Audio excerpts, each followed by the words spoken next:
Hello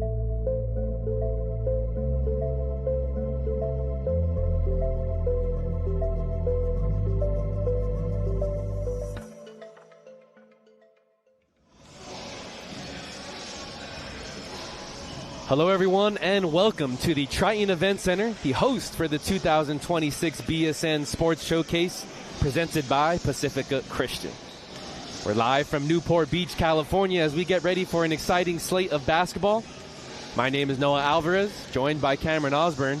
We have 8 talented teams and plenty of prolific athletes on display. What are you most looking forward to in today's showcase? Well, I think you look at these 8 teams, and really all eight of them have a chance to make a good case of being the best teams at this showcase. And I think that's the best part about it. You got great teams coming in from Nevada who are willing to come to the West Coast to show off their talents. And there's a lot of great players here like there always is. So many good teams, great coaches.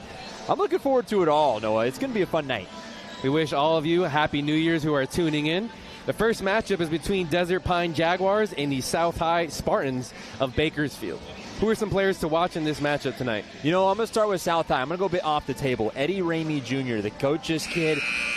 Gavin Christian's the one to watch for South High coming into this game. One of the players to watch in this tournament, and Clifford Willis as well. But going with Eddie Ramey Jr., first team All-League last year. Coaches had some great things to say about him coming into his junior year. Coming off a sophomore year, which he was good. But his junior year, they've said he's taken a really big leap coming into this year. And on Desert Pine side of things, I mean, I think I want to go off the table again, but Aaron McMoran is just a kid that you got to watch. No matter who you are, where you're watching from, this is a kid that was so good last year here, but somehow he's got even better. He's averaging over 20 points per game. He's already getting multiple offers as a young sophomore. He's managed to make his game even better than what he was doing last year. He's finding his teammates. He's now defending 1 through 5. This kid's insane. He's averaging 25 a game this year, and he's going to be running the point guard this year. It's a very good Desert Pines team, and they're going to come out on fire today. And 4 exciting matchups tonight here on TVX Sports Video. We appreciate you guys for tuning in wherever you may be tuning in from. We told you the first game between South High of Bakersfield. They take on Desert Pines. Right after that at 4 p.m. we'll have Bakersfield Christian taking on Redondo Union. At 5:30 we'll have Crespi versus Modesto Christian.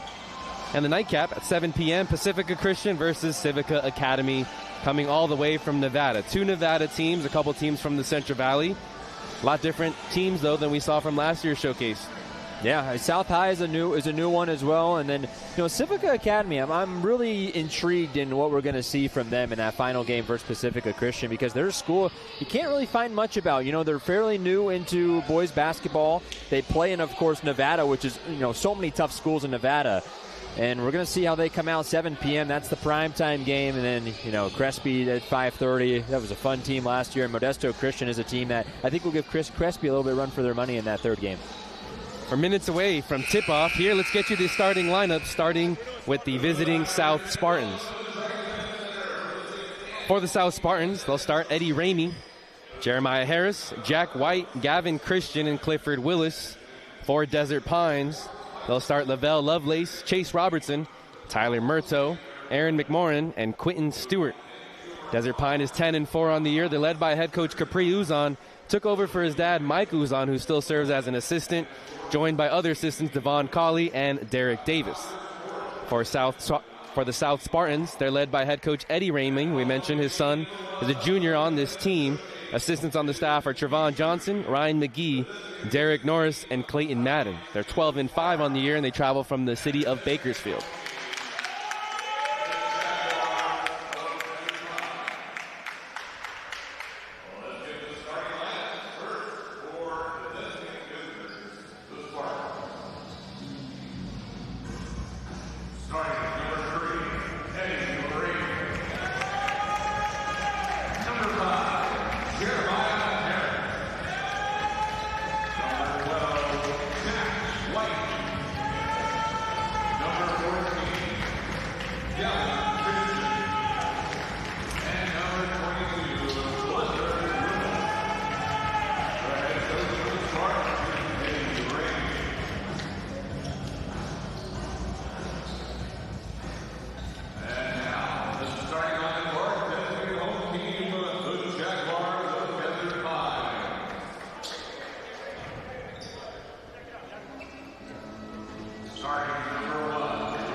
So they announced the starting lineups, just about ready for tip-off of the first game. First of 4, live from the Triton Event Center here on TVX Sports Video. TVX Video has been covering sports in Southern California and around the country for nearly 20 years. And we are committed to bringing you the best live, local, and emerging sports coverage.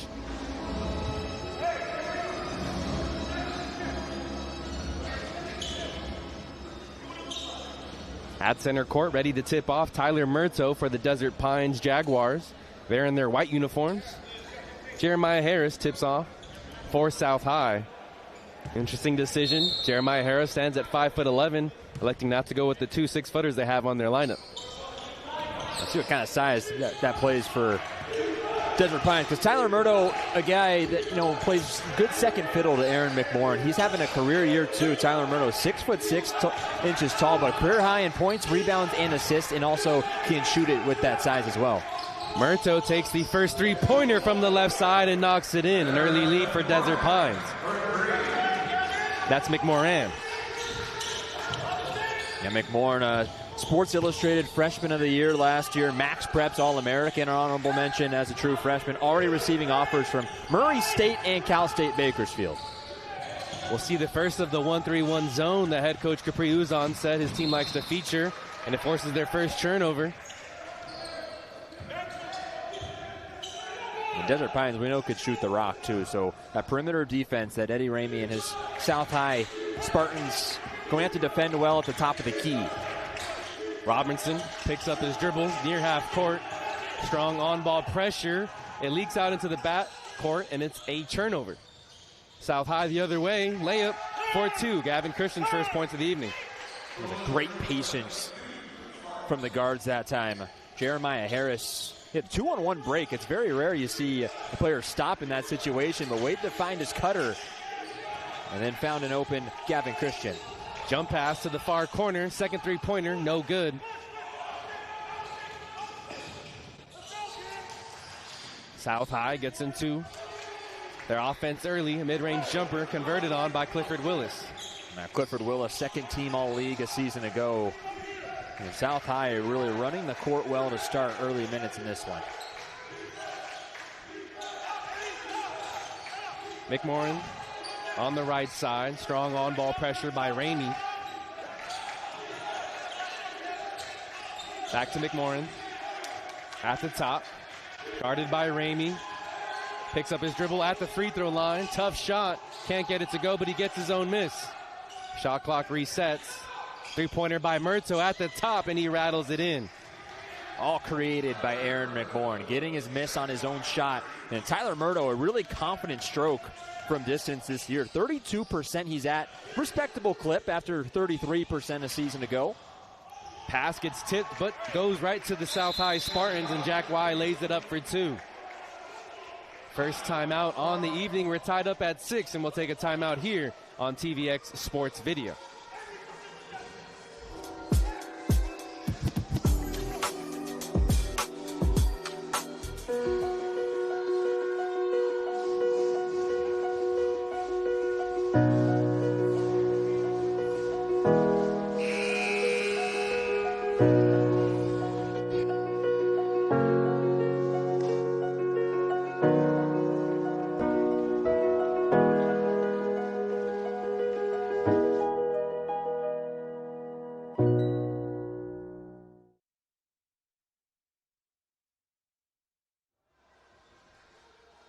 Back here at the Triton Event Center after the timeout break.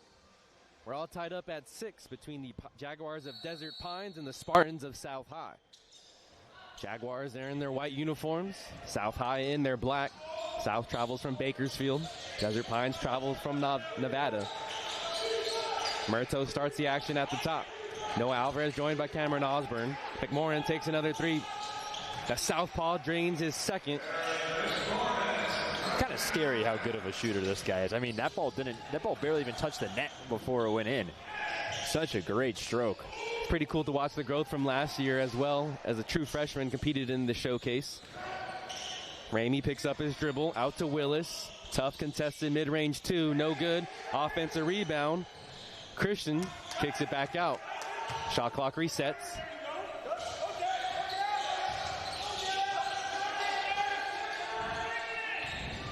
Christian drives middle, gets it poked away. Jaguars have a member ahead of the pack. That's McMorrin. Fouled on the way up. He will go to the line for two. Well, all 9 points for Desert Pines coming on threes. And Aaron McMorrin's been a part of pretty much every shot to start so far. Every possession, the ball's in the hand. Number 22, and he's so good. You know, Capri Uzan was talking before the game about how he's developed his game. He's starting to find his teammates more, relying on, you know, not just himself, but again, his teammates, and he's been doing an exceptional job at it this year, averaging 4 assists a game, but shooting 48% from the field. Knocks in the first free throw. 2 for 2 on the charity stripe. 8 points on the evening already. Halfway through the first quarter. Yeah, there's some players that are just special, and he is number 22 for Desert Pines is just one of them. Willis gets doubled at the timeline. Ramey breaks the press to the baseline. Christian back out to Ramey. It deflects off the hands. That's a backcourt violation. And again, McMorrin there again, forcing pressure. He's got really long arms, long legs. This Desert Pines team has a lot of length. That's why they like to go with this 1-3-1 full court pressure. Generated already 3 turnovers in this evening's match. Still afternoon. McMorrin gets a screen, gives it to the roller. Quinn Stewart, right block, doubled. Can't convert. A fight for the loose ball ends up in South High's possession. Tipped out of bounds. Murto saves it. Lovelace the other way. Tough angle on the layup. Converts on the second opportunity. That's Chase Robertson. That's a tough basket from Chase Robertson. Another long, lengthy, athletic forward for Capri Uzan at his disposal. Averaging 14 a game this year. Again, going a bit under the radar with how good McMorrin's been this year. But Chase Robertson could score the ball at ease as well. An offensive foul called on Eddie Ramey. His first personal during the last dead ball, too. They made a substitution, the Spartans did. Lionel Celadon checks in for the first time. We'll see the first substitutions for Desert Pines as Jackson Sequeira checks in along with Mason Robles and Malachi Sims. You see what South's trying to do to start, though. They're really trying to not let Desert Pines set up defensively. So they're trying to find those outlet passes, but Desert Pines, again, so long and lengthy, it's been tough for South High to respond to it. McMorrin gets it back on the screen. Out to the corner. Sims takes his first shot. Off the rim, no good. Christian wants to run. Left side, long step through. Wild shot off the mark. Robinson for Desert Pines. Gets hit in the lane.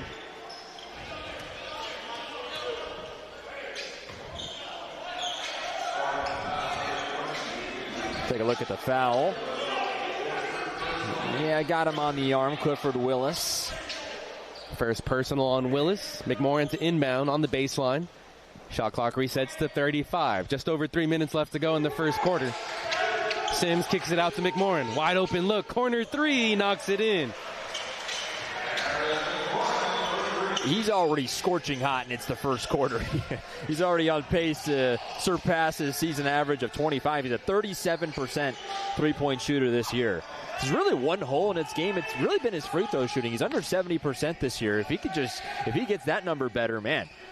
Ramey takes a long three-pointer. Long rebound goes to McMorrin. Pushes the pace. Left side. Step back three-pointer. Off the mark. Yeah, that was a heat check shot. Christian can't handle the pass. Reverse layup underneath the basket, no good. Last touch by South High. Desert Pines currently on a 10-0 run. That's excellent effort for McMorrin to get back. Look at how quick he got back to deflect that shot off the backboard. As Gavin Christian at 6'5", too, averaging 21 a game this year. But the heart and the effort from McMorrin to get back. That's what Capri Uzan was saying. You know, he's had much better defensive effort this year. South High has changed to his zone defensively. McMorrin gets some space beyond the three-point arc. Can't convert. South High gets the rebound. Willis the other way. Celadon on the right side, back to Willis. Double teamed at the top of the arc. McMorrin stumbles. Can't find his teammate. A rare turnover by the Jaguars. I've never seen a kid just so affecting the game in so many ways so early as a young sophomore. It's just really incredible to watch. Tyler Murto checks back in, and Crew Brown checks in for the first time for Desert Pines. Gavin Christian checks in for South High. They took a timeout, and things were tied up at 6-6. But since then, it's a 10-0 run for Desert Pines. 1:45 left to go in the first. Yeah, second night of a back-to-back two for South. They played Claremont High last night, 56-50 loss. So you wonder if that fatigue maybe is starting to settle in early for South. A miss on the jump shot by Willis. Sims grabs the rebound. You got to factor in the travel, too, from Bakersfield, but both teams travel from further distance. Sims to Brown. Low post touch, and he's called for the offensive foul. That's a difficult part about having all these football players that Capri Uzan has. Crew Brown, 6'6", going to drop the shoulder. He's a young kid. He's just a sophomore at 185, averaging just 2 points a game. But, you know, he's a wide receiver. He's used to dropping that shoulder. That time, Aleman draws the charge. He checks in for the first time. Suffocating defense, but there's a foul on Mason Robles. First personal on him. Second team foul on Desert Pines. Willis to inbound on the near sideline.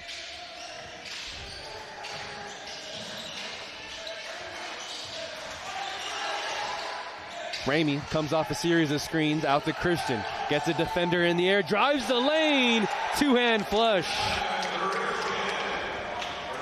Put the ball on the deck. Over 1,000 career points at his time in South High, and he's just showing you what's in his bag of tricks. Baseline jumper, short. We'll see if South High can go on a run. It's only the 4th point for Gavin Christian, and Aaron McMorrin's off the floor right now for Desert Pines. Yeah, I think they got to find Gavin Christian again, get him going. Should have been a foul there on Robles. He tugged the jersey of Ramey. 2-second differential between shot and game clock. Christian wants an ISO. Sequeira marks him, gives way to Ramey. 8 seconds left on the shot clock. He gets his screen. Aleman puts it on the deck. 2 seconds left. Ramey didn't see the shot clock. The shot clock violation on South High. Yeah, suffocating defense from the Jaguars. Again, South High is just not going to the post at all. Everything's on the perimeter. All these passes are outside of the arc.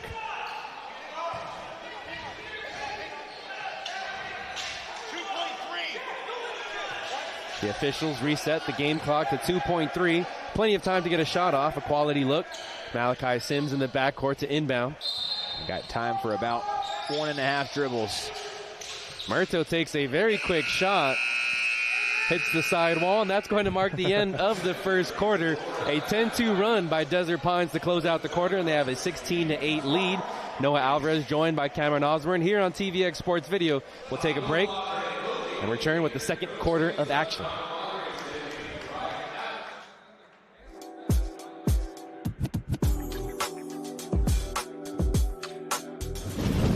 Guess I won't be making my famous burgers.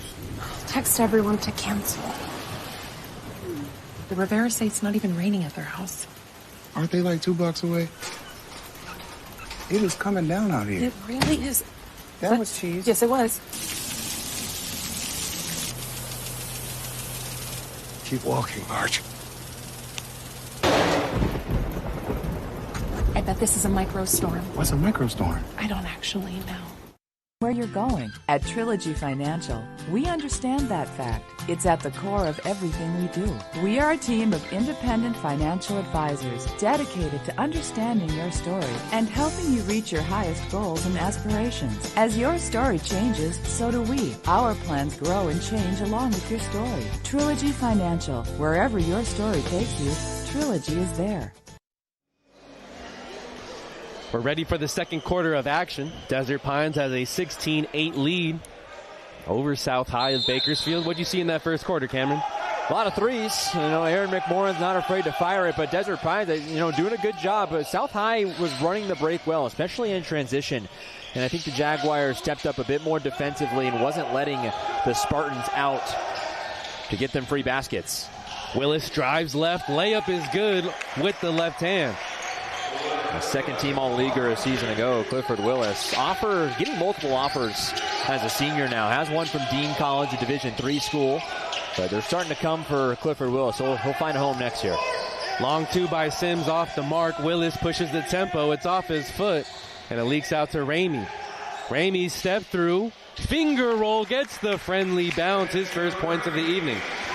That's a quick 4-0 spurt for Southland. Just like that, they're back in this game, only down by 4. Great job by Eddie Ramey to tell his team, hey, just calm down. It's your first time in the BSN showcase. We know the lights are on you. Plenty of time, and they're taking advantage of this time when Aaron McMorrin's on the bench for Desert Pines. A turnover by the Desert Pines offense. Aiden Rivers checks in for South High, and we'll see a mass substitution.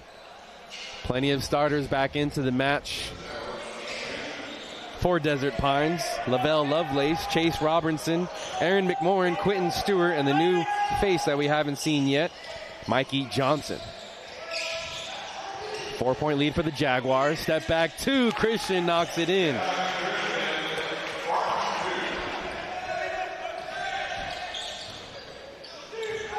Good to see him not go in the post and just take what was given to him. And his defender was sagging off, and Gavin Christian, more than time than not, is going to have the size advantage. A strong bucket by Chase Robertson on the left side. His first points of the evening. Back to a 4-point lead for the Jaguars.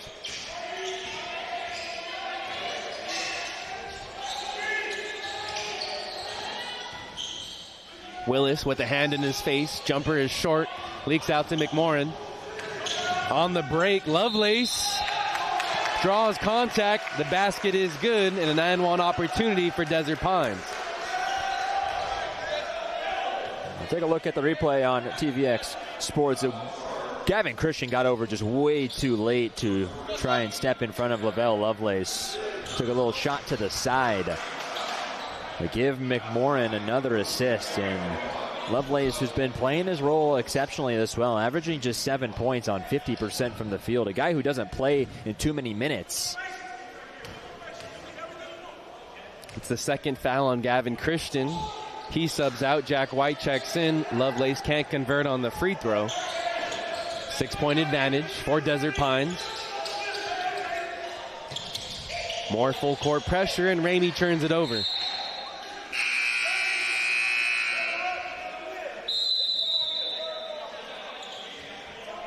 We'll cut to another commercial break here on TVX Sports Video. Desert Pines lead 20-14. Back with the action after this.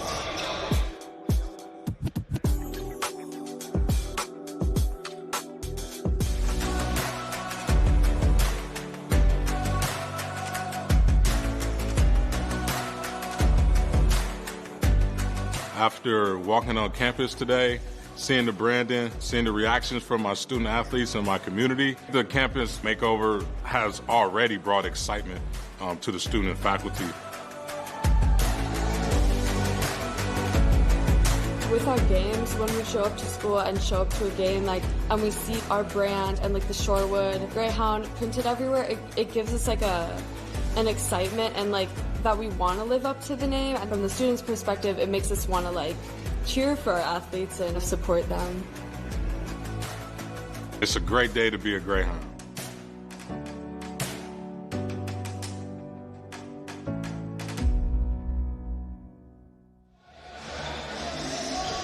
Back here for the 6th annual BSN Showcase presented by Pacifica Christian. Just under 6 minutes remain in the second quarter. Desert Pines has a 20-14 lead over South High of Bakersfield. Noah Alvarez joined by Cameron Osborne. It's an exciting match. In the first 5 minutes or so, it was South High going back and forth with Desert Pines, but since then, it's been all Desert Pines. Yeah, it's been the story so far. South High, Eddie Ramey said his strengths coming into this game, height and offense, and the height hasn't really played a big factor so far for the Spartans. So I think you got to see a lot more of Gavin Christian down the stretch for South High. Desert Pines just, continues to find ways to score on offense, starting with this guy. McMorrin can't convert on the left-handed layup. You mentioned Gavin Christian. He's on the bench with 2 fouls at the moment. 5.5 minutes left to go in the first half. Willis out to Aleman. Deep three-pointer. Ramey tests the range and converts. Again, another first-team All-Leaguer a season ago for South High. That was some range. Robertson through traffic turns it over. Willis ahead of the pack. Step back 2-pointer and gets the friendly bounce. Clifford Willis just has such great height on his jumper. He's got like pogo sticks in his legs when he jumps. He's just elevating over every defender. It's already 6 quick ones for him. Another 4-0 run for South High. Cuts the deficit to 1.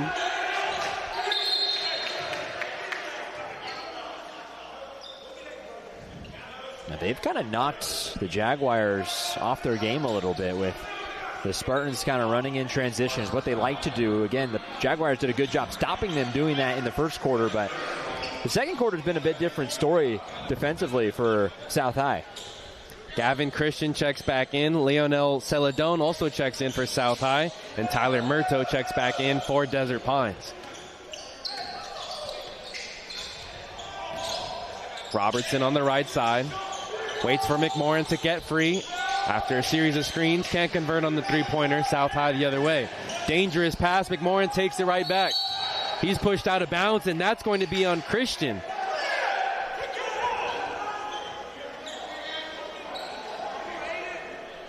Third personal foul on Gavin Christian. That's huge. That is huge. Coaching staff is not happy with Christian committing that foul. So it'll be up to Aiden Rivers, who steps in to take his spot to defend without fouling. That's going to put Gavin Christian out pretty much the rest of this second quarter. Huge loss for South High as they trail by 1. Willis picks up his dribble at the free throw line. Willis gets it back on the left side. Attacks, left elbow jumper, no good. Aleman gets pushed to the ground on the offensive rebound. Foul on Murto. Take a look on the replay. You see Murto clearly push off. Looks a bit tired out there. The Jaguars team looks a bit exhausted trying to keep up with this really high-paced Spartan offense. More substitutions as Jeremiah Harris checks back in, along with Eddie Ramey. Ramey plays with 2 fouls. He inbounds the ball to Aiden Rivers up top.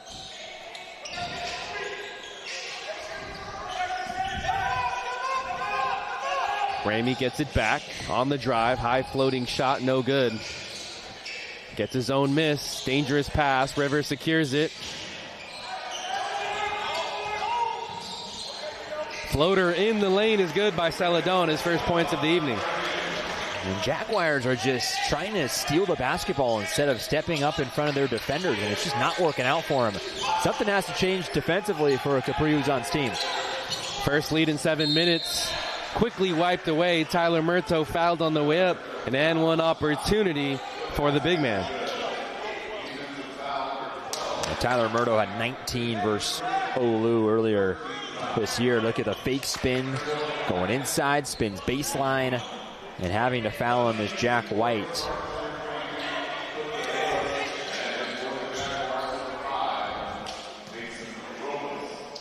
Jaguars lead 22-21. It's the first personal on Jack White. He takes a seat. 3-point play capitalized by Murto. He has 6 points on the evening. And somebody has to score outside of McMorrin and Tyler Murdo. Ooh. That one came down on the scores table.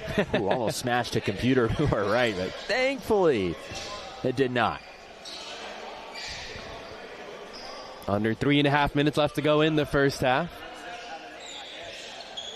How about South High, though? Coming in this game, ranked the 200th best team in California. Desert Pines is the 7th best team in all of Nevada, and they're only down by 2. Great effort from the Spartans to start. You like to see the effort, but you said someone else has to get the scoring started for this squad with Christian on the bench. McMorrin steals it and saves it from going out of bounds. The Jaguars the other way. Robertson goes baseline. Out wide to Murto. 20 on the shot clock. Robles kicks it out. Blow by. Three-pointer is cashed in by McMorrin. Pump fake is so lethal because you know he's almost a 40% shooter from 3. You have to at least bite on the pump fake, and McMorrin, he's not going to miss those wide open. 5-point advantage for the Jaguars.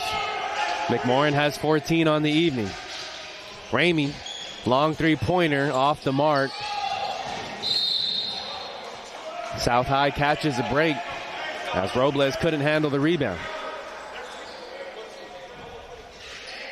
The Spartans have got feels like more second chance points than Desert Pines has today. An opportunity to trim this lead once again. Willis, long inbound to Ramey. Aleman came as a substitution during the last dead ball for South.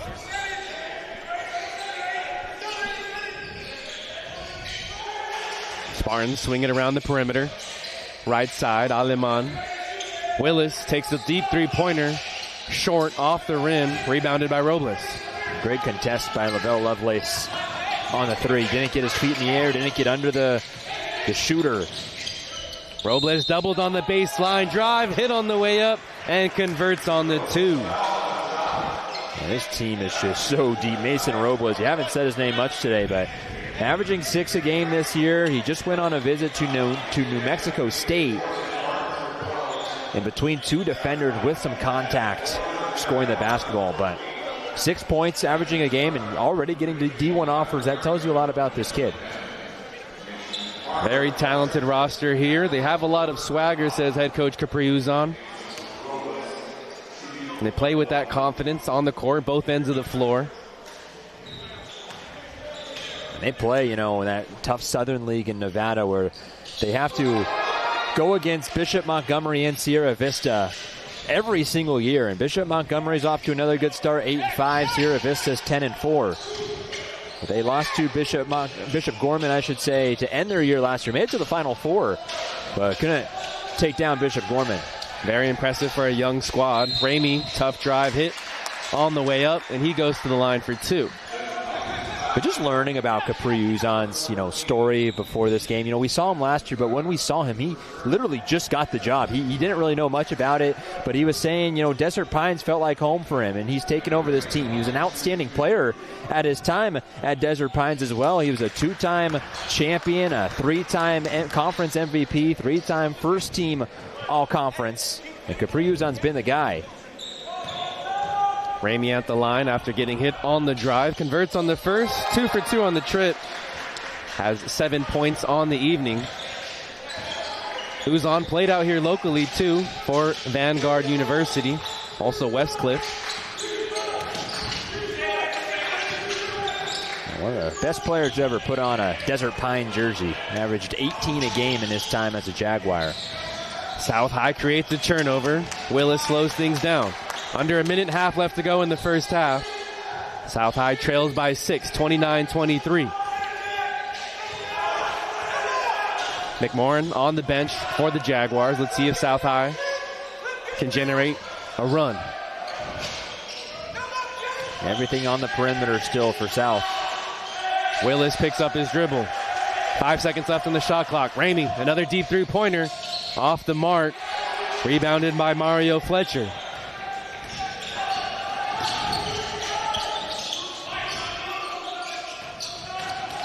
Robles, left-handed drive, and the floater is pure. Using the offhand that time, Mason Robles. Great nifty move with trying to find some scoring outside of McMorrin, and Robles has stepped up in this second quarter. Willis takes a three-pointer off the mark. Rebounded by the Jaguars. Shot clock is turned off. They can settle for the last shot attempt. Remember, before we go into the halftime break, we'll have one of the coaches on, Capri Uzon, as there's a turnover. Willis with 12 seconds left. Layup no good. Fight for the rebound, leaks out to Sequeira. Jaguars have 5 seconds left on the game clock. Robles out wide, thrown out of bounds. Stop. Clock stops with less than 2 seconds.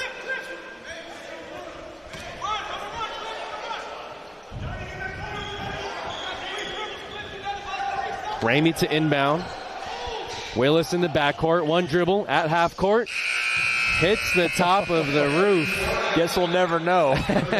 Unfortunate bounce there for the South High Spartans. They fought valiantly, yet they trail 31-23 at the end of the first half. My name is Noah Alvarez, joined by Cameron Osborne, and we'll be joined shortly by head coach Capri Uzon before we hit a halftime break. Some things that have impressed you in this first half by either side? Yeah, I think importantly, South High, again, with Desert Pines being ranked the 7th best team in Nevada, coming off a big win, too, versus Laguna Hills, and with Bishop Montgomery on deck as well. They went pretty toe-to-toe, I think, with Jaguars, including, Gavin Christian with 6, Clifford Willis with 6 himself. So outside of those two, again, trying to find a third option on offense for the Spartans, but I think they did a much better job defensively, keeping McMorrin scoreless, I believe scoreless in the second half, or second quarter, I should say. He still has 11 points on the afternoon, also leading the charge for the Desert Pines offense. Robles has 5, Crew Brown has 4, and Tyler Murto has 6.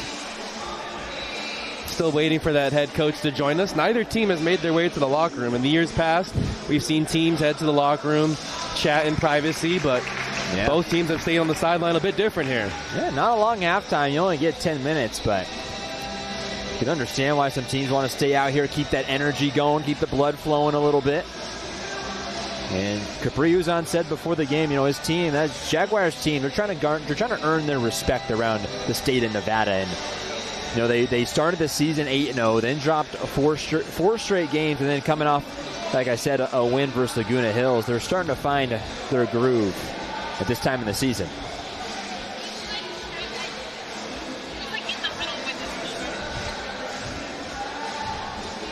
Well, we'll wait a couple more moments for that coach's interview, and if not, we'll just cut to a break. Yeah. He's a player, too, feels like. He's warming up with the team, taking some shots.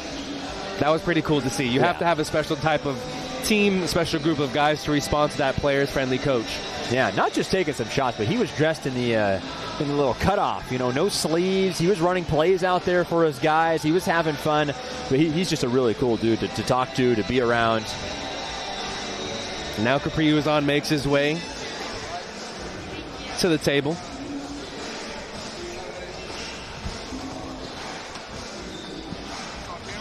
Yeah. All right, back here on TVX Sports Video, joined by head coach Capri Uzon. Your team leads 31-23 at the halftime break. What's impressed you from this first half performance so far? Well, we're just starting off a little slow with the offense and the shots, but defense hopefully will pick us up on the offensive end, so we're just going to stay in our press and stay in our principle and keep going. Coach, outside of Aaron McMorrin, looking for that second option, with Tyler Murto and Mason Robles and Chase Robertson, going back to last year at this time, how much deeper is this team compared to last year? We got the same team back with a 6'5" point guard, so it's like, that was a pretty big pickup for us. So, yeah, that made us a lot deeper. We got Crew also off the bench right here, 6'5". We got a Jackson, another big. So, yeah, we got some big pickups, some good size. Chase was definitely a great addition to our team. He's an all-around playmaker, all-around defensive. So, it's pretty hard to imitate something like that, you know what I'm saying? So, I'm pretty happy with the depth we got this year, for sure. Again, that's head coach Capri Uzon joining us on the broadcast. Yep. Appreciate your time and best of luck the rest of the way. Yep, thank you, Coach. Yep. Now we'll cut to that commercial break here on TVX Sports Video and be back with the second half of action after this.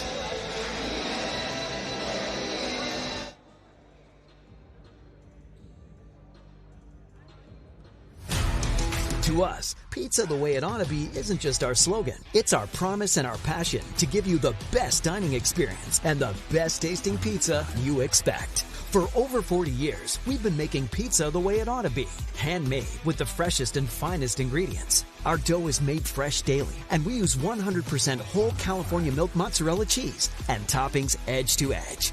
There's pizza, and then there's Mountain Mike's Pizza. Pizza the way it ought to be.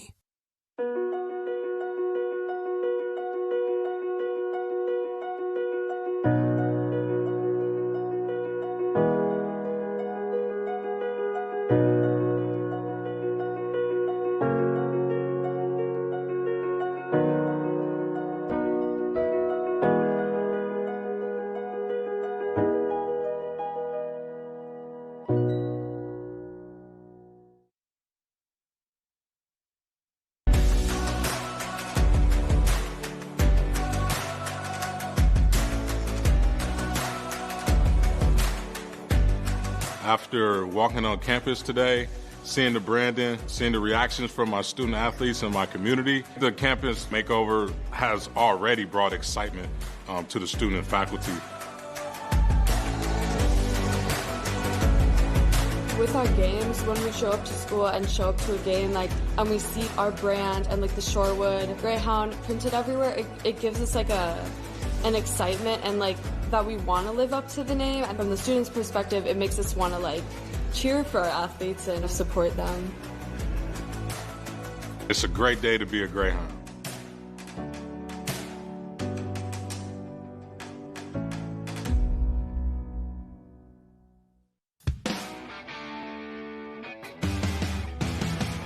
Welcome to Newport Rib Company, family owned and operated since 1984, serving Southern California's finest barbecue.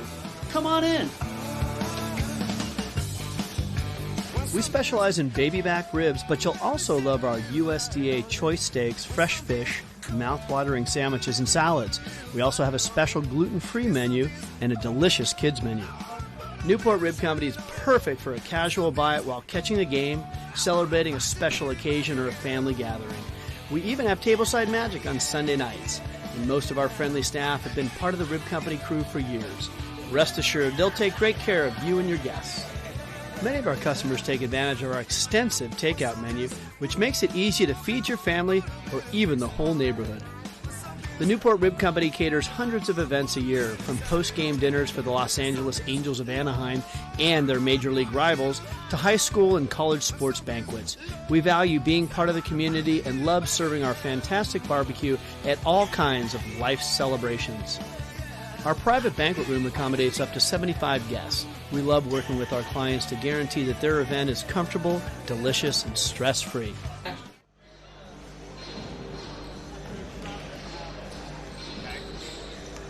Back here on the 6th annual BSN Showcase presented by Pacifica Christian, we're joined by head coach Eddie Ramey of the South Spartans. Your team currently trails 31-23. Your leading scorer, Gavin Christian, picked up 3 quick fouls in the first half. How did that impact your guys' gameplay? He's our guy, of course, and so we try to advise him to stay out of foul trouble, but he plays hard. He's very aggressive, and unfortunately, those things just happen to happen. Coach, when you look at second game of a back-to-back for you guys, have you seen any kind of fatigue from your team in that first quarter? It felt like there was a little bit, but once that second quarter came around, you guys started to look a lot better. They're playing off a sheer will right now. We're down 3 starters right now because of injury, and they're handling all the adversity, though. I'm really proud of my group. And that's head coach Eddie Ramey joining us here on the broadcast. Best of luck the rest of the way. Appreciate your time. Thank you, Coach. What's interesting, he did bring up the injuries, because both these teams are playing without major pieces. Desert Pines doesn't have Mike Taylor, who we saw here last year as a true freshman. That kid looked like he would be special, but unfortunately tore his ACL playing football. It's his main sport, so we don't see him today. And then obviously the Spartans are without some big names themselves. We haven't seen Keontae Holmes yet, or Jamarius Robinson. Seen Aiden Rivers a little bit, and haven't really seen Cameron Hernandez, who was a second-team all-leaguer last year. So, we're getting to that point in the season, and Rich, really, this January is kind of the final stretch for these teams. These are the best we'll see these teams at this point in the year with, playoffs starting in February. But, both teams banged up. Yeah, and if there's any good point of the season to have injuries, it's now, right before you get into league play and right before any type of playoff talk. You'd rather your guys be hurt in the middle or towards the beginning of the season versus at the end of the season when you're trying to win a league title or make your way into the playoffs. A correction on a stat, Gavin Christian has 2 personal fouls, not 3. Still in some foul trouble. As the team switch sides, Desert Pines heads from right to left on your screen in the white uniforms. An offensive foul to begin things away from the ball. That's on Tyler Murto, his second personal.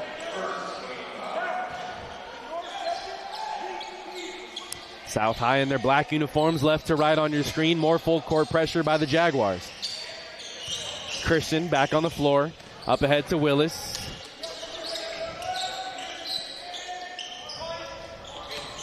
Willis takes a dribble. Inside the three-point arc. Long 2, no good. Rebounded by Stewart. He loves that mid-range jumper. He gets to his spot right around the elbow, the hip area. He can pull it from there. 2 quick calls on the Jaguars offense. A carry called. You don't see that called a lot now in modern basketball. Yeah, carry and the travel they had on their first 2 possessions. So not exactly how Capri Uzan wanted to come out in this second half. Jaguars lead 31-23. Noah Alvarez joined by Cameron Osborne. Harris gets it down low to Christian. Gets his defender in the air. Hit and an and one opportunity for Gavin Christian. Best way to get a guy his mind off of fouls is get him the basketball. Gavin Christian gets his defender in the air. It's Quentin Stewart guarding him. And he's got an offer from University of Massachusetts, Dartmouth. He's going to be finding a home himself coming up soon, I bet. The offers, slowly continuing to come in. Gavin Christian, who was a co-MVP of his conference a season ago. Substitution as Johnny Aleman checks in, and Jeremiah Harris takes his seat for South High. Both sides banged up. Head coach Eddie Ramey of South High mentioned 3 starters out tonight, unavailable. Second of a back-to-back. A drive by Robertson, out to Sims. 3-pointer no good. Christian skies for the rebound. I like what Eddie Ramey said before the game, though, is he said that this was a team to be reckoned with up north in Bakersfield. And they're staying right with the 7th-ranked team in Nevada. And people might not know much about South High, but they're sure putting themselves on the map. One of 2 teams from Bakersfield. Christian finds a cutting teammate. Aleman throws it high up in the air. The floater is good. Great cut, but a better find from Gavin Christian. Saw that double team coming, picked up his dribble, and found the cutting Aleman going baseline. Murto finds McMorrin on the cut. He lays it up for 2.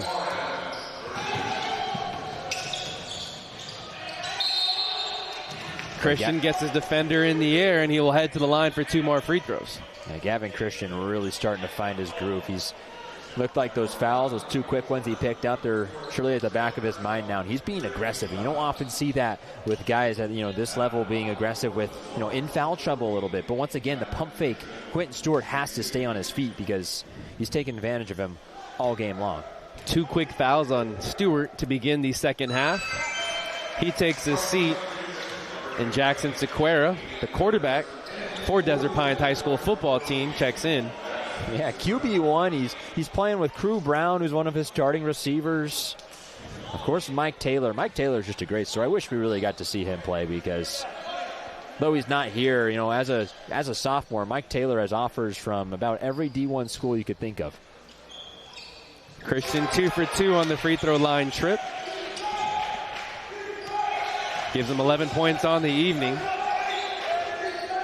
South High trails by 3. Under 6 minutes left to go in the third quarter.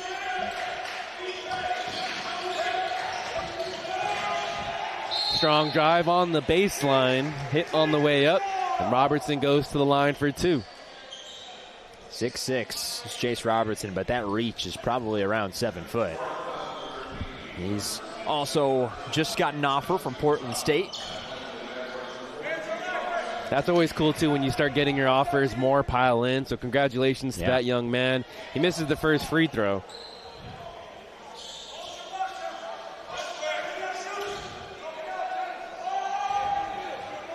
.75% at the line this year.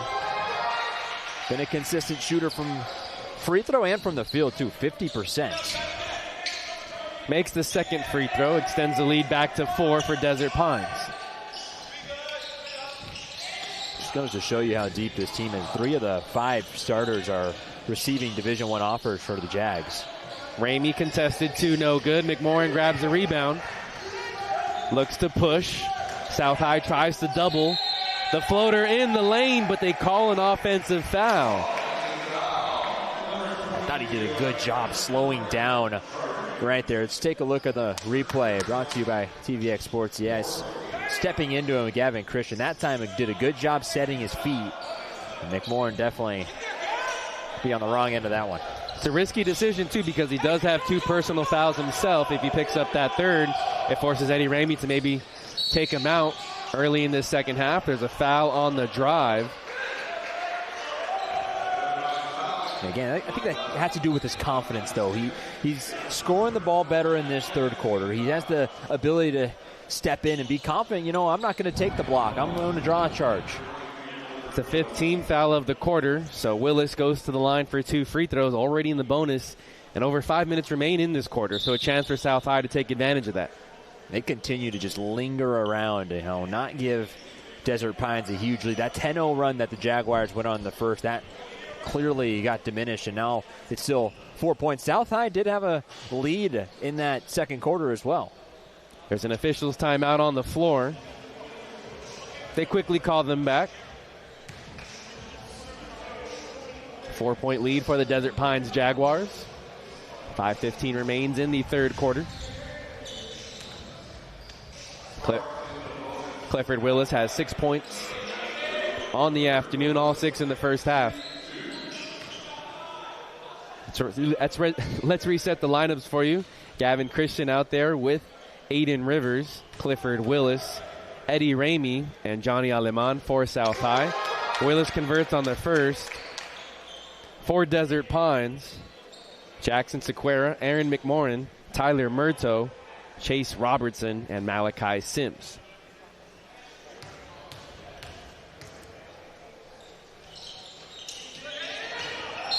Can't convert on the second. Tipped out of bounds. Possession in favor of Desert Pines. Got a break because there's a Spartan that was in the paint that had no one guarding him, but just had the ball tapped out from behind and would have had an offensive rebound. Haven't seen a lot of those in this game. Robertson gets downhill, left side, picks up his dribble. Sims on the curl. He's fouled on the pass. Second team foul. Fouls on Clifford Willis, his second personal.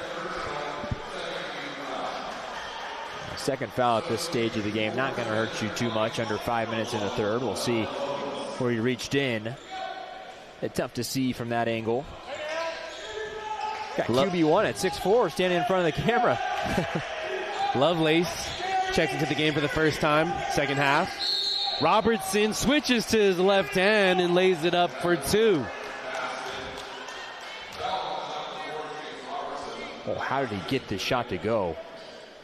I mean, that was a phenomenal finish from Chase Robertson, who was under the hoop, switched hands, as you said, finished with the left, and look at the spin he put on this ball, too. I don't know how he got that off over Gavin Christian. And now that's the third personal on Gavin Christian. He has to be careful the rest of the way. Robertson for the three-point play. He converts. 8 points on the afternoon. 6-point lead for the Jaguars.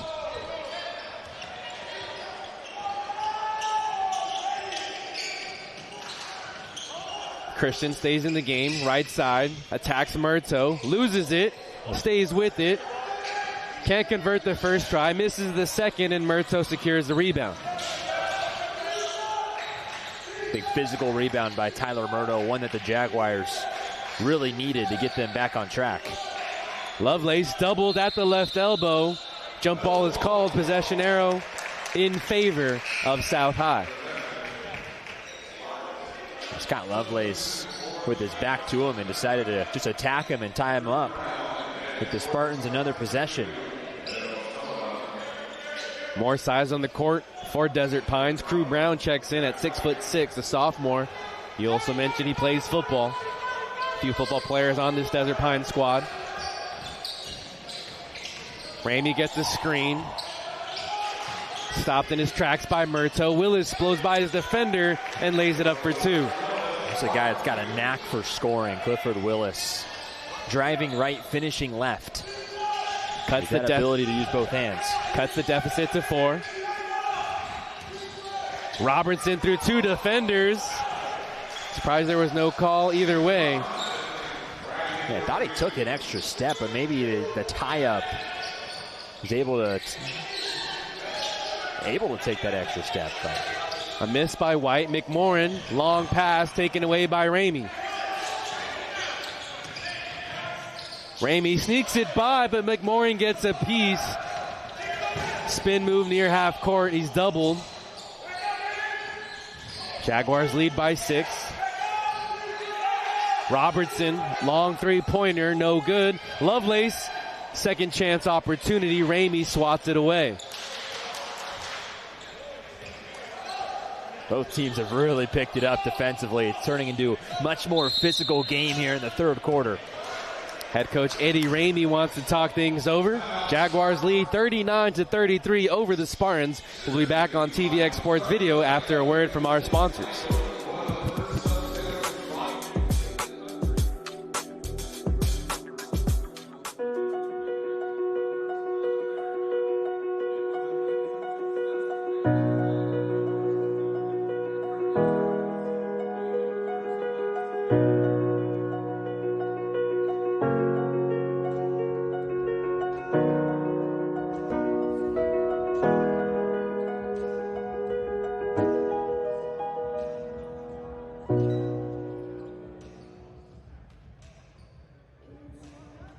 At Jersey Mike's, they slice your order fresh right in front of you. And let me tell you, watching that can send a rush of emotions through a person. Excitement, impatience, baby-like wonder, indecisive, anticipatory chewing, nervous pacing, happy claps, and finally, jealousy, because that's this guy's sub. I should order one. Good idea. Sliced right in front of you. It's a Jersey Mike's thing. A sub above. Noah Alvarez joined by Cameron Osborne. Under 3 minutes left to go in the third quarter. First game of 4 at the 6th annual BSN Showcase presented by Pacifica Christian. Inbound goes to Clifford Willis of South High in the black uniforms. They travel from Bakersfield. Christian finds a cutting Ramey underneath the basket. McMorrin gets a chance to run in transition. Nice job from Willis to stop McMorrin from doing that exact thing. Lovelace gets an opportunity from 3, short off the rim. Willis pushes the tempo. Christian ahead of the pack, can't lay it up. Rebounded by Crew Brown. Murto takes a three-pointer, and he knocks it in right in front of his bench. Extends the lead to 9 for Desert Pines. Extends the lead to 9, gives Tyler Murdo 9 points, 32% this year's 15th make from 3. South High hasn't led since the first quarter, and every time they cut it to within 5, Desert Pines has a response. Ramey off the mark on the two-pointer. Lovelace ahead of the pack, off the glass for 2. What a find from McMorrin. Eyes on the side of his head right there. Found the cutting Lovelace. That defender did not think that ball was going to be able to get to Lovelace, and it did. Back to a double-digit lead for the Jaguars. White sets a screen for Willis. Has space from beyond the arc. Off the mark. McMorrin secures it.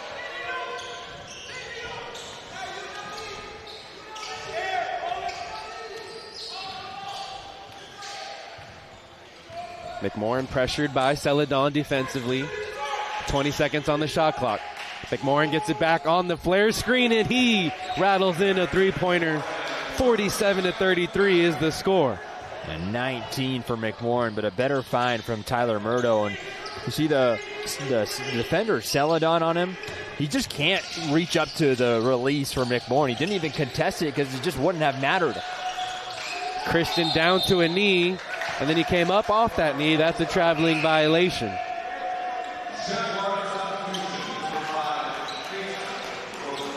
Aleman checks in for Celadon on South High.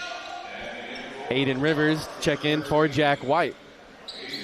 Feels like in this third quarter, Desert Pines has flexed their muscle and starting to run away with it. Yeah, they're showing off all their talent right now. You know, got to give South credit. It was a 4-point game, but it's just been impossible to stop this Jaguars offense. McMorrin, fancy dribbling. Two defenders converge. And there's a foul. Really think they're defending well, South is, but the Desert Pines just has a knack for scoring, and with all the length that they have, being able to shoot the ball really on any side of the court. Murto back to Robertson after the inbounds. He smokes the layup, rebounded by Willis. Shot clock is turned off. 20 seconds on the game clock. Willis blows by his defender, hit on the way up, and he goes to the line for two. A really underrated part of Tyler Murdo's game that we've seen today is his vision, his ability to pass the ball and find open teammates. The couple of passes he's had in this game, and you know, I don't know how many bigs at his size are making those passes. Strong drive. Foul. It's been contact on the weak side by Robles. Second personal on Robles. Few players with two personal fouls as Willis misses the free throw, but the only one with three is Gavin Christian. He leads the Spartans in scoring. 11 points on the evening. Willis at 9, right behind him.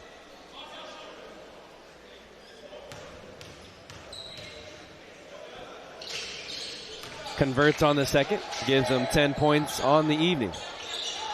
The kid frustrated at missing free throws. He's missed a couple of them in this game, but he find himself in double figures. They're going to need more of his offense. 3 seconds left. Robertson lays it up right before the buzzer. And so your score at the end of 3, Jaguars 49, Spartans 34. We'll cut to another commercial break here on TVX Sports Video and be back with the fourth quarter of action after this.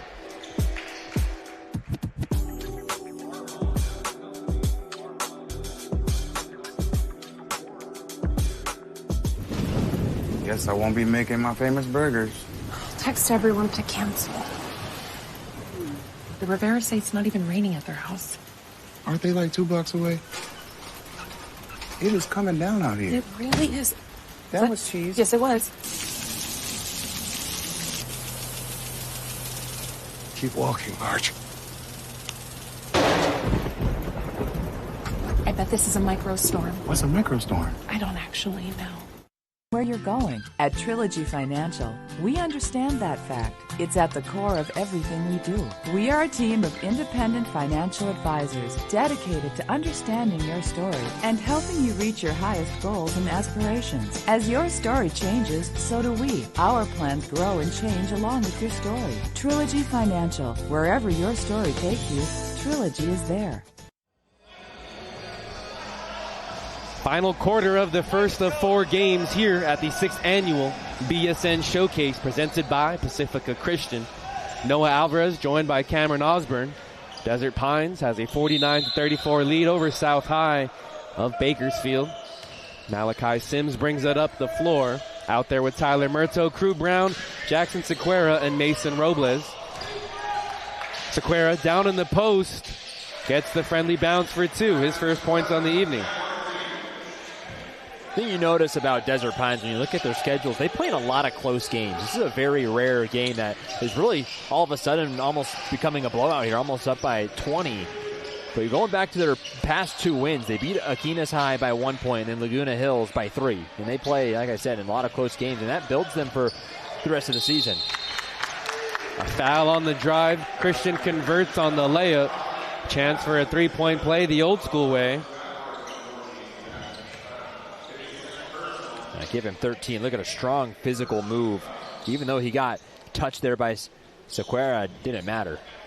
Gavin Christian's really had a good second half. His game hasn't been his fault by any means. He's up to 13. You mentioned, too, Desert Pines. All 5 of their last games have been in the state of California. It's a close-knit group. They travel a lot from the state of Nevada here to California, and that brings them a lot closer. They have a lot of chemistry, and you see it on the floor tonight. And you look at their losses this year to Hesperia, San Gabriel Academy, Lone Peak. Three-pointer by Robles. And Olu as well. That's some great Californian teams right there. And looking for a win in the showcase, too, after losing to Pacifica Christian a season ago by 5. Willis takes a three-pointer, rattles it home. 13 points on the afternoon for Willis.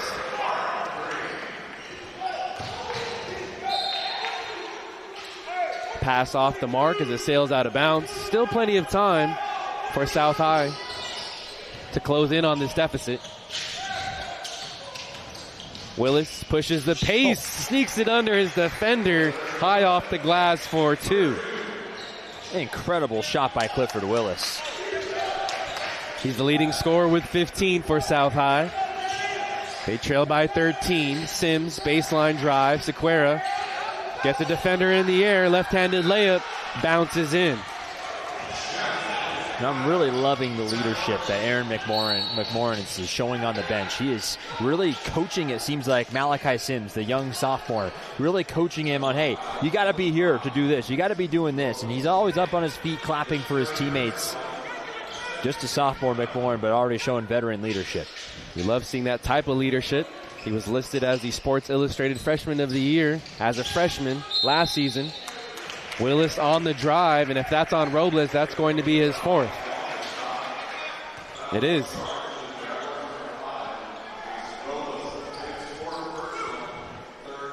Willis to the line for 2. Single-handedly trying to will his team back into this contest as they trail by 15. Can't convert on the first.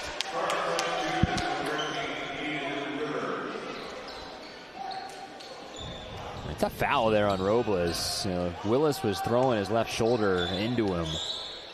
Robles a tough 4th, and those 2 misses for Willis. He has not been a great free throw shooter today. Yeah, if he hits a few more of those, this deficit, smaller margin for the Spartans. Robles out to Sims. Good look from 3. Can't get it to go. Murto skies for the offensive rebound. He's hit on the way up. Foul on Willis. Sure, look at the reach from Tyler Murdo on that rebound. That was, look how far his arm extends going up for this. Whew. Incredible. Just snatched it out of the air, found himself wide open. Great replay here on TVX Sports Video, and we're going to cut to a commercial break and be back with the final 5.5 minutes of action after this.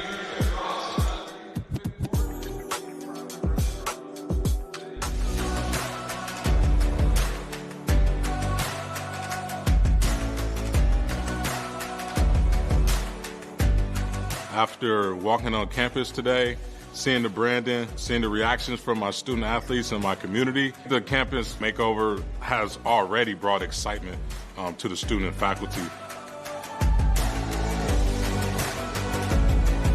With our games, when we show up to school and show up to a game, and we see our brand and the Shorewood Greyhound printed everywhere, it gives us an excitement and that we want to live up to the name. And from the students' perspective, it makes us want to cheer for our athletes and support them. It's a great day to be a Greyhound.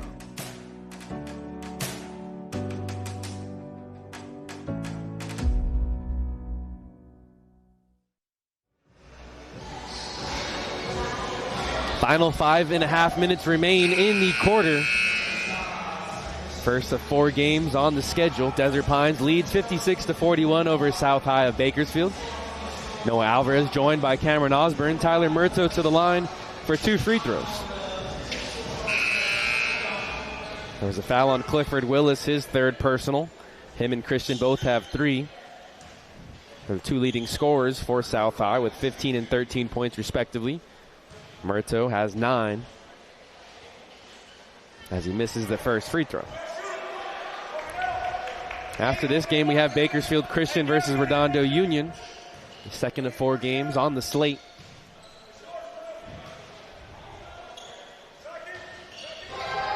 Murto cashes in on the second, gives him 10 points on the match. 16-point lead for the Jaguars. It's 3 starters in double figures, further than 2. Willis, left-handed layup off the mark. He saves it from going out of bounds. Ramey, downhill, step back 2, hit on the way up. Can't hit the jumper, but he goes to the line for 2.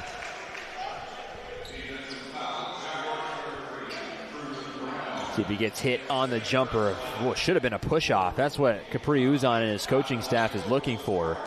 There's nothing Malachi Sims could do when you take that much pressure from an arm, extended arm. Too, it wasn't just a weak push-off. Ramey clearly extended that left arm, but instead he'll see 2 free throws.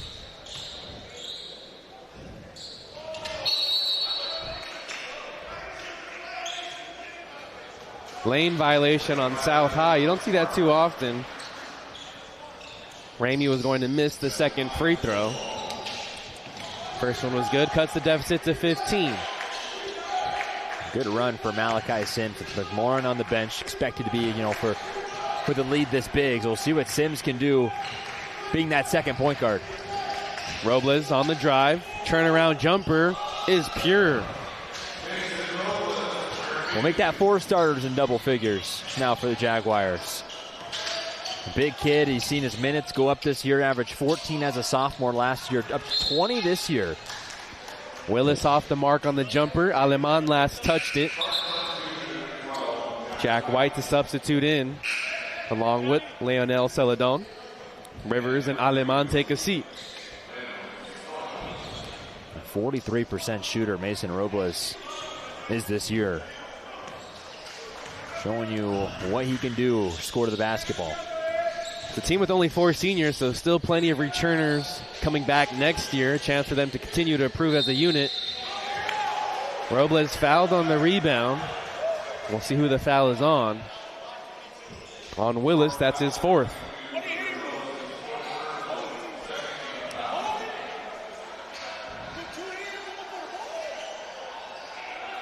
There's some contact up top. Thought that both of them were just fighting for the loose ball. Jaguars to inbound on the baseline. Murto finds Sims, left block, wide open. Another great pass from Murto, and they've ran that play, it seems like 4 times today, where that inbounder comes and sneaks in right under the hoop, and it worked yet again. Nice play design by head coach Capri Uzan and the coaching staff for Desert Pines. Sims wrestles this one away. 4-on-2 fast break for the Jaguars if they push. Murto lays it up off the glass, but it's an offensive foul. Love the effort, though. 4-on-2 break. Murto takes himself. Christian steps in there in what looks like to be a good call. That's the second time we've seen Christian do that as well. He's going to make a college coach very happy when he gets to the next level. Willing to put his body on the line. You don't see that from a lot of high schoolers. No doubt, and he's improved every single year he's been a part of this Desert Pines team. Minutes continue to go up since his freshman year, and his point average only continues to go up as well, and shooting 53% from the field this year. Ramey gets downhill. Aleman picks up his dribble. Christian has been quiet offensively in this quarter. Misses the layup. McMorrin back into the match. Less than 4 minutes left to go. Jaguars lead.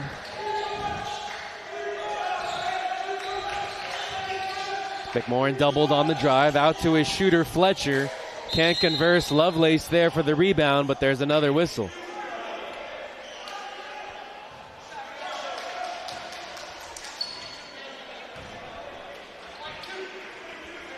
Foul on Mikey Johnson. Because Desert Pines is in the bonus, 2 free throws for Gavin Christian. Now, all those double teams that the Spartans are throwing at the Jaguars really leads to open shots like that. And, you know, when shots are missed, they'll still have multiple rebounders. They had 2 on the same side the Jaguars did. It's Willis at the line, not Christian. Willis converts on the first. 16 points on the afternoon. It has been more of an effort defensively for the Spartans to double McMorrin every time he drives and wants to push the tempo.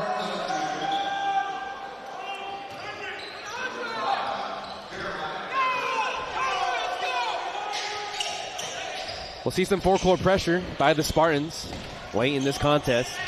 3.5 minutes left to go as Robertson brings it over. Robertson slips. Jump ball as 2 players tied up on the floor.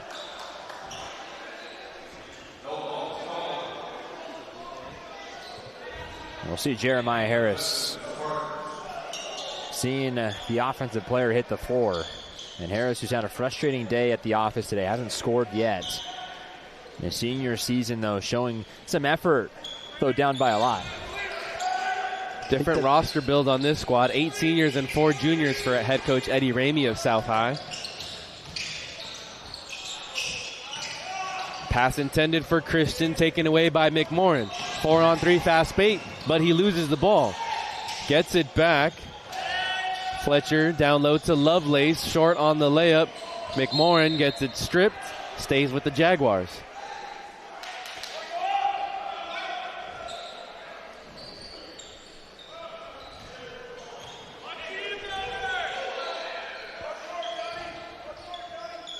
Inbounds goes to Johnson. McMorrin on the left side, guarded by Christian. Rises up for three-pointer. Off the mark, but McMorrin gets it back. Lovelace hit and goes to the line for 2. Can't give Desert Pines any more possessions than they've already had today. You've got to grab rebounds, and the Spartans have not been able to do it consistently throughout this game. Great find from McMorrin, and Lovelace again, a guy just playing his role. And you have the big 3 that are able to score. Robertson, Robles, McMorrin, and even Tyler Murdo too. And there for his defense, he's able to rebound. Big guy, 6 foot.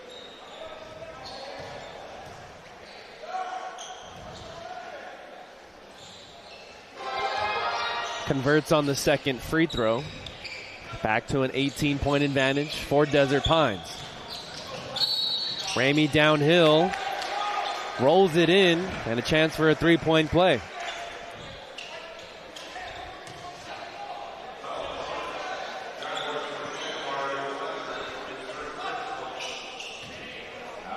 The first foul on Fletcher, who was playing catch-up that entire possession, and the Spartans miss yet another free throw. It's been a problem for South High.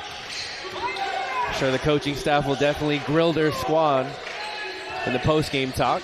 Yeah, they start league play versus West High on Tuesday. Team that's been really streaky this year. 10 straight wins to start the year. Lost 4 straight. Now back-to-back wins. Johnson misses the layup. South High the other way. Ramey, long contested 2 off the backboard. White gets an offensive rebound and the shot clock resets. Ramey, quick 3, no good. And McMorrin hauls it in.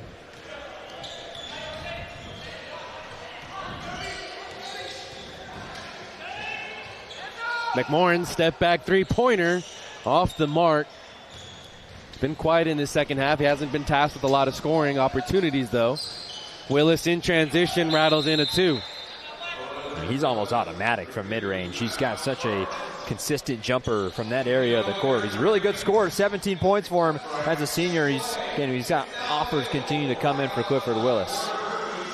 Willis tries to will his team back into this match, but there's a timeout on the floor. We'll cut to a commercial break here on TVX Sports Video. Jersey Mike's, they freshly grill your hot subs right in front of you. You can't get that smell anywhere else unless you have one of these. Don't mind me. Take the sizzle to go. Okay. Whoops. I'll pay for those. Here you go, Danny. Time to get these smells home. Grill right in front of you. It's a Jersey Mike's thing. A sub above. Ah, that's a good sizzle.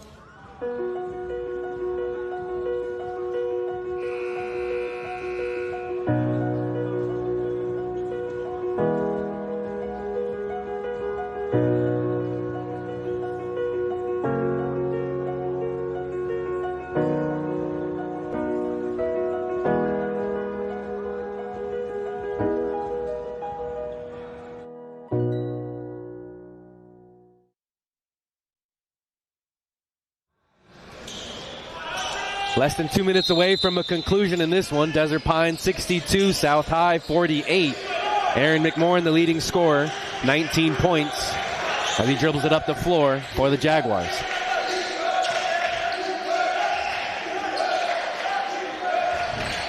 Robertson on the right wing, guarded by Ramey.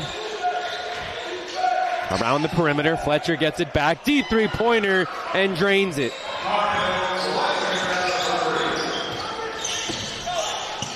Murto saves it, but right to Ramey, dishes it down low to Christian. A clean block up top, says the officials. Robertson gets fouled, and if that's on Willis, that will be his fifth.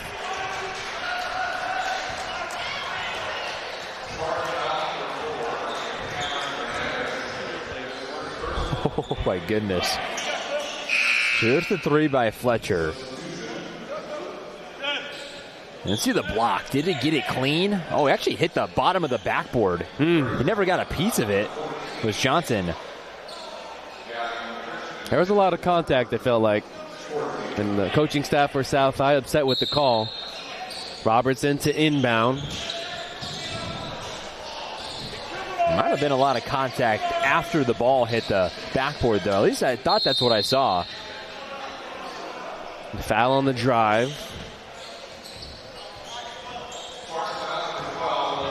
Jack White guilty of the foul. And it means free throws for the Jaguars. Just over a minute remains. McMorrin goes to the line. 20 points have shown how deep they are at guard, I think. You know, Malachi Sims coming off the bench, Mario Fletcher, who hasn't played too much at his time, a more football player for Desert Pines as well, but you know, showing that they can be deep at guard with Mikey Johnson as well, who could step in there and play either of the two. So I missed who that foul was on, but it wasn't on Willis as he checks back in. He still has 4 fouls. Minute remains in this contest. First of 4 games here at the 6th annual BSN Showcase. Willis gives way to Christian, left block. Patient move, a hard fall down to the floor. A slippery spot, and the officials blow their whistle to get it cleaned up. I think Gavin Christian has done an exceptional job scoring down low. They haven't been able to stop him in that low post. Did take a hard fall. But no, that was not a foul on Mikey Johnson. Glad he didn't hit his head on that one. That's always a scary moment. You need that kid healthy moving into conference play starting next week. Jaguars lead 67-50.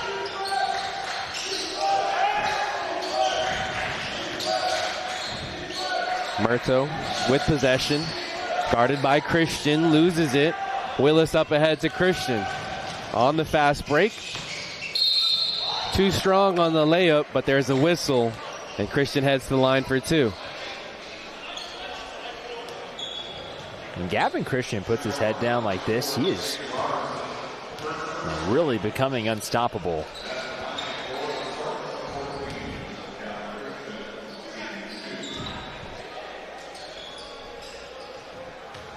The Christian leading scorer too. Christian has 13 points on the afternoon. Misses the first free throw. Game coming up after this. Bakersfield Christian takes on Redondo Union. Converts on the second.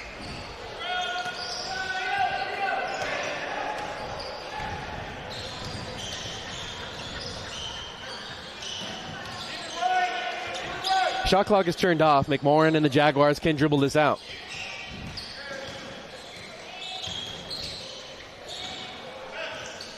to be an exciting second one, seeing Redondo Union, again, one of the best teams in the state coming up. Bakersfield Christian will have their hands full. 3 more to go. And that's the final horn. Desert Pines advances to 11-4 on the season after a 67-51 victory. The South High Spartans fall to 12-6 on the year. We're going to be joined by a player for a post-game interview, and then we'll cut to a break ahead of the second game. Overall takeaways from Desert Pines in their victory.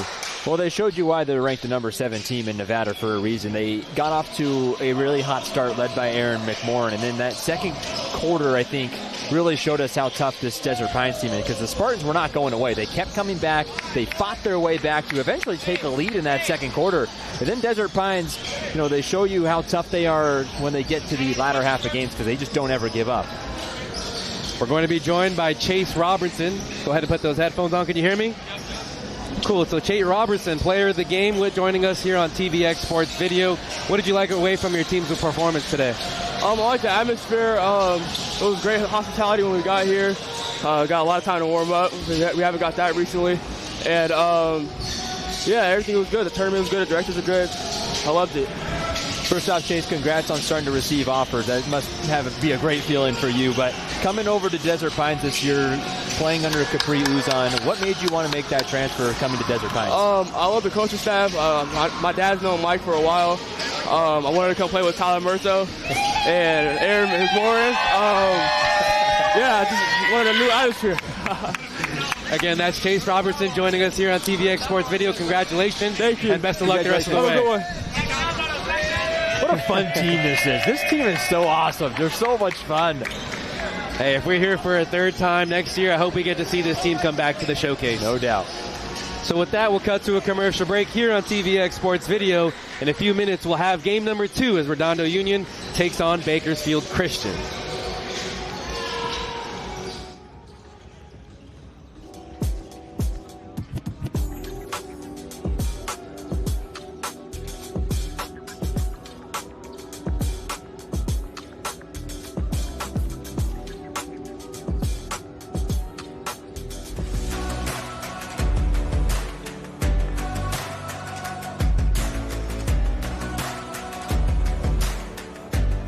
After walking on campus today, seeing the branding, seeing the reactions from my student athletes and my community, the campus makeover has already brought excitement to the student and faculty.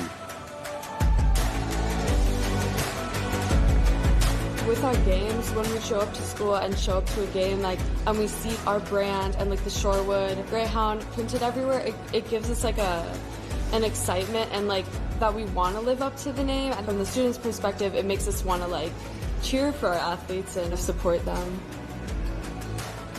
It's a great day to be a Greyhound.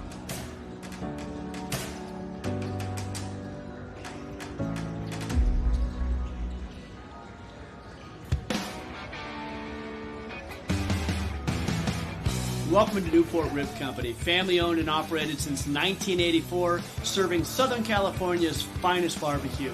Come on in.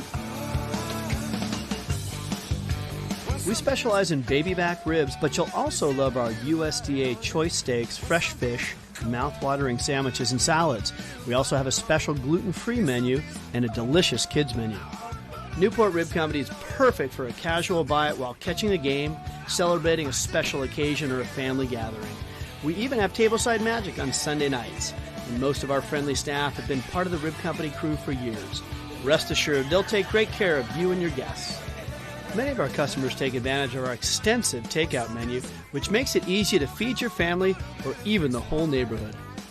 The Newport Rib Company caters hundreds of events a year, from post-game dinners for the Los Angeles Angels of Anaheim and their major league rivals to high school and college sports banquets. We value being part of the community and love serving our fantastic barbecue at all kinds of life celebrations. Our private banquet room accommodates up to 75 guests. We love working with our clients to guarantee that their event is comfortable, delicious, and stress-free. So come on in. The Rib Company crew and I look forward to serving you the finest barbecue in Southern California, because we have a lot of competition, but our ribs don't.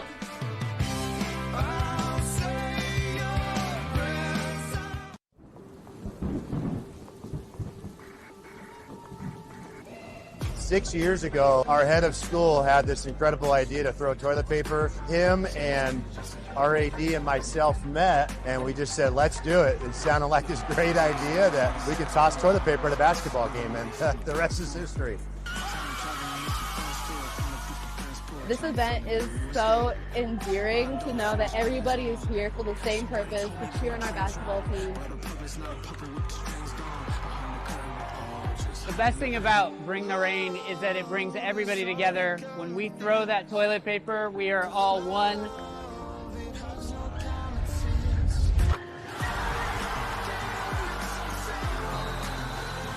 Oh my gosh, it was insane. Small school, but like on the court, it just feels huge. 5 years ago when we started this tradition, I was a junior, and just seeing how much it's grown over the years is crazy.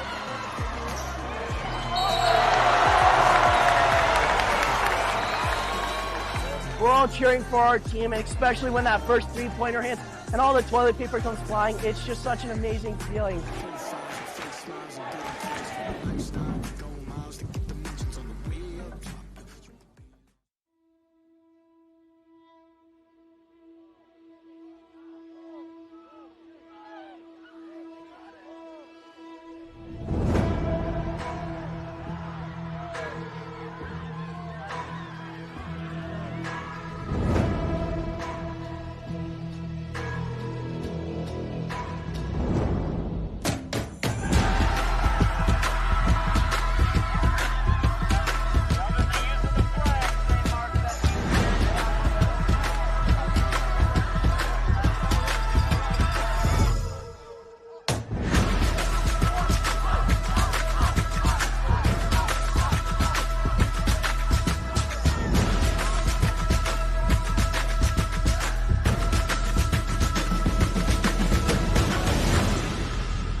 God's word says, you are a chosen people, a royal priesthood.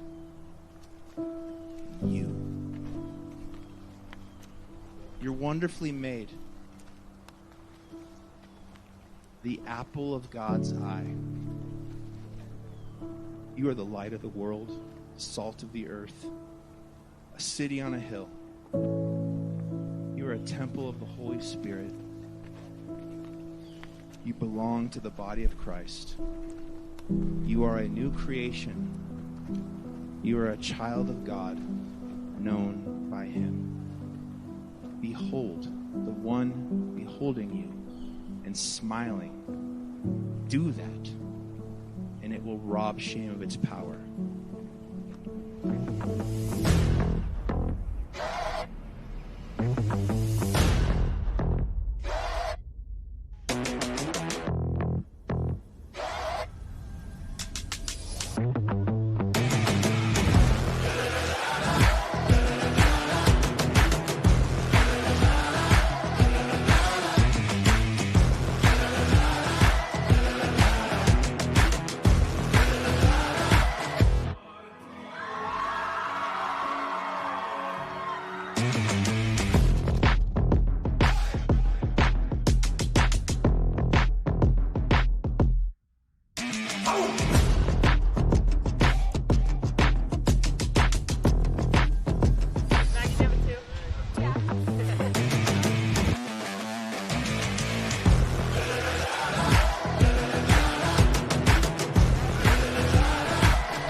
It's the second game of the BSN Showcase, Bakersfield Christian versus Redondo Union High School, in what should be another fun one today. So we welcome you back onto the campus of Pacifica Christian High School at the Triton Event Center, live on YouTube, brought to you by TVX Sports Video. Alongside Noah Alvarez once again, my name is Cameron Osborne. Noah, you got the 14-3 Redondo Union Seahawks, the 7-7 Bakersfield Christian Eagles, a team looking to move over 500. We're looking forward to in this game. Bakersfield Christian we saw last year, and I'm looking for Tywell Daramola. He's a 6'8 senior or junior on the roster. We saw him last year as a sophomore. He's developed his game, much more of an offensive threat. And for Redondo Union, keep an eye on S.J. Madison. He wears number 15. He's a senior committed to the University of Nevada. Very talented player. If you do a social media search, you see a lot of highlight videos. It's very fun. I'm excited to watch him play tonight for the Seahawks. Let's do the starting lineups right now. First for Bakersfield Christian and the Eagles under head coach Garrett Brown, as Bakersfield Christian ranked number 158 in the state of California. Their starting lineup with Kai McCrary and Owen Urasek. The big junior, 6'3", 200 pounds is Urasek. Daniel Gutierrez, Caden Jackson, and as Noah mentioned, Taiwo Daramola, who features numerous Division I offers. We'll be saying his name a lot as this game goes on. Redondo Union, their starting lineup of a 14-3 record, 1-0 in league play to start this year under head coach John Fisher. Chase Hawley, Joey Albala, Devin Wright, and Chris Sanders in the starting lineup. And the team captain, one of the two of them, the Nevada commit S.J. Madison, who was just recently named MVP of the Tarkanian Classic. But when you look at Redondo Union, John Fisher, one of the best in the business. They're ranked number 15 in the country and number 4 in California. So that just goes to show how many talented schools there are in California if Redondo Union's number 4. Yeah, Redondo Union being number 4 is very impressive because, like you said, California is such a big state. You have Southern California, you have the central section, the northern section, a lot of talented teams up across the state. I'm excited to see what they do in tonight's showcase. And Bakersfield Christian, it will be their 4th appearance in the BSN Showcase. They are 2-1 in this tournament. As for Redondo Union, who went 28-6 last year, 7-1 in league play. They play in the Bay League, right, with Miracosta High. A team that was so good last year to start the year. 9-0. They went 23-2 in their first 25 games to start. Ended up losing to Sierra Canyon in what would have been their final game of the season last year. Tip-off is underway. Redondo Union in their all-red unis, black tracing around, or I should say blue tracing on their sides. And Bakersfield Christian is in their white unis, blue numbers and blue tracing. First shot of the day is good. Redondo Union strikes first. S.J. Madison, the Nevada commit, a 4-star with the 3. That's the guy we're going to be calling a whole lot, and already Redondo Union starting in a full court press.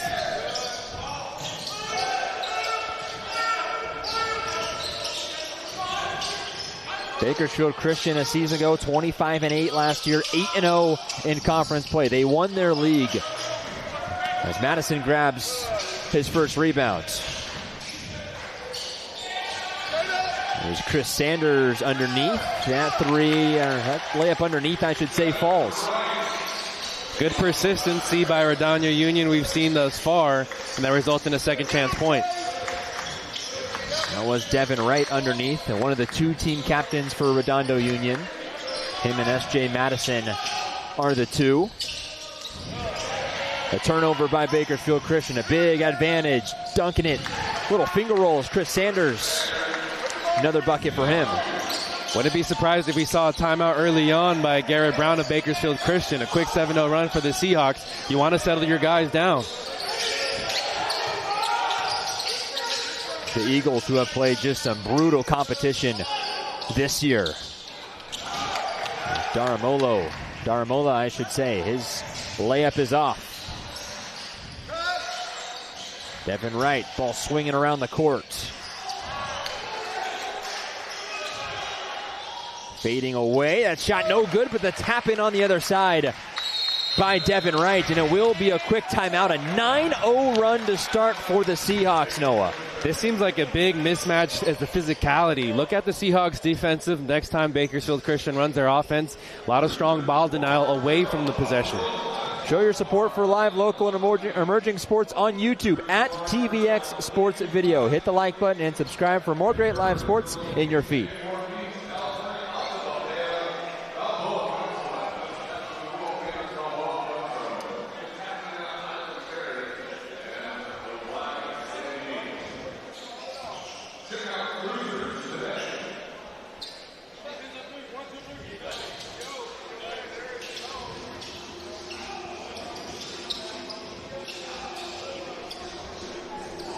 So fresh out of the timeout, you're talking about the Bakersfield Christian schedule a little bit to start this year. So they've played their losses to Centennial, Santa Margarita, Crespi, Harvard Westlake ranked number 4, Destiny Christian Academy a top 100 team, Vanden and Loyola also top 100 teams. So they've played some really tough competition. That's what you want to see, especially early on in the season. See where your team marks up against the best competition. Daramola misses a couple times inside, and Redondo Union's on the break again. A spinning pass to the corner. Devin Wright, who's got a basket already, 3 different goals scored for the Seahawks. 16 on the clock. Wright steps in for a jumper and rattles it in. Going to that last position for the Eagles on offense, I want to see Daramola use that glass. He was trying to finish down low, just making no use of the glass. We'll see what he does going forward. Oh, a rejection up top by Wright, but a foul called as Daramola will be headed to the line. I thought Wright met him up top.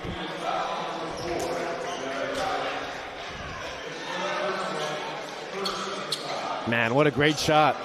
Shout out to the people at TVX Sports Video. Looked like all ball up top. There was very minimal contact on the body. Taiwo Daramola, one of the biggest guys, one of the lengthiest guys you will see in this tournament today. 6'8" tall, but holding offers from New Mexico State, Cal Baptist, UC Santa Barbara, and the University of Missouri, Kansas City. It's amazing. He hits his first shots today, 2 good free throws. It's amazing how much he's filled out since the last time we saw him, too, last year at the showcase. Now, Chris Sanders has been hot to start. 7 to start for Sanders. A lob to Daramola, but threw it over the top of him. Hard to do. Sometimes you don't have to make that flashy pass. That time Kai McCary got a bit carried away. Just make a simple bounce pass and Daramola can finish strong. A 13-2 run in this first quarter for the Seahawks, who are looking for their 15th win of the season. Straight away, Al-Bala left it short, and Daramola another miss. 3 straight wins for Bakersfield Christian. They've won 5 out of the last 6 games, coming off a 15-point win versus Mayfair University, or excuse me, high school. Not to that level just yet. That would be impressive, though, if we saw a high school play a university during the preseason.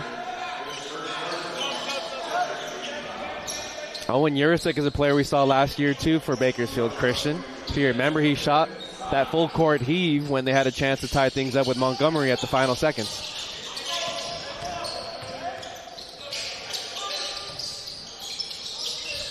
Kai McCrary tried to get a bit too nifty with it. Ended up being tipped out by the Seahawks. With 28 back on the shot clock for the Eagles.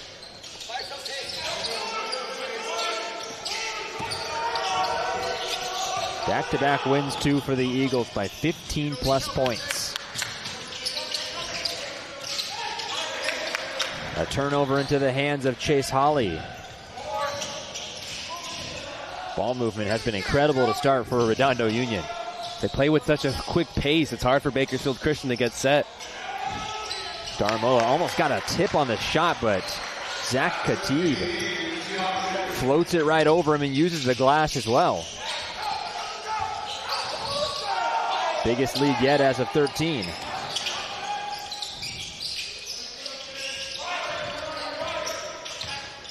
Hayden Jackson working off a Daramola screen. Now Kai McCrary, he's got exceptional handles, pulls up, long two. It's no good. I want to see more off-ball movement from Bakersfield Christian. There's a lot of sitting behind the three-point arc. If their defenders are eyes on the ball, there's room for you to cut down low and create some opportunities off the ball.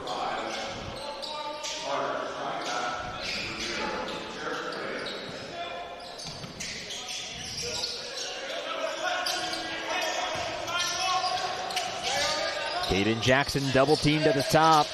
Trying to find an open eagle. He does. It's Steinbeck. Another shot, no good. Running back the other way. No good on the transition opportunity. Seahawks go 0 for 2.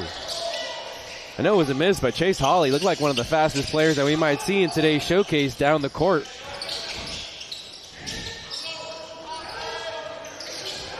Steinbeck, just a sophomore. Plays out with Yorasek from downtown. Desperately needed basket for the Eagles. Their first made three today. Redondo Union trying to respond. They can't. Offensive rebound and the putback by Chris Sanders. Strong putback by Sanders over the 6'8" big man in Daramola. Not an easy thing to do. Sanders at 6'4", but looks a lot bigger than that. Chase Hawley, senior who previously played at Linwood High School. He's already scored over 1,000 points in his career. He wears number 1 for Redondo Union. Oh, would have been a turnover instead of foul. A bailout foul there for Redondo Union. Got to be more disciplined down on the baseline.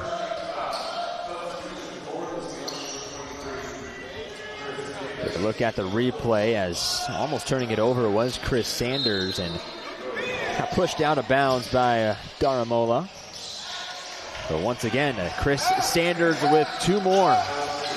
Currently holding offers from Long Beach State, Cal State Northridge, and UNLV.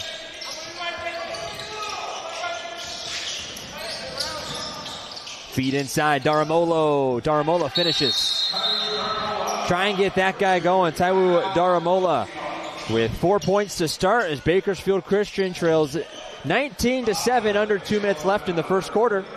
TVX Video has been covering sports in Southern California and around the country for nearly 20 years, and we are committed to bringing you the best live, local, and emerging sports coverage.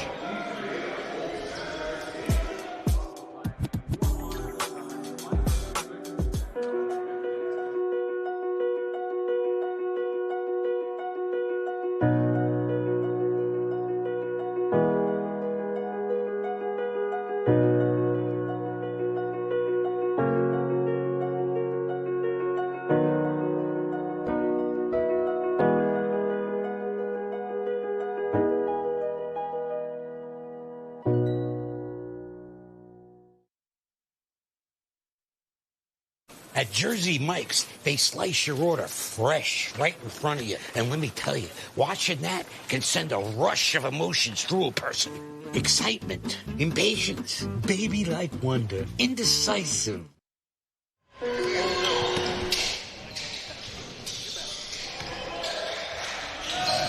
Back live on YouTube as Redondo Union leads 19-7. Back with Noah Alvarez. My name is Cameron Osborne. Second game of the boys BSN showcase. After Desert Pines took care of South High School in the first game. And so far it's been all Redondo Union. Pull-up J is good for Zach Khatib, who has 4 quick ones in the first. The Eagles did a nice job of creating chaos on the defensive end, and there's a quick 2 by Redondo, but still results in 2 points for the Seahawks. Has to be deflating if you're the Eagles.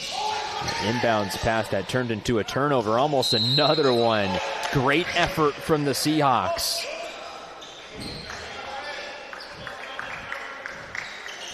I'm sure the coaching staff, too, will remind his guy Gutierrez that he can run the baseline when he's inbounding after a made basket.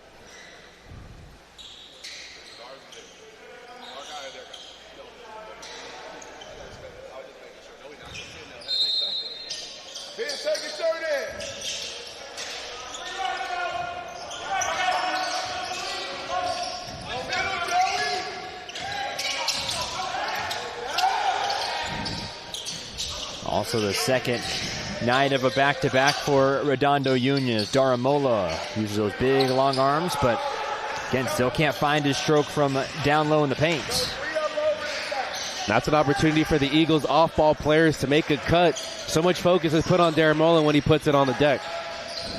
Corner three, contact made, and 3 shots coming up for Zach Khatib, the young sophomore.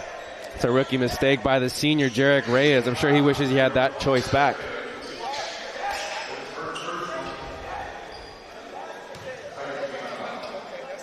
You gotta give yourself a lane, either off to the right or off to the left. You never want to close out straight up on a shooter, especially when he's taking a three-pointer like that.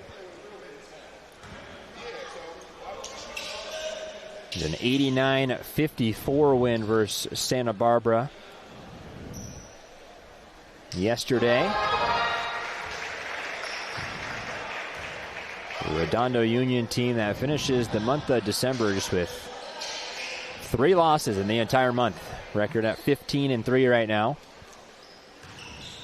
They've played also some really tough competition as well. Most recently, Damien and Crean Lutheran. Sunny Slope High School, one of the 3 teams that they've lost to.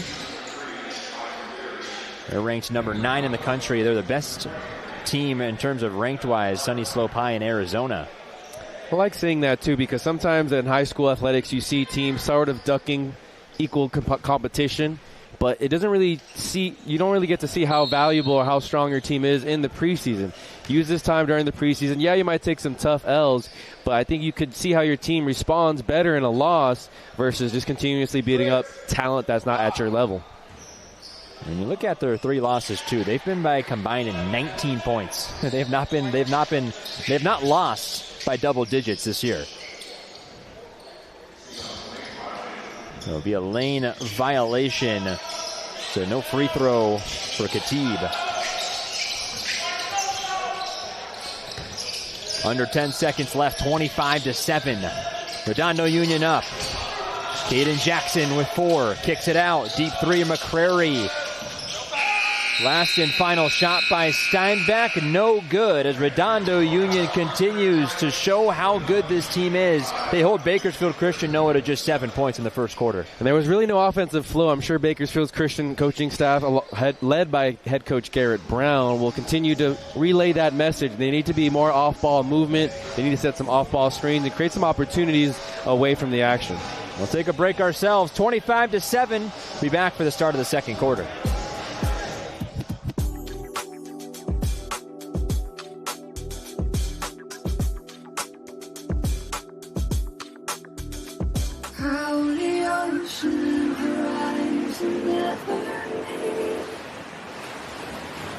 Long lines to see.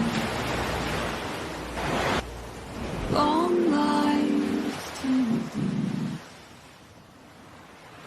Every wave will end and fall into the net.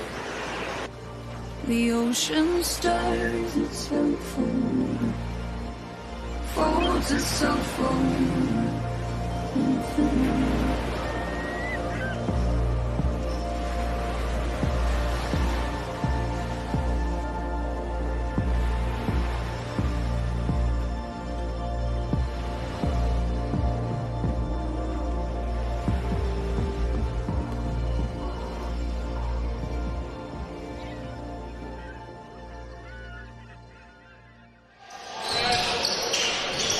Start of the second quarter on the campus of Pacifica Christian High School. Redondo Union's first 3 is off, and now the Eagles in transition. Jarek Reyes, no. Another miss from down low for the Eagles. And it leads to Redondo Union out on the break. Offensive rebound by Sanders. The 5th offensive rebound given up by Bakersfield Christian. Throwing it away, though, are the Seahawks. It'll lead to a quick 2. Caden Jackson, his first basket. Just the 3rd Eagle to score. The Seahawks have already featured 5 different goal scorers. Fading away is S.J. Madison. This is off to the right. Nice job by Reyes to come from the guard position to secure that rebound. No, what do you think Bakersfield Christian has to do to get back in this game? A lot more off-the-ball movement. Too many times is an ISO with one of their guards or an old-school pick-and-roll, but that clearly isn't working with the size, length, and speed of the Redondo Union defense. Another ISO. Caden Jackson with 6, turns it over. 2-on-0 break for Redondo Union. Chris Sanders gets the dunk to fall. Might have not have been pretty, Noah, but it'll be 2 points either way. Yeah, well, you always pray for those fast break opportunities to finish and show off your athleticism. That time it wasn't. Probably one that you could put on the highlight reel. Almost popped out. But you know what? 2 points. It's all that matters. It's 2 points. Chris Sanders already in double figures with 10. 6 from Zach Khatib, 4 from Devin Wright. S.J. Madison has 3 himself. As Chris Sanders has been grabbing, it feels like, every rebound. 2 defenders on that closeout by Jackson. I'm hoping he looks around for his teammates to make that extra pass. There's Taj Gardenhire, who came flying in to grab a miss and give Redondo Union, again, another second possession.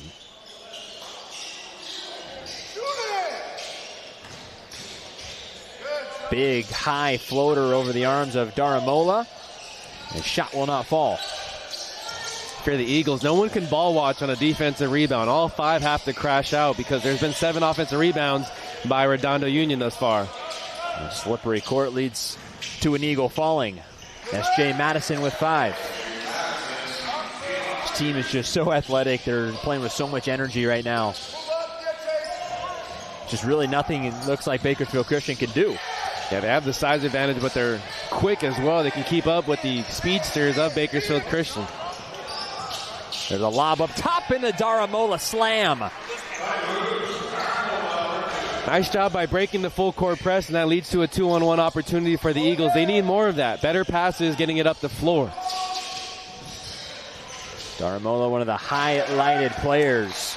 This guy was, Chris Sanders is up to 12.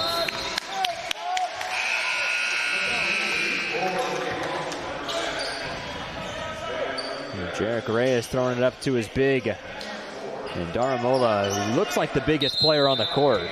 Yeah, stands at 6'8". We mentioned that S.J. Madison at 6'5". He's almost height for height right next to him. So one of those heights has to be a little bit off. Already a 20-point lead for Redondo Union, 31-11. We'll be back shortly live on YouTube, brought to you by TVX Sports Video.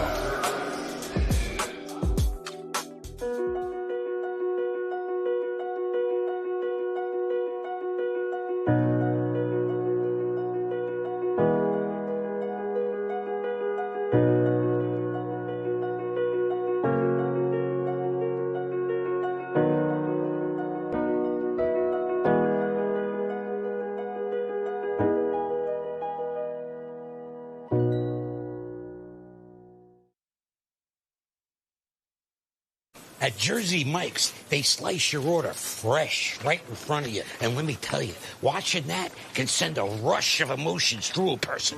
Excitement, impatience, baby-like wonder, indecisive, anticipatory chewing, nerves pacing, happy claps, and finally, jealousy, because that's this guy's sub. I should order one. Good idea. Sliced right in front of you. It's a Jersey Mike's thing. A sub above. The gym's starting to slowly fill up here at the Triton Event Center. What's been a pretty great start to the new year, I'd say. A pretty good place to be in beautiful Newport Beach, California. Really nothing like it to hold such a great showcase. It's a fun environment, too. We have had a DJ Rage. That's Shout right. out to her. She's been on the 1s and 2s, even in the girls' showcase that we've had in November. So it's a different element that we're seeing at the showcase these last couple times. There is DJ Rage with the banner right above her. Scan that QR code. You'll find her on social media. Great shot. Becoming a staple here for the BSN showcase, DJ Rage. Working hard at a very young age, too. So under 5 minutes left in the second quarter. Redondo Union up by 20. Those cross-court passes are so dangerous, especially with the length the Seahawks have on defense. 10 of the 15 wins for Redondo Union this year have been by double digits, but back-to-back seasons in which they've won 25-plus games. In 3 straight seasons, they've won over 20 games. I like the patience there by Daramala to wait for his defenders to get into the air. Again, I would like to see him use the backboard, though, on a finish. Usually never want to bring that ball down at that size. Let those guards poke at it, but when you get both defenders in the air, it'll help you out. Taiwo Daramola hits the first. It's impressive how much he's filled out from his sophomore to his junior year. He looks like a grown man now. Last year he was still very slim in his build, but this year a lot more muscle. Yeah, when we talk about players that stand apart, and Daramola, clearly one of those guys. And Chris Sanders on the other end for Redondo Union. Guys that are going to be playing at some high-level Division I school coming up soon. Both just juniors, too, so this isn't even them at their best. Right. S.J. Madison will be at a Division I school in Nevada next year, playing with the Wolfpack. Right wing three from Devin Wright, all nylon. Snaps the net, give him 7 points. You mentioned they're both juniors, but I'd be curious to see if there are holdbacks in middle school, and that's why they're maybe older juniors, about to be 18. Another turnover, but underneath is Gardenhire, who hits the deck. And with a couple Eagles tying him up underneath, the ball will be going right back to Bakersfield Christian. Officials took a while to call a jump ball on that one. Thought it would have been an easy break, but just got his feet tangled underneath him. What do you call the turf monster on the hardwood? That I don't know. That I don't know. Sometimes when you see that open of a lane, get a bit too excited. A 3-on-1 break for the Seahawks and a finger roll up and in by Devin Wright, who's got 5 straight.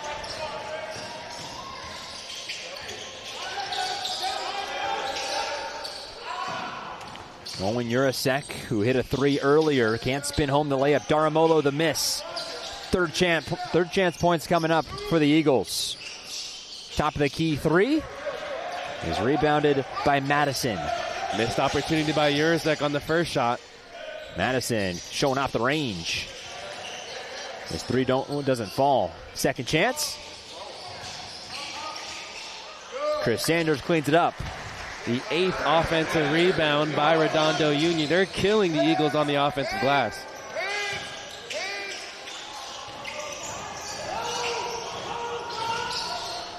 Urasek double teamed and throwing it away and tapped out of bounds. But if you're Redondo Union, I don't know how you go up against this team right now. If you're Urasek, you can't make that pass. You trap yourself into the corner. You can't just pass the ball after a spin. Look at your teammate first. This is costly.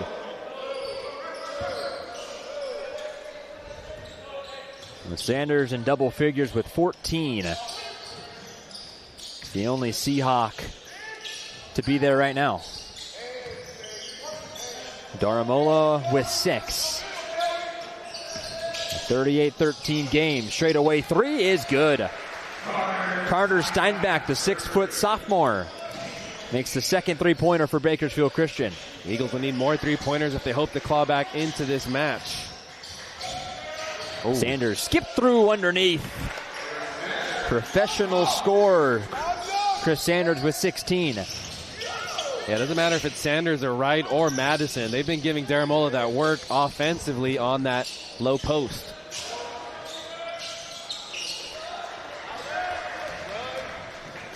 See how quickly they run in transition as well. Madison pulls up from 15. I mean, all 5 of these guys can score on the court.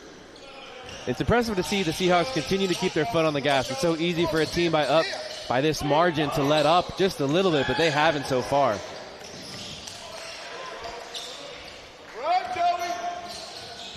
Running again is Joey Albala, the big high floater. Count the shot and 1. Wow. Joey Albala, his second made field goal and a chance at a 3-point play.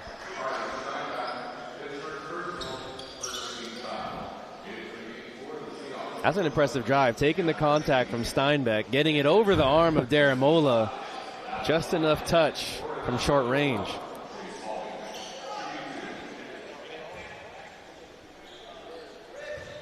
Really impressed by head coach Reggie Morris. He's standing next to our microphones, and I'm sure you're catching a little bit of the audio, but he continues to bark at his team to apply pressure defensively, to run the floor offensively every time they get a chance. Again, despite this large margin, you see a lot of teams sometimes lay off the pressure, but they keep their foot on the gas. They got a great coaching staff at Redondo Union. I mentioned led by Reggie Morris and John Fisher. Another breakaway. Another quick two. Zach Khatib, who's played big impact minutes off the bench. 8 points for him. Unselfish decision by Al Bala. He wanted the assist instead of taking the layup for himself. 31-point lead for the Seahawks as Daramola goes right over the back of Ben C. That's a great box out by Ben C. Shorter player at 6'1", but that's how you put a body into someone's hip. Got a minute and 4 seconds left until halftime.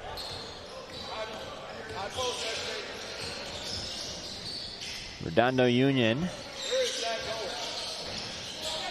feeling like they've been running circles really around Bakersfield Christian. Second game of a back-to-back two for Redondo Union, but fatigue not a factor at all. No signs of slowing down.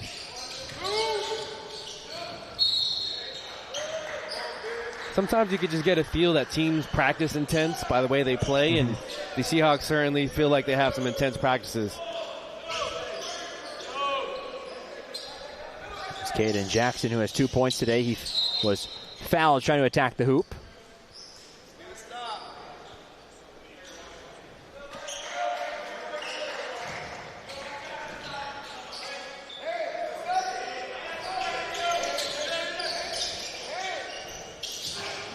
Jurasek tries again. Long miss.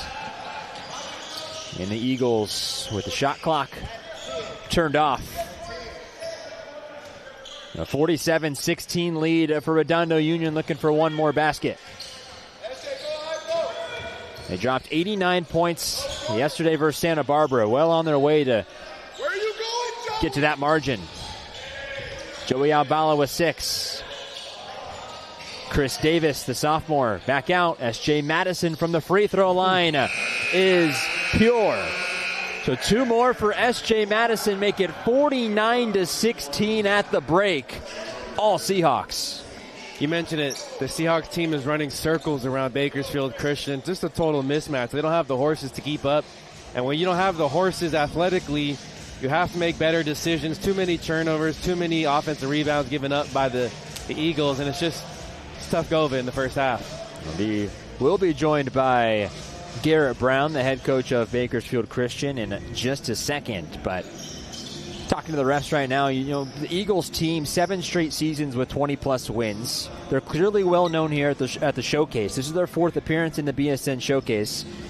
And they've played pretty well here in the Showcase. They are 2-1 overall with the loss last year to Montgomery High. So we will be joined by the head coach of Bakersfield Christian. Garrett Brown joins us on YouTube, a TVX Sports video with Noah Alvarez. My name is Cameron Osborne. Coach Brown, first off, thanks for joining us. And trailing 49-16 at the break here, Coach, what do you tell your team when you head into the tunnel? Well, I came over here to talk to you guys and see if you guys had a 33-point play we could draw up. That's really the only reason why I came over. So if you guys have any suggestions for me, I'll take it up to the locker room and we'll see what we can do. Your team has been getting killed on the offensive board by Redondo Union. How do you clean that up in the second half? Find a 6'8" guy on the street and have him come help us rebound. That would be beneficial. But no, I mean, we're missing 2 starters. No excuses. We played one of the toughest schedules in the state, and Redondo is one of the best teams in the state and the country. We have our hands full, and we're just going to keep fighting. You know, it is what it is. Sometimes when you play sports long enough, sometimes you have games like this, and you know, we're just going to not quit and just keep fighting, and hopefully we can you know, cut in the lead a little bit. Well, Coach, thank you for joining us. Yep. Good luck in the second half. Thank you for having me. You guys got a 33-point play or no? What's that? And a 33-point play I could draw up right now? Probably not for me. He might have one. No? Okay, because I got a marker for you guys. There goes Garrett Brown. We'll head to a break here. Halftime. We'll be back in 8 minutes, 49-16. It's the second game of the BSN Boys Basketball Showcase. Your support.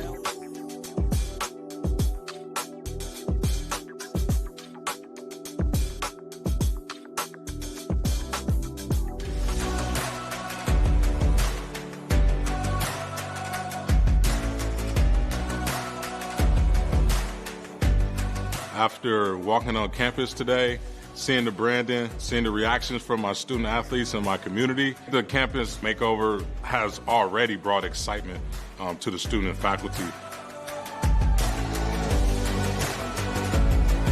With our games, when we show up to school and show up to a game, and we see our brand and the Shorewood Greyhound printed everywhere, it gives us an excitement and that we want to live up to the name. And from the students' perspective, it makes us want to cheer for our athletes and support them. It's a great day to be a Greyhound.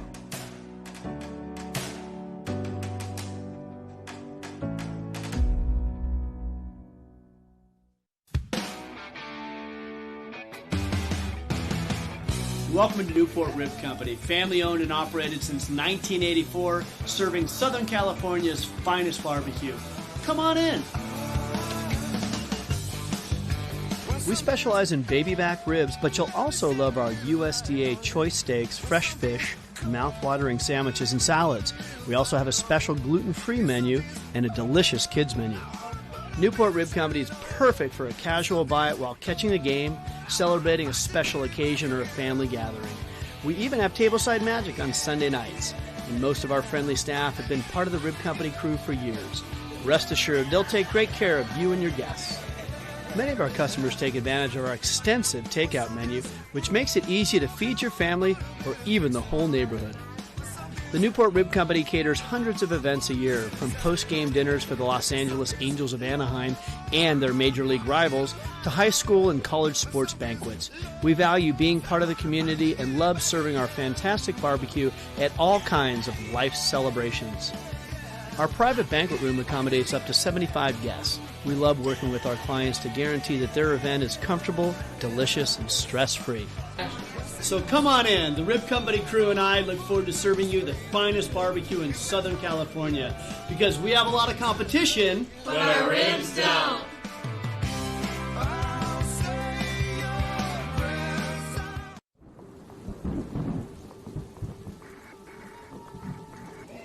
Six years ago, our head of school had this incredible idea to throw toilet paper. Him and our AD and myself met, and we just said, let's do it. It sounded like this great idea that we could toss toilet paper at a basketball game, and the rest is history. This event is so endearing to know that everybody is here for the same purpose, to cheer on our basketball team. The best thing about Bring the Rain is that it brings everybody together. When we throw that toilet paper, we are all one.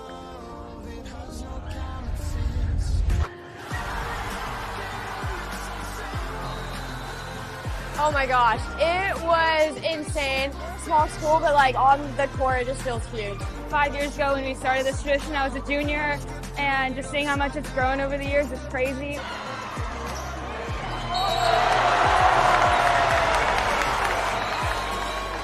We're all cheering for our team, and especially when that first three-pointer hits and all the toilet paper comes flying, it's just such an amazing feeling.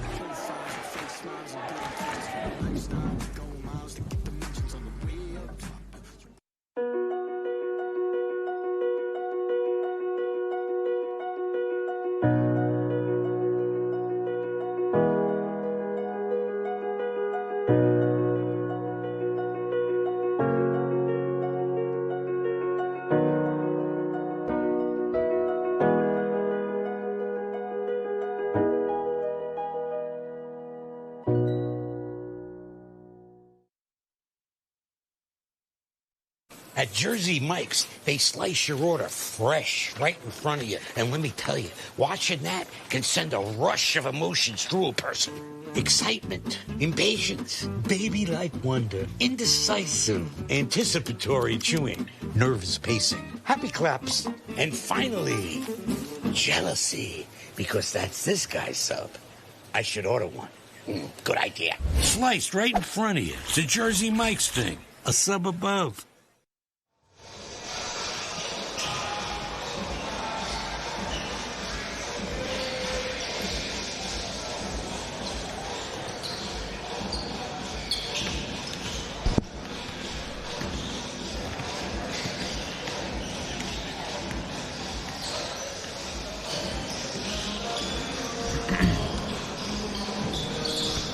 Well, back live on YouTube on TVX Sports Video with Noah Alvarez.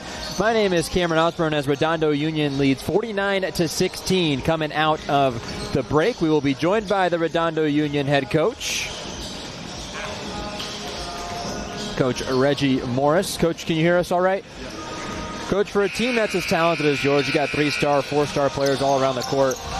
There's such a great, tight-knit group together. How do you coach that kind of basketball?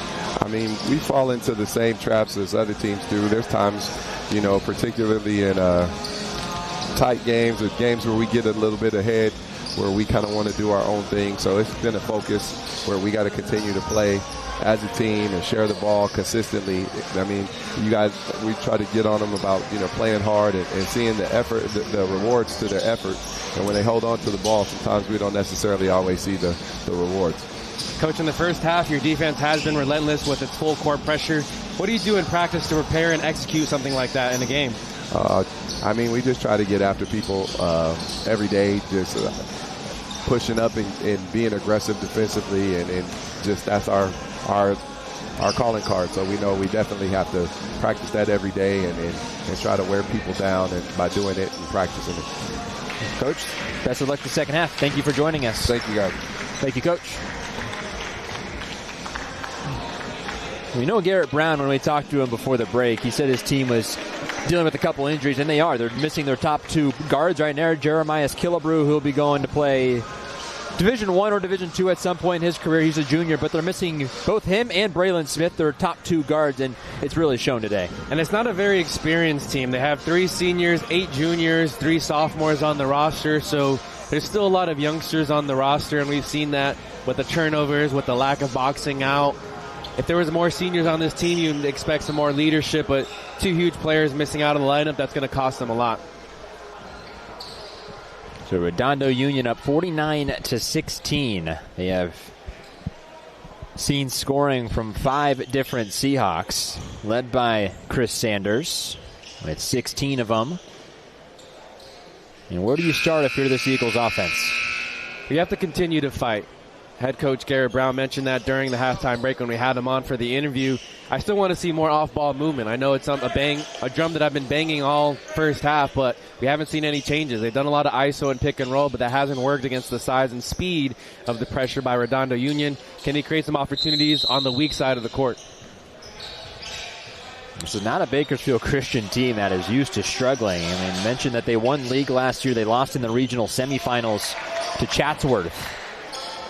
Devin Wright, 2 more for him. And Redondo Union picking up right where they left off, but this Bakersfield Christian team is not used to being run out of the water like this before. No, but they haven't dealt with full court pressure like this, and nice pass decision there to get up ahead the court and creating this free throw opportunity, but they haven't made a lot of strong passes dealing with this full court pressure.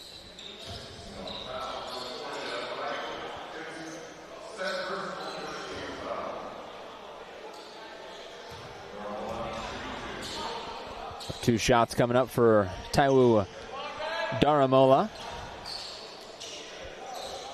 8 first half points for him. He leads all Eagles in scoring.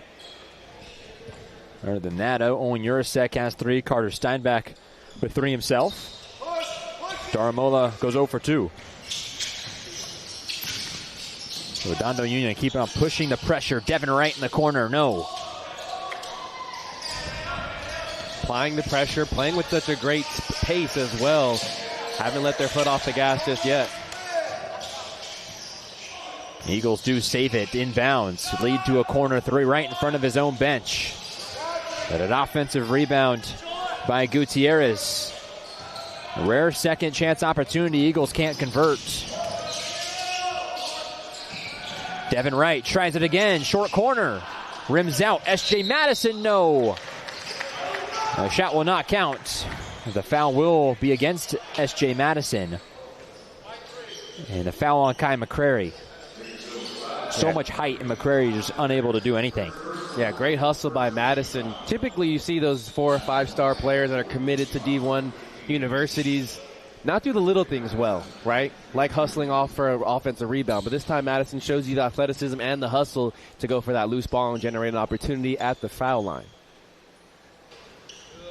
S.J. Madison, one of the best talents that's ever came to the BSN Showcase. A 4-star recruit. Mentioned numerous offers. Committed to Nevada. Fun story, too, is remember last year when we watched Crespi play here, they had Peyton White, who was committed to Nevada. He's doing pretty good over there, and those two will be teammates next year. Hey, good callback to last year's showcase. He was one of the more talented players we saw last year at Pacifica Christian. The BSN Showcase, it just breeds talent throughout every single school. It's a nice job by head coach Jeff Barakoff to get all these teams to agree to playing in this showcase, too.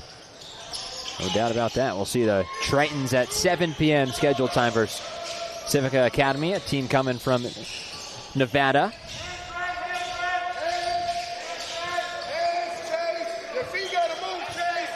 Bakersfield Christian, they won in 2020 in this BSN Showcase versus Rancho Solano Prep, and they beat Crespi in 2023. They mentioned lost last year by a point versus Montgomery, a game that came down to the final shot. As Caden Jackson from the mid-range with 4 points now. I like that attack. It looked like the Eagles or the Seahawks settled into a 2-3 zone, and he attacked that high post area.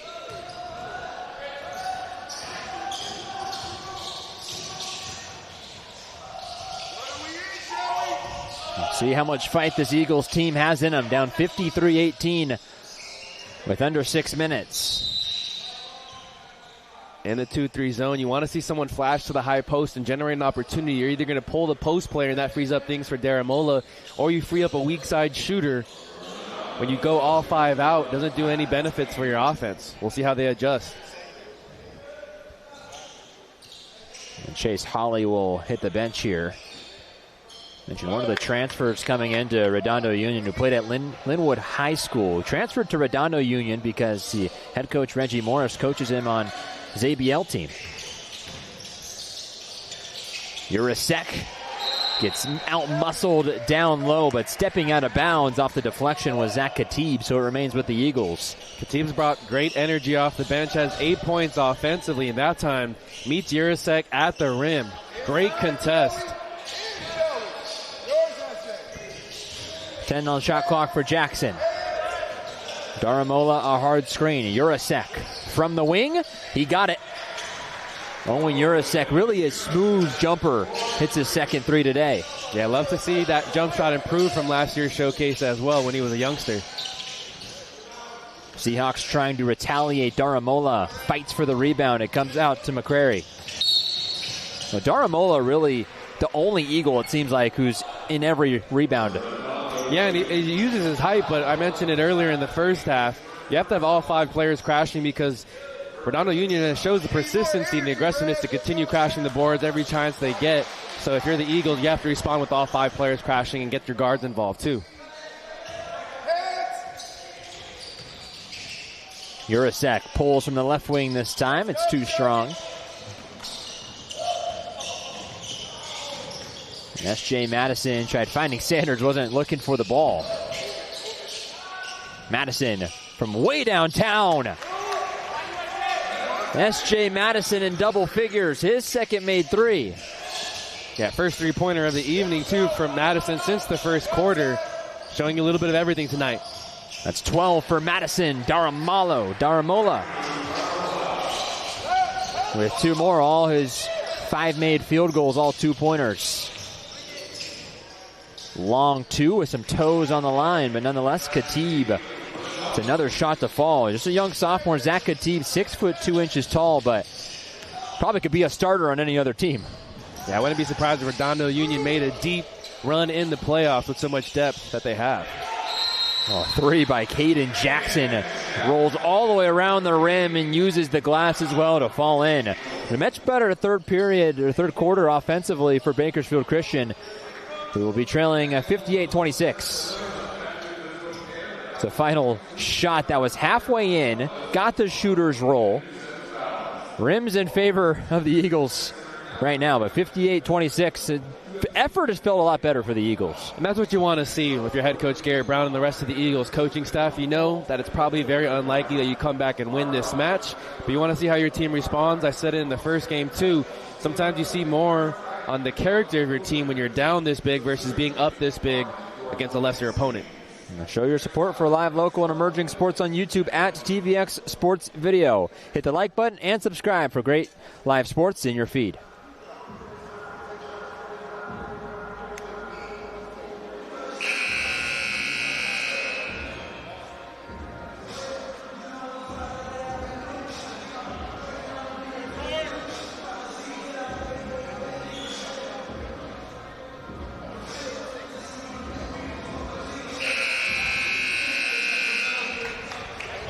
Back live at the Triton Event Center for this middle game of the 4-game BSN Boys Basketball Showcase. Coming up next, Crespi versus Modesto Christian, followed by Pacifica Christian and Civica Academy. Looking forward to that Crespi game. They're a very fun group who added a number of transfers too. They have the twins of Matt Barnes as well, Carter and Isaiah Barnes. 2 talented players in the showcase, and they're juniors now. They were underclassmen last year.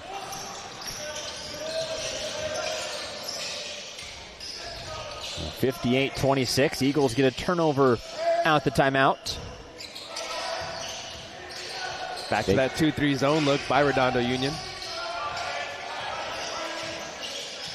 Baramola trying to free up his starting point guard, who sidesteps from about 12 feet out. It's off, and a long rebound going into the stands is Chase Holly, the senior.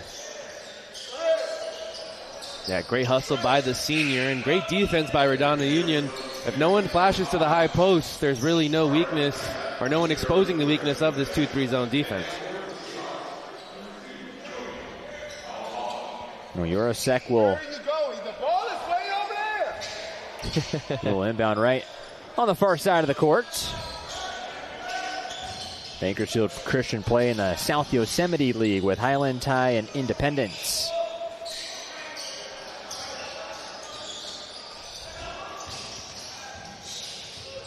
Urasek in the corner. Plenty of time on the shot clock for the Eagles. He was Jarek Reyes, also a standout football player at Bakersfield Christian.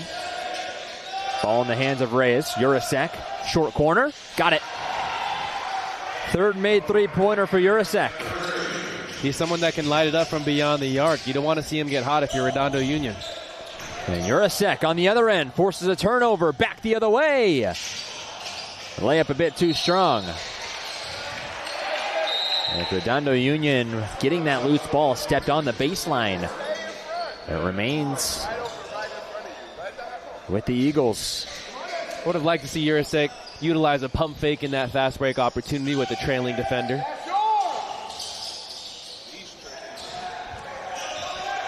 Four made three-pointers for Bakersfield Christian in this game so far.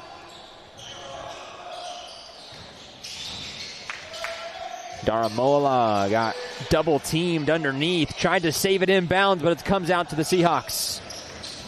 A big break if they hurry. Sanders blocked underneath by Caden Jackson.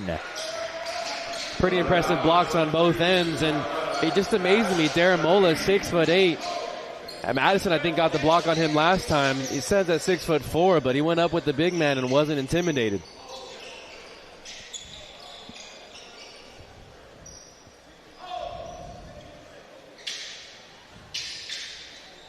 Three losses this year for Redondo Union, who's looking for their 16th win already this season. San Gabriel Academy, ranked the number 53 team in California. They lost to Bullis High School, who's top 65 in the country. They're the second best team in all of Maryland. And then, of course, Sunny Slope High School, who was their last loss, but they have beat Sunny Slope earlier this year as well.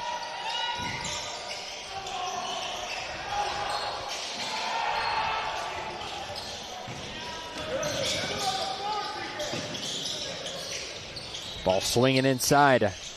Chris Davis back out.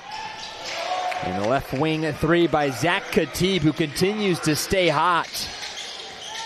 Has to be pretty fun, though. You mentioned that they played a team from Arizona. To go up against a team from a different state, different area code, different style of play, and see where you match up against amongst the nation's best. And Zach Khatib with 15. All off the bench.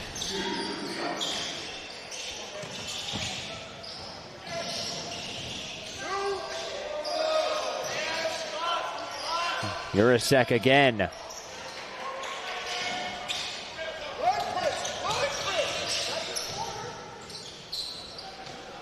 Corner three right in front of the Redondo Union bench. Chris Davis, the sophomore, can't convert. A lot of sophomores on this young Redondo Union team. The future of this team. Got Taj Gardenhire, who we've seen today, a sophomore. Ricardo Young and Zach Khatib, both sophomores. A deep three from Jurasek. And another miss from the Eagles.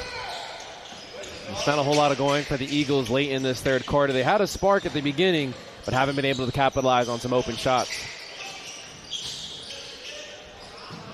Darmola saves it to Jarek Reyes. Can push if they hurry. Free throw line jumper is pure from Caden Jackson.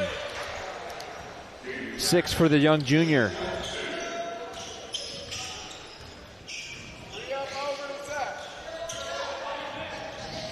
Certainly missed the Bakersfield Christian backcourt. Mentioned earlier, no Jeremiah Killebrew. The guy that holds offers from Cal Baptist and Cal State San Marcos. Just goes to show you the talent that's not here right now for the Eagles. But like you said in last game, though, it's a time to be hurt. Right, you want it to be in this middle of the season versus at the end of the season when you're in league or fighting for a playoff spot. It's worth noting, too, only 4 players have scored, and one of those 4 just has a lone three-pointer. That's Carter Steinbach. So really leaning heavy on 3 players. Someone else has to step up into the Bakersfield Christian Eagles. And we'll take a break as Redondo Union up 63-30 to run. And DJ Rage getting this crowd going at the Triton Event Center.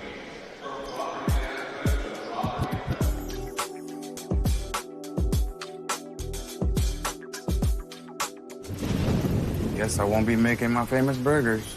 Text everyone to cancel. The Rivera say it's not even raining at their house. Aren't they like 2 blocks away? It is coming down out here. It really is. That was cheese. Yes, it was. Keep walking, Marge. I bet this is a microstorm. What's a microstorm? I don't actually know. Where you're going. At Trilogy Financial, we understand that fact. It's at the core of everything we do. We are a team of independent financial advisors dedicated to understanding your story and helping you reach your highest goals and aspirations. As your story changes, so do we. Our plans grow and change along with your story. Trilogy Financial, wherever your story takes you, Trilogy is there. We're coming back for the start of the fourth quarter. As Redondo Union up 63-31. And a shout out to all of our sponsors today. B&B Real Estate, Chick-fil-A on Newport and 17th. Newport Rib Company, Jersey Mike's. And TVX Sports Video as well, Mountain Mike's Pizza. Got all of our lunch and I guess dinner at this point covered as well tonight.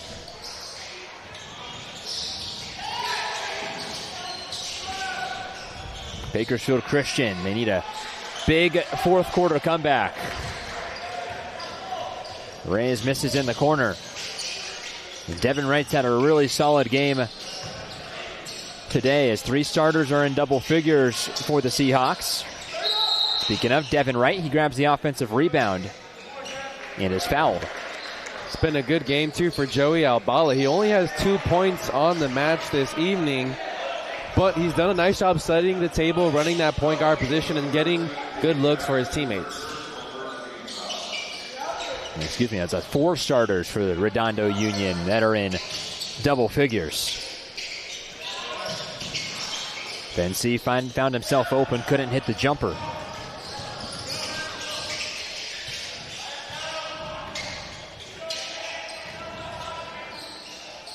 Taiwo Daramola spinning in the paint.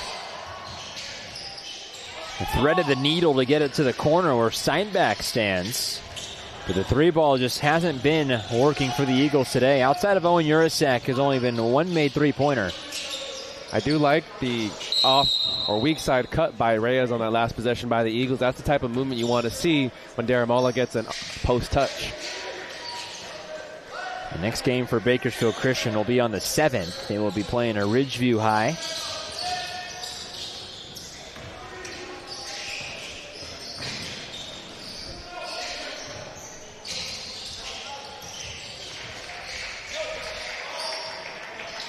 Under 7 minutes to go at the free throw line.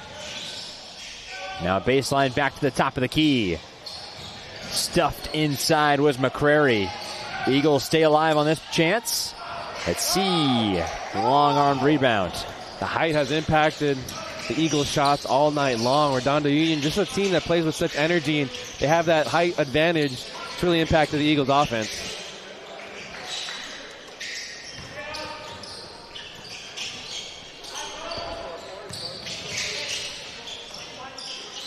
Devin Wright swinging it to the corner. Taj Gardenhire. Haven't said his name much as some of the reserve players in for Coach Morris. Good outlet pass. That time from Carter Steinbach as a timeout is called by the Eagles with Daniel Gutierrez set to check in. 63-33, 30-point lead. Yeah, great dime. You didn't get a great angle of it there, but a defender up in his grill and a defender in the backcourt as well. Nice pass to end right before that timeout. TVX Video has been covering sports in Southern California and around the country for nearly 20 years, and we are committed to bringing you the best live, local, and emerging sports coverage.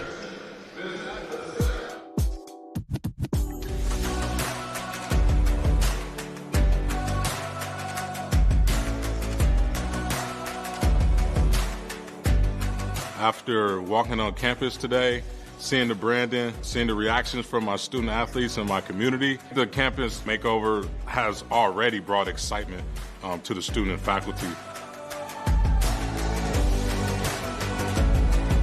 With our games, when we show up to school and show up to a game, and we see our brand and the Shorewood Greyhound printed everywhere, it gives us an excitement and that we want to live up to the name. And from the students' perspective, it makes us want to cheer for our athletes and support them. It's a great day to be a Greyhound.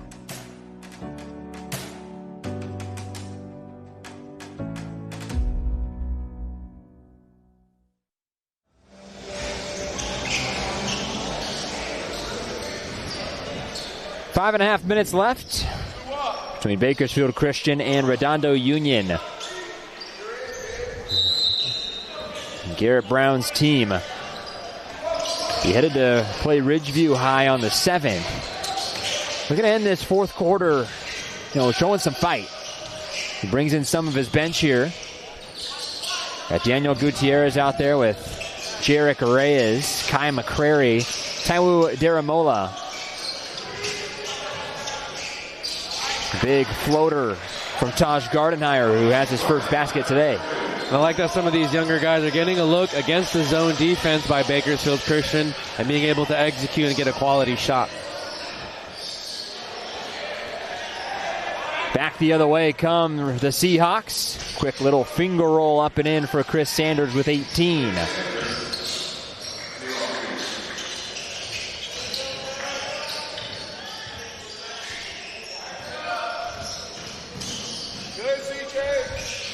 Kai McCrary to Jarek Reyes. Step in two, no. Daramola, the miss, cleans it up underneath. I like that Daramola hasn't really sat much either this game. The showcase, he wants to showcase his talents to any college coaches in the attendance or watching online. Right off the top of the glass, Chris Sanders now up to 20 points. And Chris Sanders, who was second team All-League a season ago, as Redondo Union went 28-6 last year. Looking to move to 16-3. Chase Hawley, also a second team a season ago for Redondo Union, hasn't scored today. One of the big ticket, quote-unquote, free agents brought in. Transfers, I guess you could say. Yeah, but that's pretty much the nature of the game of high school sports now. Whether you agree with it or not, a lot of these players are treated like free agents at the end of every season. You said earlier, too, that he transferred over here to play with his travel ball coach, and that's something you see a lot, too. Yeah. These coaches, especially the assistants, are very active in the travel ball community in the offseason. That's how they recruit kids. This game has changed in all sports at high school level. There's a lot of recruiting done. And Reggie Morris, who coaches the ABL team, Team Why Not. We found Chase Hawley, the 6-foot junior, called him over here for senior season. As Kai McCrary hits his first basket today. Outside of Taiwo Daramola, no one's in double figures for the Eagles. No, but Jackson and Urasek have done their job. Urasek hasn't been able to do anything outside of those three-point attempts. I'd like to see him create more opportunities down in the painted area.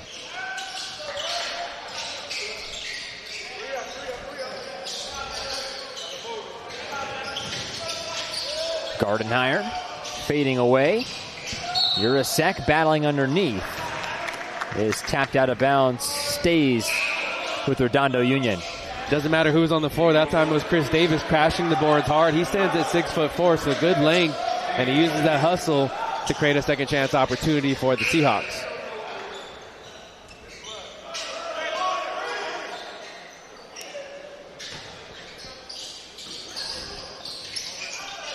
Inbound pass right to Chris Sanders. 2 more for him to give him 22 points today. That's such an unfair move on Nathan Dixon, who just checks in for his first action. You got to go against Sanders, who has 20-plus points. And just a veteran move. He gets the defender up in the air with the first move, patience, waits for him to come down, and then finishes strong for an and-one opportunity. Yeah, no one was guarding the inbounder either, so it led to a really easy pass inside. And now Chris Sanders having career day right now up to 23.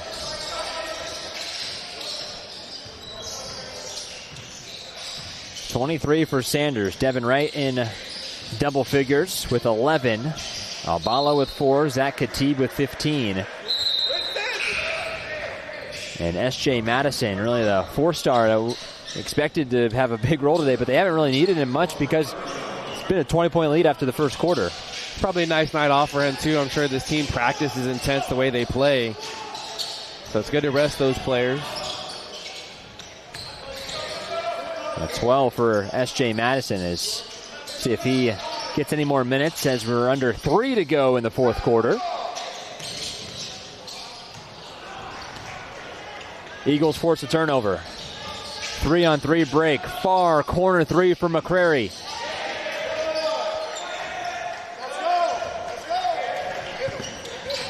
Coach Reggie Morris wants his Seahawk team to keep running. Chris Davis, no. And another rebound to McCrary. Pushing the pace through the lane. Almost traveled with it, but finds Urasek. His 3 bounces off the heel. Only 1 offensive rebound on the night for the Eagles. Nice job by Redondo Union to secure those defensive rebounds each time they get a chance. And fading away. A little nifty move from Carter Steinbach. Can't get the shot to fall. I mentioned there's been a struggle shooting today for Bakersfield Christian. He's made 4 3-pointers today, but 3 of those have came from Owen Urasek. As Kai McCrary picks up a foul, he will hit the bench as Jarek Reyes will come in for him.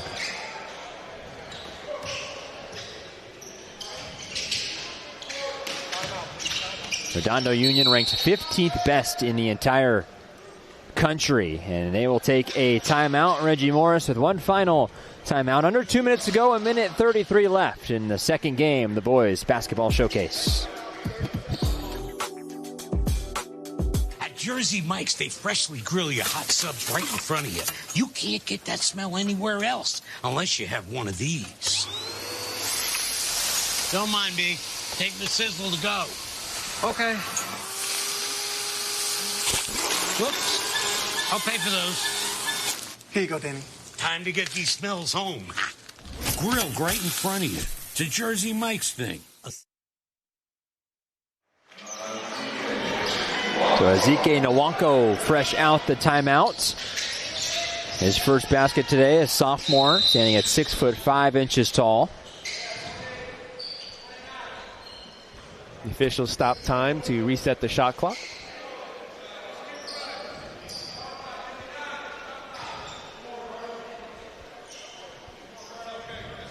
Redondo Union will play 3 straight conference games starting on the 6th versus Wiseburn Da Vinci.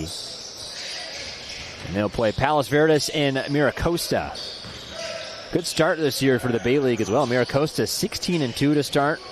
Wiseburn Da Vinci is 8-7. Peninsula a rough start, 6-10. But Palos Verdes with a 9-7 record. And Steinbach hits a 3 to give him 6 points. It's worth keeping an eye on the Seahawks and how they finish in league this year and where they're seated in the playoffs eventually when they make it to it. Still a couple tough games coming up. Still have to play Jay Serra on the 17th. It's really the last month. They'll play 1 game in February, and that will be the season finale versus Miracosta, which could possibly be for the league title, depending on how everything shapes out. Clock continues to roll here at the Triton Event Center, so that should do it. Under 5 seconds. So what just a dominant win for Redondo Union. They will move to 16-3 overall. They will be victorious tonight on their second game of a back-to-back. Bakersfield Christian under 500 now, 7-8 record. But that'll do it. All Redondo Union, 16th win for them on the season, a 76-41 dominance from the jump as they led after 20 after the first quarter and never looked back. Yeah, tough break for Bakersfield Christian. They're down a few players. I'm sure they expected a better outcome in this showcase or to put on a better showing. However, there were some individuals that shined. Taro Daramola was able to get some tough buckets in along with a few other guards. But just overall really impressed by the coaching staff and their effort to train this Redondo Union team to the level that we saw today. That takes great coaching. I know by just how what we saw on the court. They have intense practices. They compete with each other, and they're relentless with their effort and competing against one another. Be joined by a Redondo Union Seahawk. It'll be Zach Khatib. Zach, you hear us all right? All right, well, welcome on, my friend. We welcome Zach Khatib on the broadcast. Zach, as much talent as you guys have, I mean, you guys have played a gauntlet of a schedule this year. You come out to the BSN showcase, and against all the tough teams you guys have played this year, what did you guys look to prove here today? We've recently been struggling with showing like improvement and growth from the first game to now. So today was just a strive to show that we've actually improved along the way. Watching you guys on offense, you guys always made the extra pass tonight. Yeah. What do you guys do in practices and during the summer to really develop that chemistry with your teammates? We have in the fall we have a team retreat kinda. So basically in that we stay overnight at school from Friday to Sunday, and in that we'll have long talks. We'll be up to sometimes all the way up to 4 in the morning, trying to build that mental strength, and we'll also do a lot of conditioning. So in the preseason it'd be beach days, track days, all this trauma in a sense that we go through together to build that chemistry kinda. Zach, we have some time. I'm going to ask you one more question. Yeah. By the time you get to the end of the year, where do you guys want to be? State champs. Definitely. Open division state champs. Without a doubt, that's my one goal in mind. Especially everyone in the team is buying into that idea that we all want to be state champs. So. Awesome. Well, thanks for joining us today. Thank you for having me. Thank you, Zach. The second game is finished between Bakersfield Christian and Redondo Union, who takes a dominant win today as the two victorious teams today, Desert Pines and Redondo Union, and the Seahawks, who pick up their 16th win on the season. So for Noah Alvarez, my name is Cameron Osborne. We'll see you in about 15 minutes for the third game of the BSN Showcase versus Crespi High and Modesto Christian, live on YouTube, brought to you by TVX Sports Video.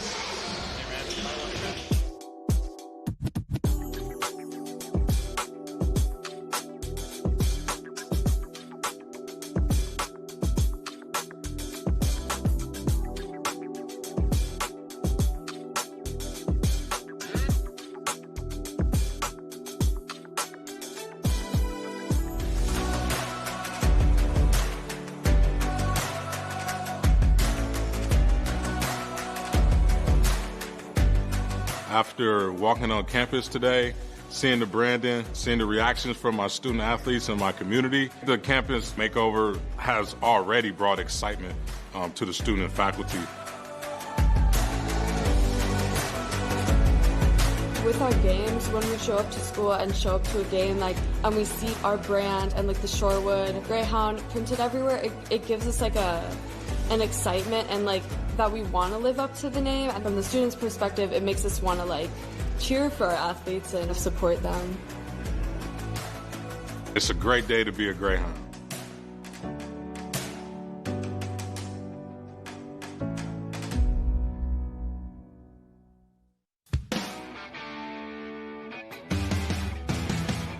Welcome to Newport Rib Company, family owned and operated since 1984, serving Southern California's finest barbecue. Come on in. We specialize in baby back ribs, but you'll also love our USDA choice steaks, fresh fish, mouth-watering sandwiches, and salads. We also have a special gluten-free menu and a delicious kids menu. Newport Rib Company is perfect for a casual bite while catching a game, celebrating a special occasion, or a family gathering. We even have tableside magic on Sunday nights. And most of our friendly staff have been part of the Rib Company crew for years. Rest assured, they'll take great care of you and your guests. Many of our customers take advantage of our extensive takeout menu, which makes it easy to feed your family or even the whole neighborhood.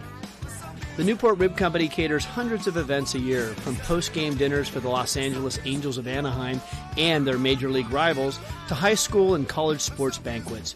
We value being part of the community and love serving our fantastic barbecue at all kinds of life celebrations. Our private banquet room accommodates up to 75 guests. We love working with our clients to guarantee that their event is comfortable, delicious, and stress-free. So come on in. The Rib Company crew and I look forward to serving you the finest barbecue in Southern California, because we have a lot of competition, but our ribs don't.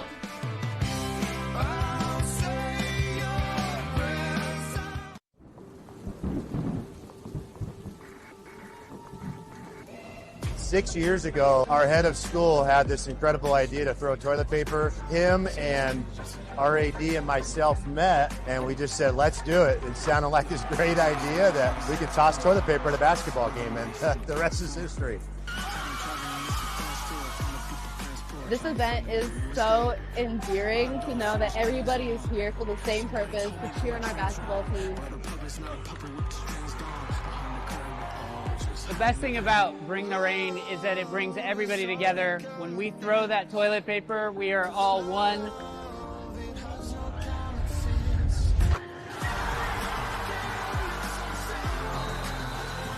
Oh my gosh, it was insane. Small school, but on the court, it just feels huge. 5 years ago when we started this tradition, I was a junior, and just seeing how much it's grown over the years is crazy.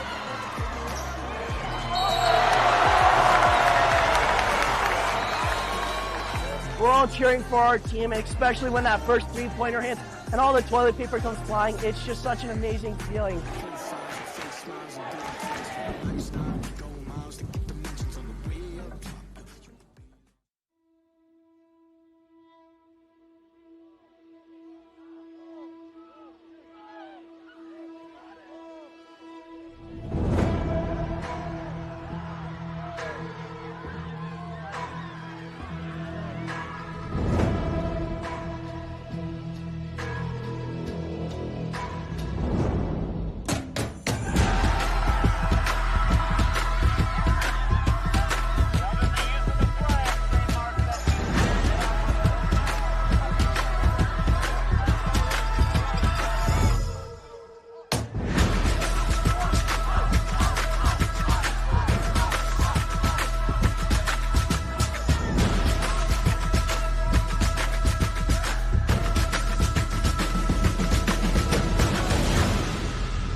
God's word says, you are a chosen people, a royal priesthood.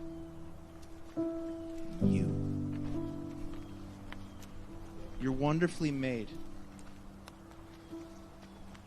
The apple of God's eye.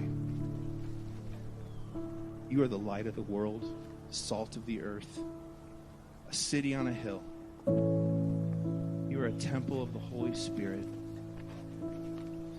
You belong to the body of Christ.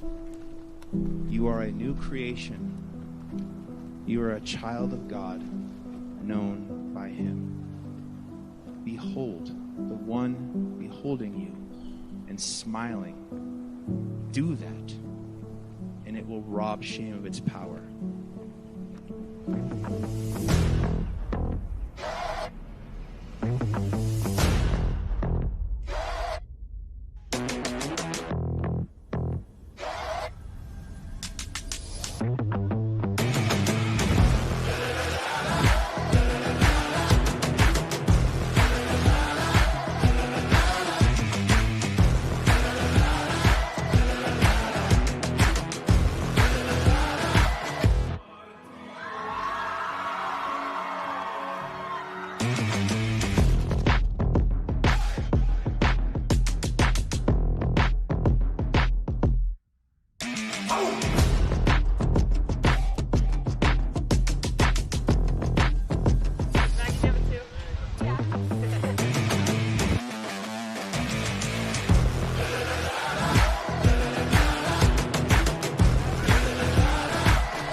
Back here on TVX Sports Video, just about ready for game number 3 of the BSN Showcase. It'll be a match between Crespi as they take on Modesto Christian. Noah Alvarez joined alongside Cameron Osborne. The Celts are 12-6 on the year, led by head coach Derek Fisher and former NBA player.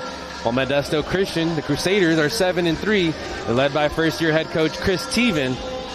An answer with a 7-3 record on the season. Who are some players to watch for in tonight's matchup?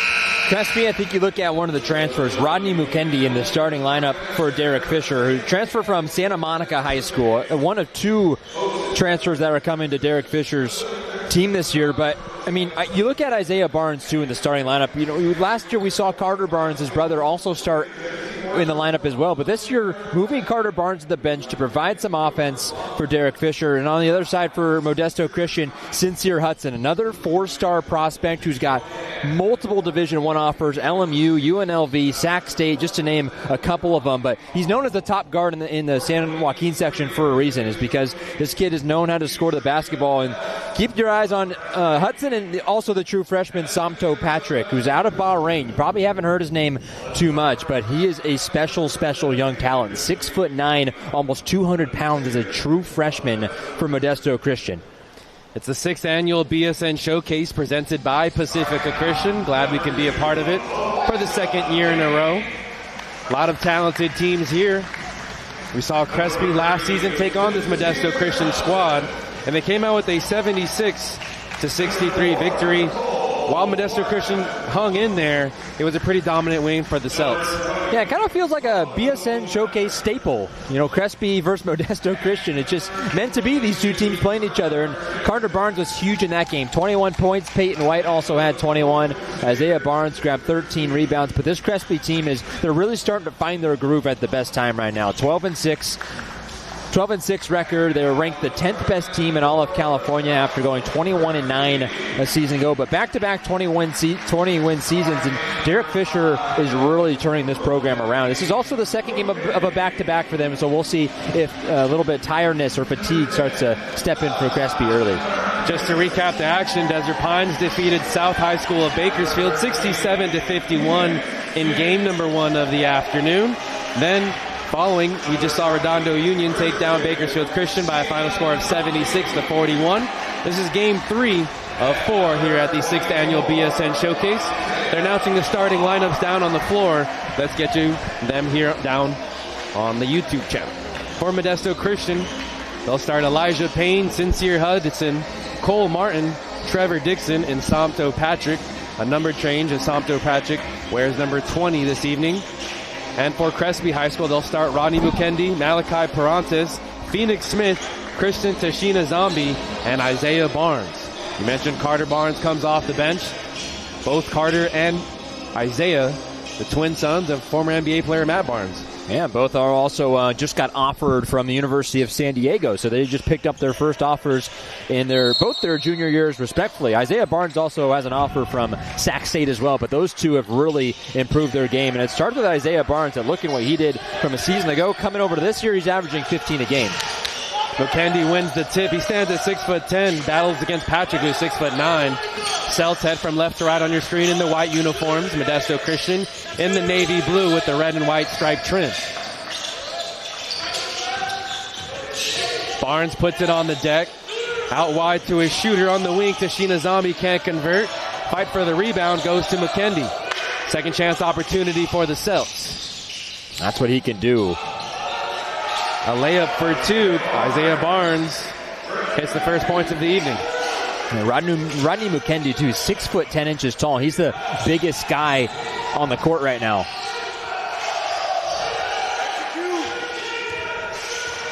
Celts showed some full court pressure as Modesto Christian got it up the floor. Out to the left wing. Back up top to Sincere Hudson.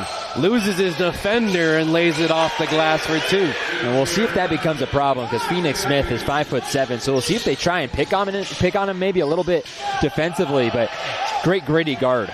A miss off the backboard by Parantes. Crusaders want to run.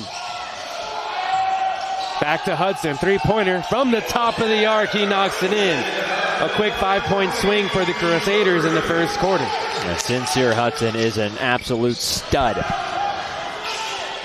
scored all 3 levels. He's known to be that kind of guy. Pashina and Zombie took a contested 3. Not the best look for the Celts offensively. Crusaders head the other way. The two not on the same page. That was Hudson throwing it up to Patrick, who wanted an alley-oop opportunity. And we'll see the first substitutions for head coach Derek Fisher. Josiah Williams checks in for, along with Cayman Martin. The two new on the floor. Another transfer, Josiah Williams, one of the players to watch this tournament. He's coming over from Hesperia High School. Big time, he's a big time player. Phoenix Smith runs point guard with this unit on the floor as the Celts get into their half-court set. Crusaders switch a lot defensively. Smith on the pick and roll. Barnes, baseline drive in the middle, fumbles, gets it back. Short range shot, no good. Smith, the smallest player on the court, grabs the offensive miss. 3-point attempt by Josiah Williams, and he has his first points of the evening. Just the ability that Derek Fisher has to bring a guy like Josiah Williams off his bench, a Division I talent. This Crespi team is just so much deeper than they were a season ago, like by a wide margin. Missed opportunity by the Crusaders leads to a fast break opportunity for the Celts. A layup by Parantes. Payne on the right side gets things started. A post touch for Patrick, who fumbles the pass. 5 minutes to go in the first quarter. Contested layup. A strong finish by Hudson. Look at the weight. Sincere Hudson caught that layup and finished it, too. Never brought the ball down. That was a spectacular play. Head coach Chris Steven wanted a foul on that opportunity as well. Said we're tied up at 7. A drive by Williams. Can't convert. It leaks out for Modesto Christian. Dixon slips near half court. Out to Payne, and he slows it down. Hudson, aggressive drive. Might have been deflected. Celts out to run. Parantes goes right at his defender. First foul of the game.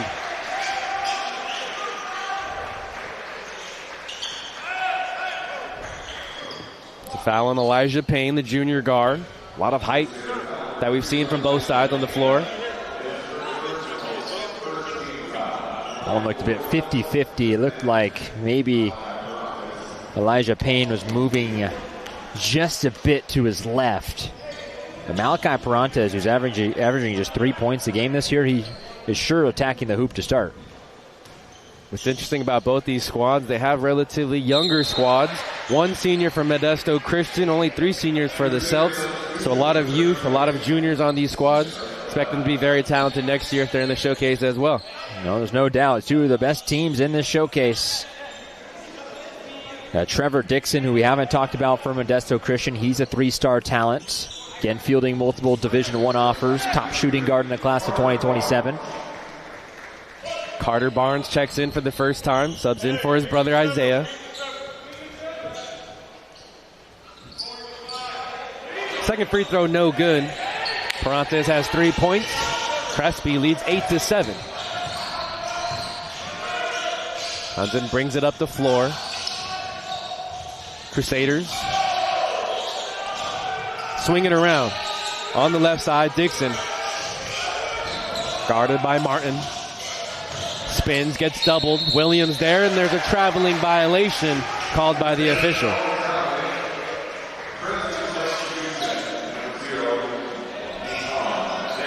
Just over 4 minutes remain in the first quarter. Thanks for tuning in to the 6th annual BSN Showcase presented by Pacifica Christian.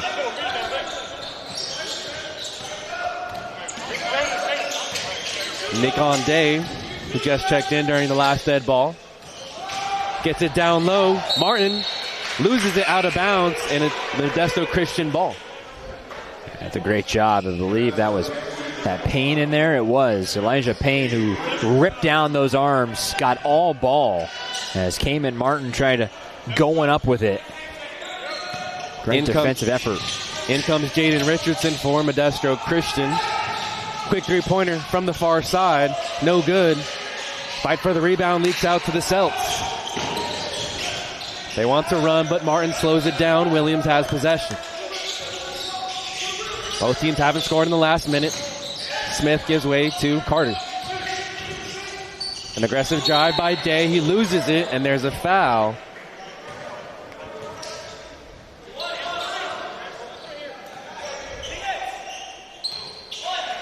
The second team foul on Modesto Christian. Only 2 fouls have been called in this first quarter of action.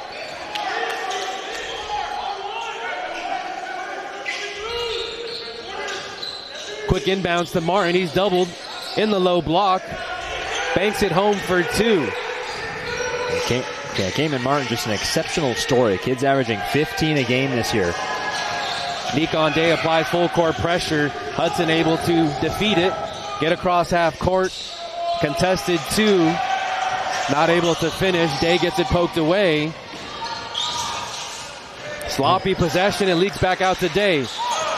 Now it's intercepted by Modesto Christian. Ahead of the pack for 2 is Hudson.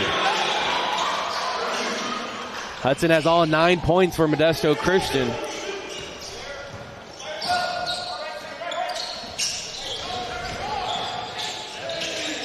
Layup on the right side by Carter Barnes. Extends the lead to 3. I really respect what Carter Barnes has done. There's so many mouths to feed in this offense, and Carter Barnes has really taken a back step. He's averaging 9 a game from averaging 12 as a sophomore a season ago, but he's improved his game. Became from a good three-point shooter to a great three-point shooter this season. Another steal by the Celts. Isaiah Barnes on the layup, can't convert. Last touch by Modesto Christian. 2 more substitutions check in. Samto Patrick, one of the starters, comes back in for the Crusaders, along with Xavier Powell. Williams gets it on the curl. All sorts of contact, nothing called there. The refs are letting them play. 20 seconds on the shot clock. Martin at the top, gives way to Day, puts his head down, left-handed layup, off the mark, but he gets the miss. Shot clock doesn't reset, it shows 10. Barnes takes a three-pointer, and Isaiah has 5 points. Quick timeout called by Modesto Christian. And we'll take a timeout here on TVX Sports Video. We'll be back with the final 2 minutes of action after this.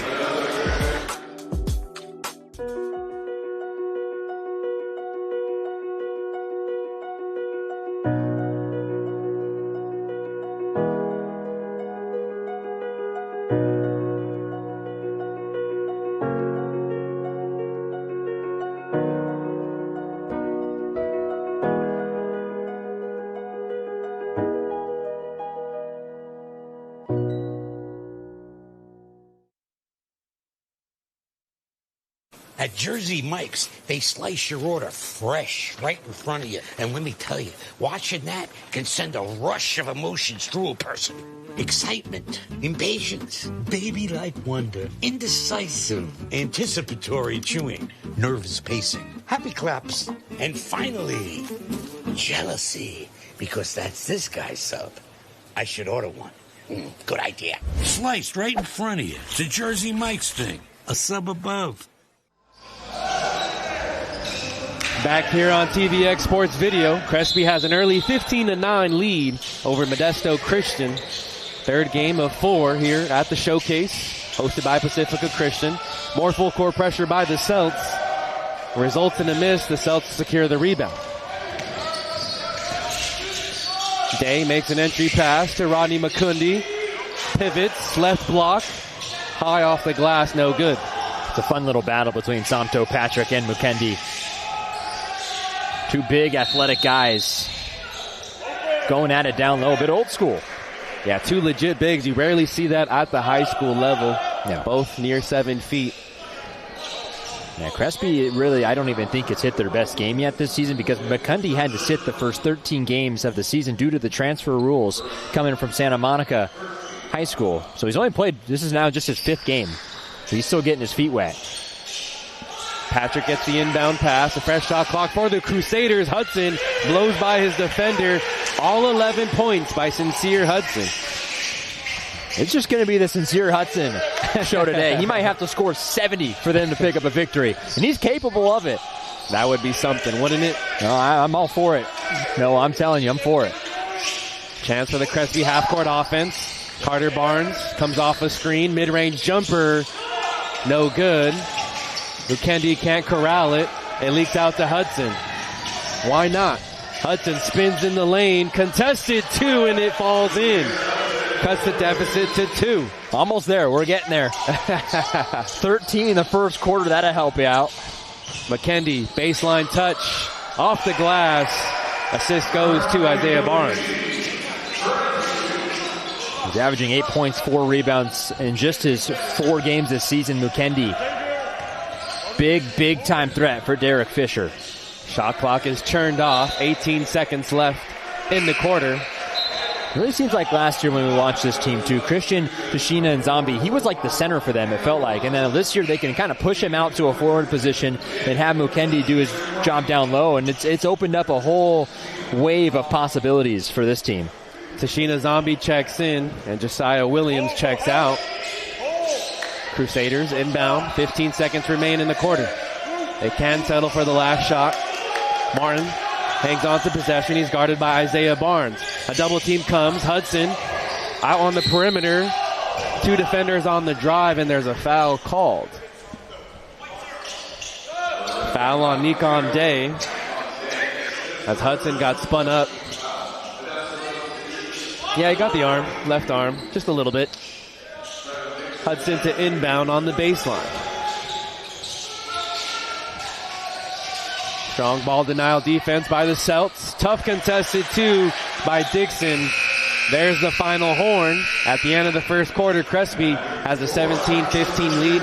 A much more competitive game than we saw from the first 2, though, Cameron. No doubt. And I was just about to say, where's Trevor Dixon been? I feel like you haven't said his name at all today, but there he is cleaning up the glass underneath. 3-star, holds an offer from Nevada, UCR, Rutgers. Really great talent, and, it's been the Sincere Hudson show all day today. We'll cut to a commercial break here on TVX Sports Video, and we'll come back with the second half of action after this.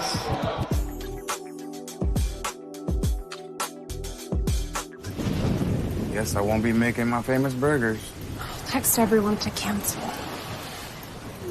The Rivera say it's not even raining at their house. Aren't they like 2 blocks away? It is coming down out here. It really is. That was cheese. Yes, it was. Keep walking, Marge. I bet this is a microstorm. What's a microstorm? I don't actually know. Where you're going. At Trilogy Financial, we understand that fact. It's at the core of everything we do. We are a team of independent financial advisors dedicated to understanding your story and helping you reach your highest goals and aspirations. As your story changes, so do we. Our plans grow and change along with your story. Trilogy Financial, wherever your story takes you, Trilogy is there. Back here at the 6th annual BSN Showcase hosted by Pacifica Christian. Crespi has a 17-15 lead at the beginning of the second quarter over Modesto Christian. Dixon comes off a screen, gives way back to Hudson, who has 13 points. 13 of the 15. Step through off his left foot, can't convert. Second chance opportunity as Savi Archuleta grabs the offensive board. Left-handed layup by Cole Martin is good. First points on the evening for him. Tashina Zombie can't handle the pass. A turnover by the Celts offense. Richardson gives it back to Hudson. Richardson sets the screen. Hudson, right side drive, and he gets the friendly bounce. First lead for the Crusaders, 19-17. And 15 coming from Sincere Hudson. Usually you see why players are known to be the top guard in all the San Joaquin section, and Sincere Hudson, he is by far looked like the best guard we've seen today. We do want to share an update with you. There will be no 4th game. This is the 3rd and final game of the 6th annual BSN Showcase. That's all the information that we have at the moment. The Crespi Celts versus the Modesto Christian Crusaders will be the final game of the showcase. Noah Alvarez joined by Cameron Osborne. Josiah Williams to inbound. Entry pass to Martin. He's met up top. It's a block for the Crusaders. They have a 4-on-1 fast break. Sloppy pass by Hudson. He knows it. I get he wanted to be unselfish right there, but that was a point I thought he would just put his head down and run right into the paint. Yeah, on a fast break opportunity, you want that defender to step towards you. I think he had one or two more dribbles before giving way to his teammate. Entry pass goes to Sevi Archuleta, who just checked back in. Dixon on the handoff, baseline, tough jumper, air ball, misses everything. Williams out to Tashina Zombie. Celts push the pace off the glass, no good. Love to see Josiah Williams get more involved offensively for Crespi. The ball hasn't been in his hands too often. Entry pass to Archuleta, he fumbles it. The other way, Josiah Williams pushes the pace, spins, he fumbles it. A steal for the Crusaders. Both teams empty trips on their last two possessions. Oh, wow, that's a massive hit to the face. Ooh. We hope Phoenix Smith is okay. He's down in some pain. It's an offensive foul on Cole Martin, his first personal. Yeah, watch him drop the shoulder. I mean, this is a big blow. Oof. Look at that. I mean, that's worth even reviewing because that is with intent. Scary moment for Phoenix Smith as he takes his time to get up off the floor.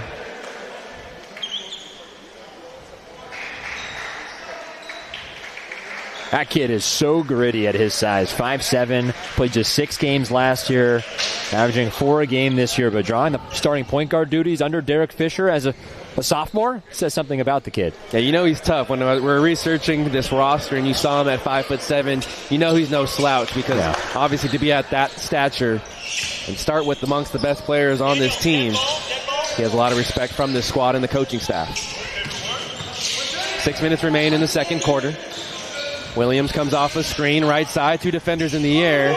Martin gathers, back out to their shooter, Perantes. Tashina Zombie can't finish, out to the Crusaders. Dixon. Back out. And it's a finish for 2 by the Crusaders, extending their lead to 4. It's a great pass.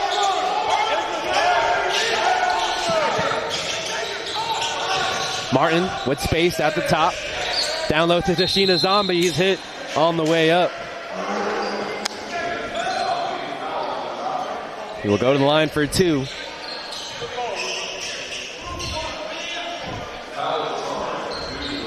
Yeah, Tashina and Zombie, who's these past couple possessions, the ball's been in his hands down low. 6 foot 4 inches tall. He's having his best year scoring wise, but still shocked that Josiah Williams isn't getting any more touches. We have a TV timeout here on TVX Sports Video. We'll return with the final 5.5 minutes of action after a word from our sponsors.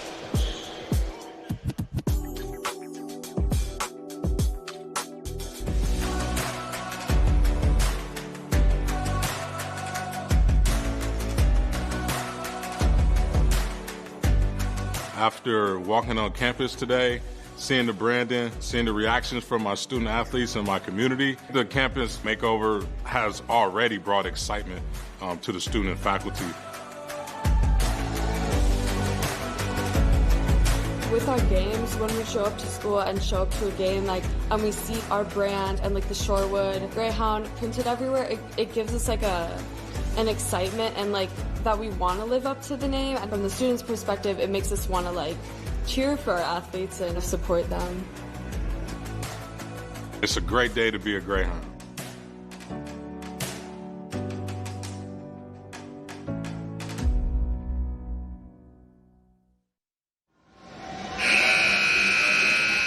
Back here on the Triton Event Center, the host for the 6th annual BSN Showcase, presented by Pacifica Christian and live on TVX Sports Video. Hey, make sure you give a follow to TVX Sports Video on YouTube. TVX Video has been covering sports in Southern California and around the country for nearly 20 years. And we are committed to bringing you the best live, local, and emerging sports coverage. Noah Alvarez joined by Cameron Osborne.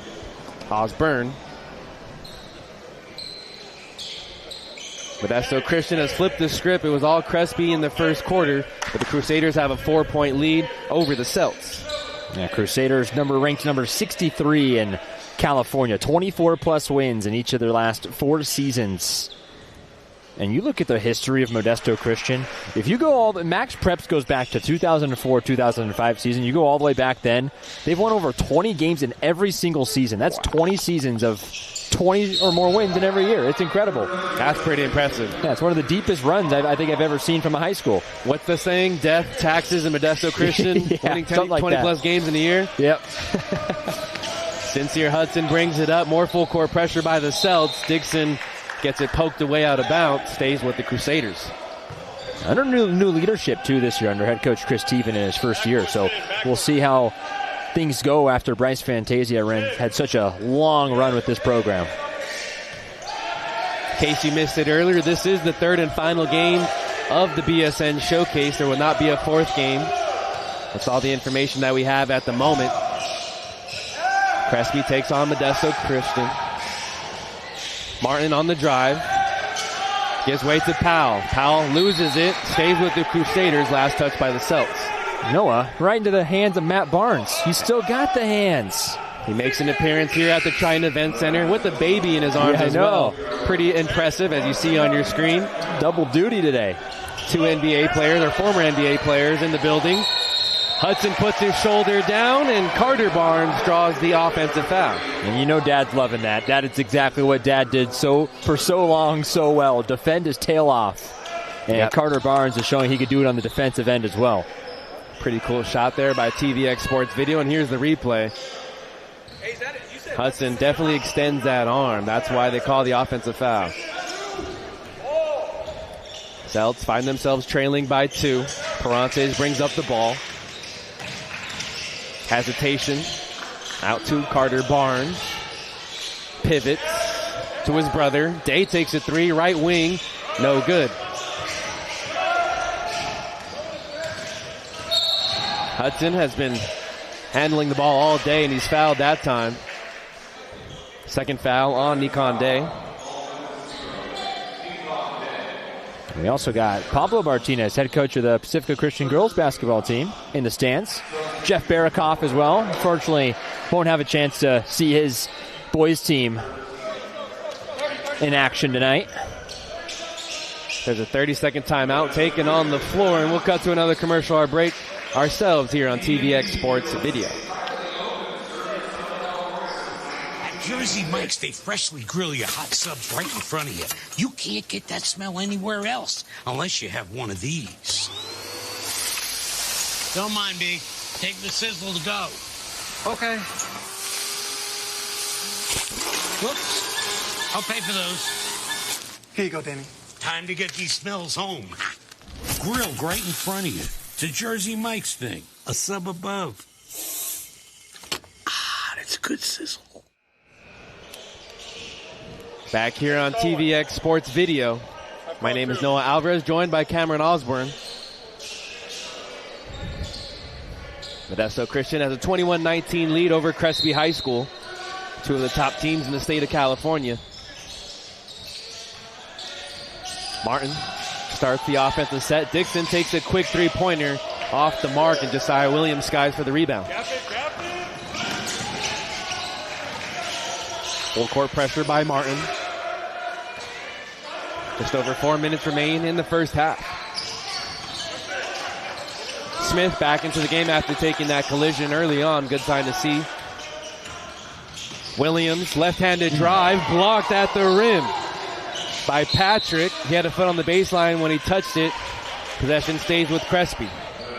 And McKendy wanted to jam that one home, but look at the effort. Josiah Williams really created space, but Samto Patrick came over to reject that shot. There's a foul away from the ball on Modesto Christian. That's going to be on Sincere Hudson, his second personal. Hudson has 2. Nikon Day has 2. 2 players for either side. Day for the Celts, Hudson for the Christian. Head coach Chris Teven doesn't agree with the call. Isaiah Barnes catches the inbound. 30 seconds on the shot clock.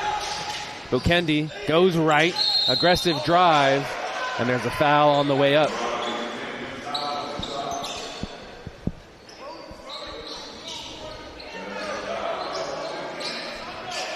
Okay, look at this drive by Bukendi. I think Jaden Richardson did a good job going up.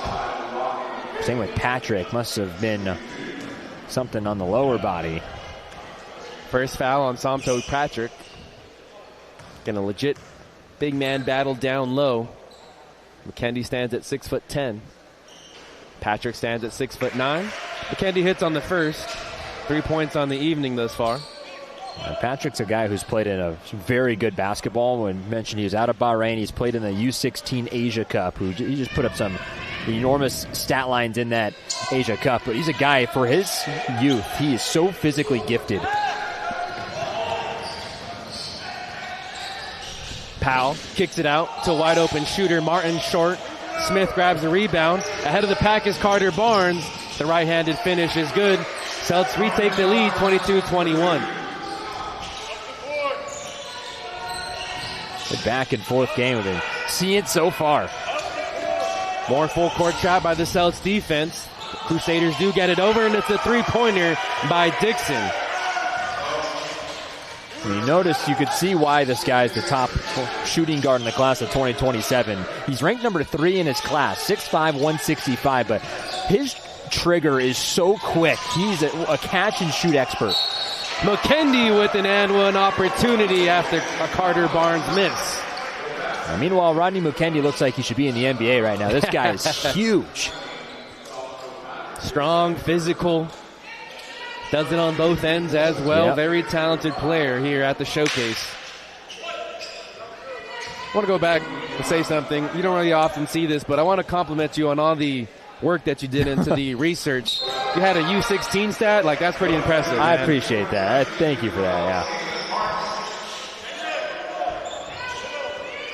yeah. More full court pressure by Crespi High School. Martin brings it up the floor. Hudson on the bench. He leads all scorers with 15. Nearly knocked away. Crusaders fight for it. And it's a turnover by the Celtics defense. They have a 1-point lead. Less than 3 minutes left to go in the first half.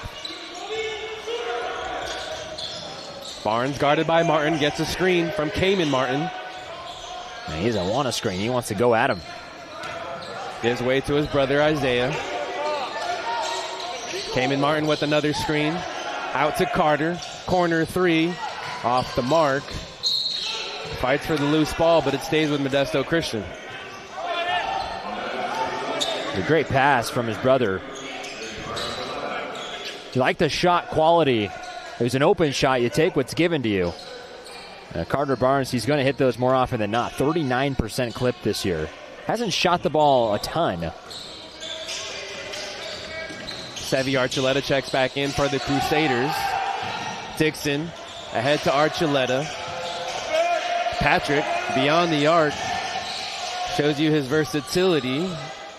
Gives way to Richardson, and it's a 2-pointer by Dixon. Quickly up the floor is Josiah Williams. 3-pointer right side, no good. Scouting for the rebound is Carter Barnes. He lines up a 3. It's short. 3-pointers haven't gone down for the Celtics today. And there's a defense, a foul on Carter Barnes.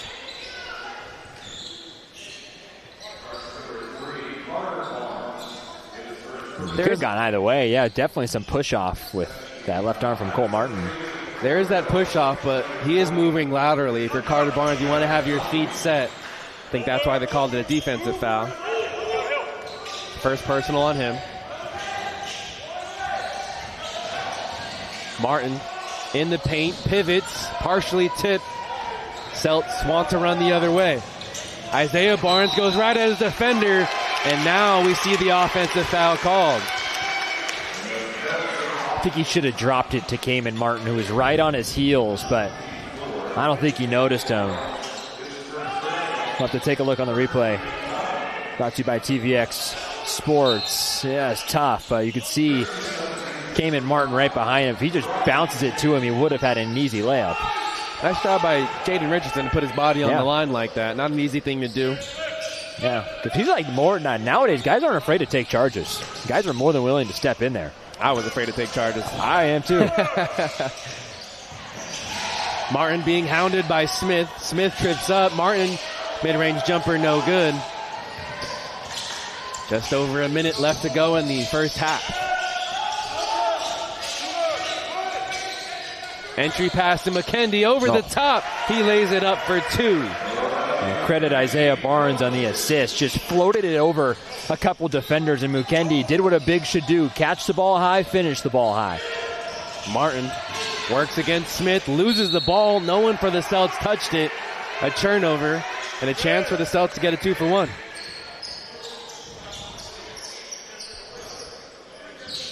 There's just so many scoring options on the court for Crespi.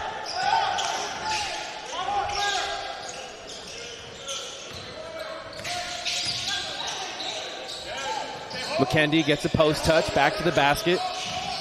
Left block, over his shoulder, and he gets the friendly roll.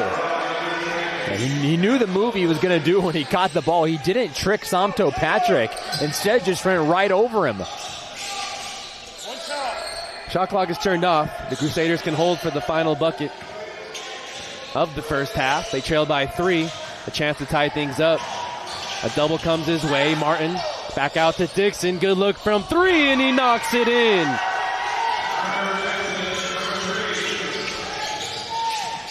A shot late, and there's the horn. Isaiah Barnes can't convert. He wanted a foul, but at the end of the first half, we're tied up at 29. It's been a picture-perfect first half, right, for the final game of the BSN Showcase. You want to be tied at half.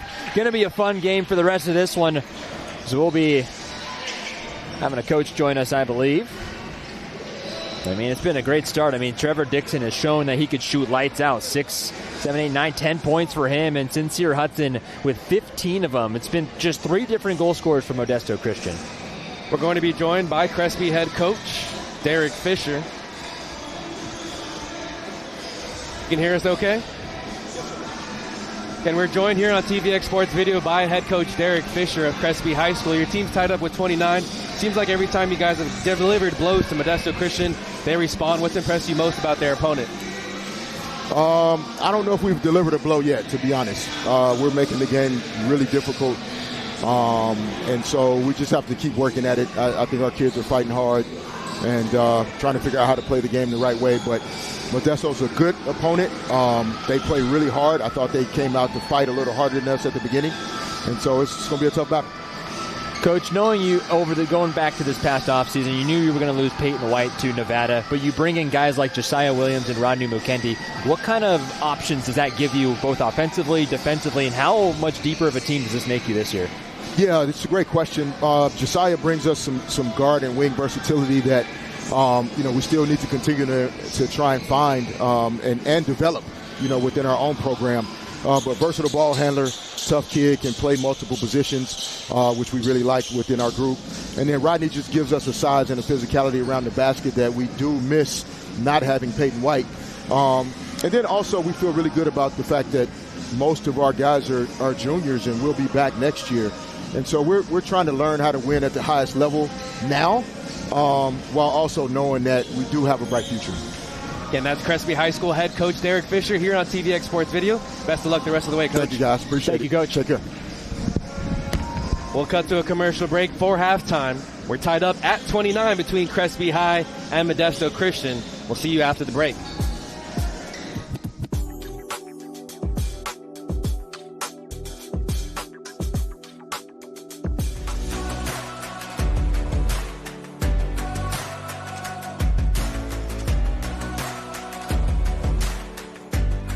After walking on campus today, seeing the branding, seeing the reactions from my student athletes and my community, the campus makeover has already brought excitement to the student and faculty. With our games, when we show up to school and show up to a game, and we see our brand and the Shorewood Greyhound printed everywhere, it gives us an excitement and that we want to live up to the name. And from the students' perspective, it makes us want to cheer for our athletes and support them. It's a great day to be a Greyhound.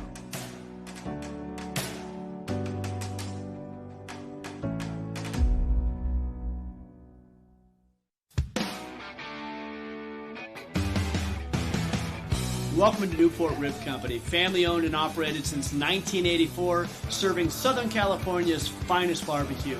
Come on in.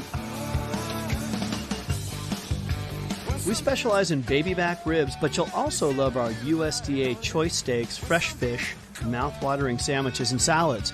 We also have a special gluten-free menu and a delicious kids menu.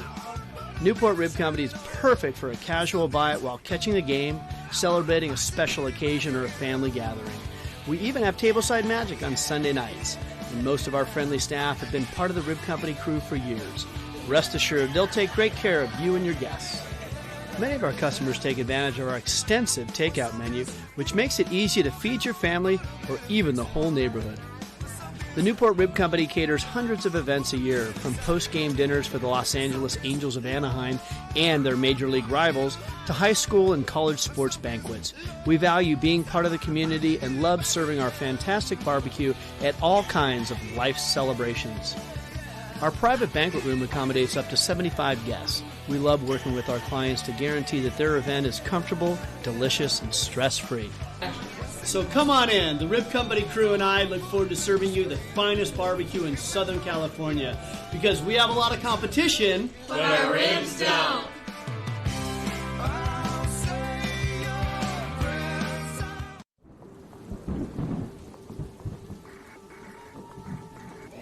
Six years ago, our head of school had this incredible idea to throw toilet paper. Him and our AD and myself met, and we just said, let's do it. It sounded like this great idea that we could toss toilet paper at a basketball game, and the rest is history. This event is so endearing to know that everybody is here for the same purpose, to cheer on our basketball team. The best thing about Bring the Rain is that it brings everybody together. When we throw that toilet paper, we are all one.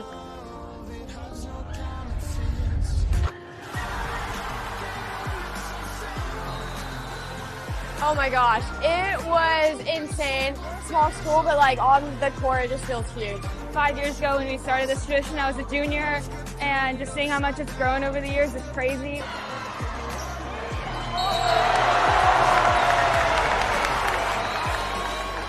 We're all cheering for our team, and especially when that first three-pointer hits and all the toilet paper comes flying, it's just such an amazing feeling.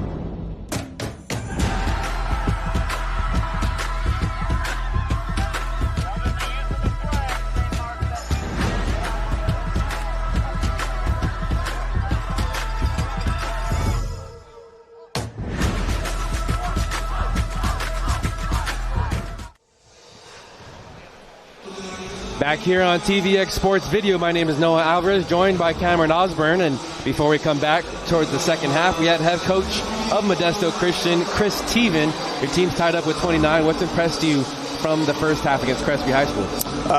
We got three guys, Sincere, Cole, and Jaden. It's their first game of the year, actually. They just got cleared off because they transferred in. So it's their first game. So, we know how good Crespi is, and for them to kind of take a punch, throw a punch, take a punch, equal it up. Just impressed with them, and then everyone else too. So it's going to be a hard game and tough players.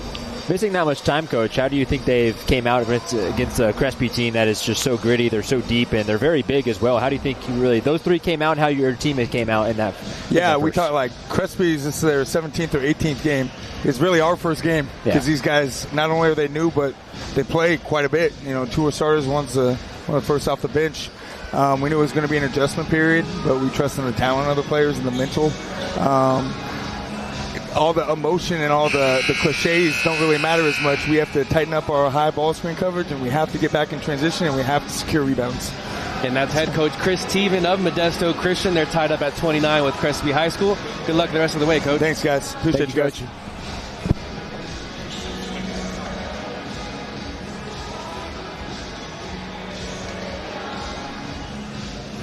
We'll cut to another quick commercial break here on TVX Sports Video and be back with the second half of action after this.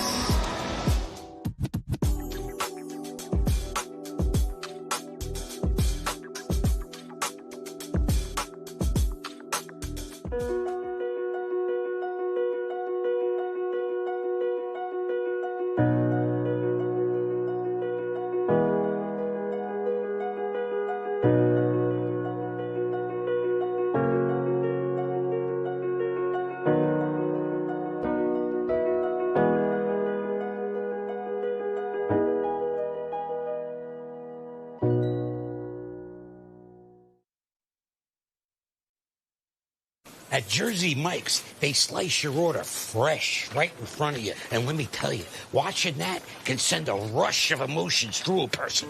Excitement, impatience, baby-like wonder, indecisive, anticipatory chewing, nerves pacing, happy claps, and finally, jealousy, because that's this guy's sub. I should order one. Good idea. Sliced right in front of you. It's a Jersey Mike's thing. A sub above.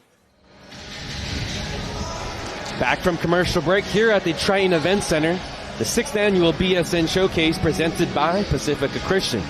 Noah Alvarez joined alongside Cameron Osborne. We announced earlier, but we want to remind you this is the 3rd and final game of the showcase. The 4th game has been canceled. That's all the information that we have.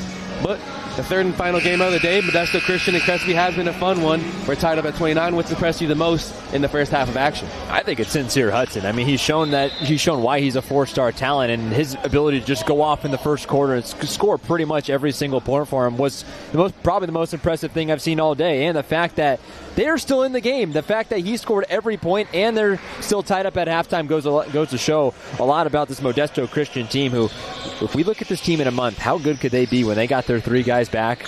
Man, they could be competing for a state championship. A very dangerous squad, and you mentioned it's a program that's won 20 games since the 2004-05 season. Pretty darn impressive, to say the least. And Chris Steven, he's going to be he should be that guy to take over. He was the top assistant under Bryce Fantasia for the past 5 seasons. He coached at Weston Ranch High School. He played collegiately at Modesto Junior College and Stanislaus State. But he's been here. He knows the system. He knows what it takes to win in the league. And they're picking right up where Coach Fantasia left off. Starting 5 is on the floor for the Celts. It's a traveling violation, but there's a wet spot on the floor. That's been a theme all night long here at the Triton Event Center. And it gets a bit slippier as the games go on. 5 on the floor for the Celts. Malachi Parantes, Phoenix Smith, Isaiah Barnes, Rodney McCundy, and Josiah Williams. 5 on the floor for Modesto Christian. Samto Patrick, Trevor Dixon, Cole Martin, Sincere Hudson, and Xavier Powell gets to start the second half. See if Samto Patrick can get something against Rodney Mukendi, who's really had his number so far, both rebounding and scoring. We'll see if they can get, maybe they'll pick a roll action with Patrick. Martin picks up his dribble, finds Hudson, back to Martin, foot on the line. They say it's a 3-pointer. I'm sure they'll review that one, but for the now, it's a 3-pointer for Crusaders. Now Cole Martin, who just got an offer from George Fox University, D3 school, hits his first 3-pointer. And somebody, they've had their big 3 today. We'll see if somebody steps up outside of those 3. McKendy can't hit the spinning layup. A steal by Isaiah Barnes. 3-pointer off the mark. They only have 1 3 on the evening. Out to Parantes. Baseline drive. Tipped out. Smith attacks. Celts slow it down. Barnes on the drive. Stripped away. Out to Parantes. Off his foot. Just a sloppy possession by the Celts there. Yeah, and Samto Patrick, his hands were just everywhere. He was digging in the cookie jar, banging those basketballs off the players. And look at his hands here. He got 1 deflection, then picks up a second right there to force the turnover. Very special when you have a 6'9" player who can move his feet like that. Floater by Powell, no good. He grabs his miss. Martin takes a 3-pointer well off the mark. Celts trail by 3. Williams to Smith. Left wing 3-pointer is good. Well, if Phoenix Smith can do that consistently throughout this year, I mean, he's pretty much Derek Fisher 2.0, right, with the size. He's never the biggest guy on the court, but he can shoot it. He's going to defend his tail off. Gives me that kind of vibe. A wild shot by Hudson sails out of bounds. He's lefty, too. Fisher does have a little bit more height on them. That's true. That's you got to respect the man. Meek on day to inbound and just checks in. First action of the second half for him. One of 9 juniors on the roster for the Celts.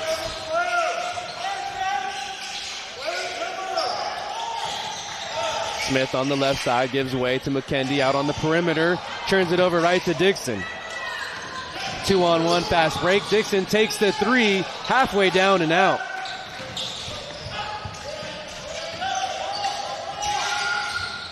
Down low to McKendy. Right block. Fading away, converts on the 2. Wow. That's 12 points for him that time. He shows you what he could do. A little mid-range game. Fading away, sticks it over Trevor Dixon. Hudson cross-court pass. Patrick shows off the range. That one's halfway down and out. Smith has numbers if he pushes. 3-on-2 fast break. Day kicks it out to Williams. Extra pass to Barnes. Takes the dribble. Well off the mark. Like the shot, though. You can live with this. You can live with the shot. That's a great setup by Phoenix Smith too to run that little break. And just great ball movement too with Nick on Day to the corner. McKendy back out to the top. It was an excellent possession. Just didn't result in the basket they wanted. Isaiah Barnes checks in. No, Carter Barnes checks in along with Cayman Martin. We're going to need more of this guy, Sincere Hudson, in this second half. Still looking for his first half points. Met at the rim. 2 defenders there. It stays with the Crusaders.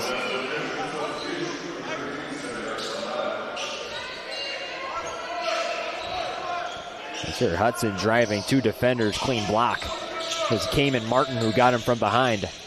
Dixon caught in the air. No man's land. Out ahead to Martin. By himself. Lays it up for 2. Cayman Martin, maybe the most underrated piece of this Crespi team. A guy who came over last year from Japan. He just became eligible to play. Another 2-on-1 fast break for the Celts. Martin back to Barnes. Strong 2 for Carter. 6 points on the evening. They just look so in sync running the fast break. And Cayman Martin being so unselfish, handing that ball off to Carter Barnes. A foul on the drive by Hudson. And Cayman Martin could have went up with that, but a great job dragging Jaden Richardson inside, and Barnes just a strong, tough finish. Nikon Day picks up his 3rd personal foul, something to keep an eye on for the Celts. They're in their white uniforms, Modesto Christian in the navy blue. Dixon being guarded by Martin. Great defense. 25 seconds on the shot clock, still plenty of time. Hudson attacks Josiah Williams. Quick spin, met at the top.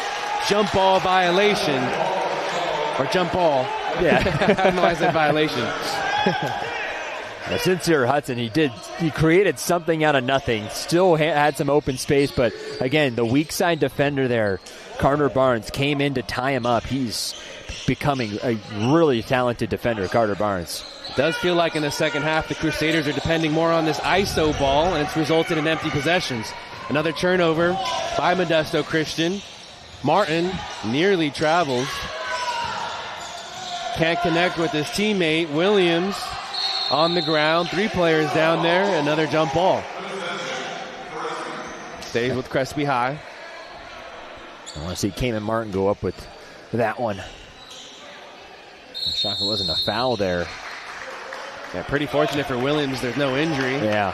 We're going to have a timeout on the floor with 3:42 left to go in the 3rd quarter. We'll be back with the rest of the action after this.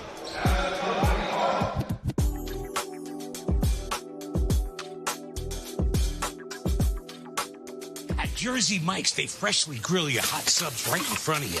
You can't get that smell anywhere else unless you have one of these. Don't mind me. Take the sizzle to go. Okay. Whoops. I'll pay for those. Here you go, Danny. Time to get these smells home. Grilled right in front of you. It's a Jersey Mike's thing. A sub above. Ah, that's good sizzle.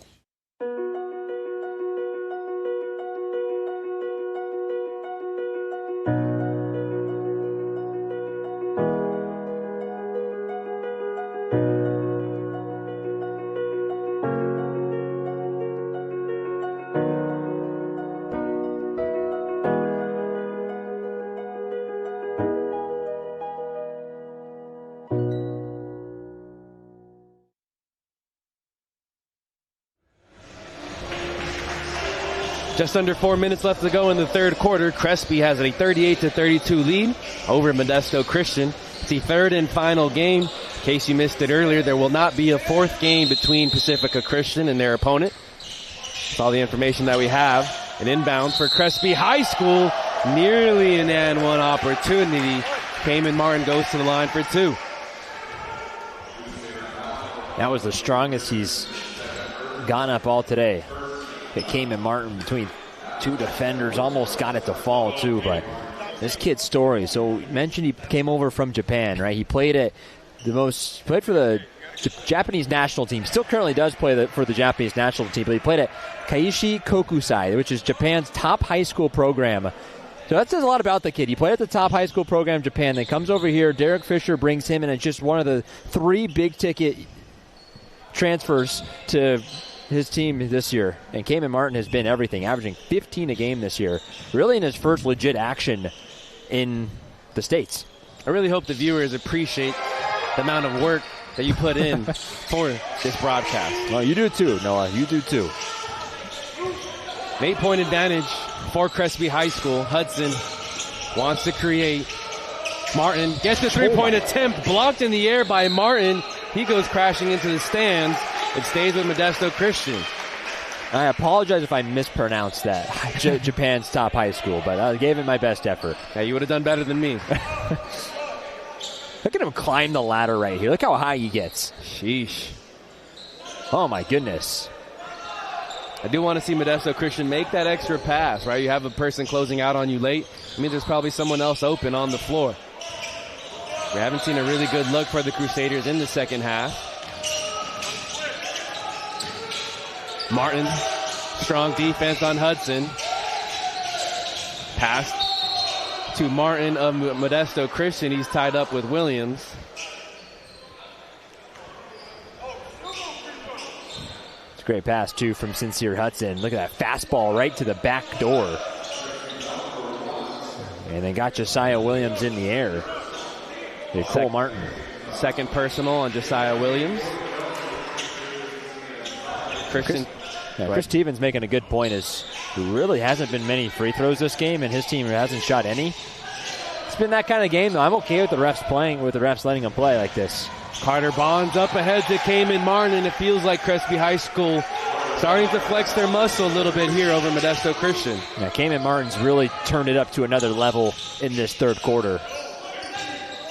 Hudson, another ISO, right-handed layup, halfway down and out as it goes around the rim. A fight for the loose ball, and there's a foul.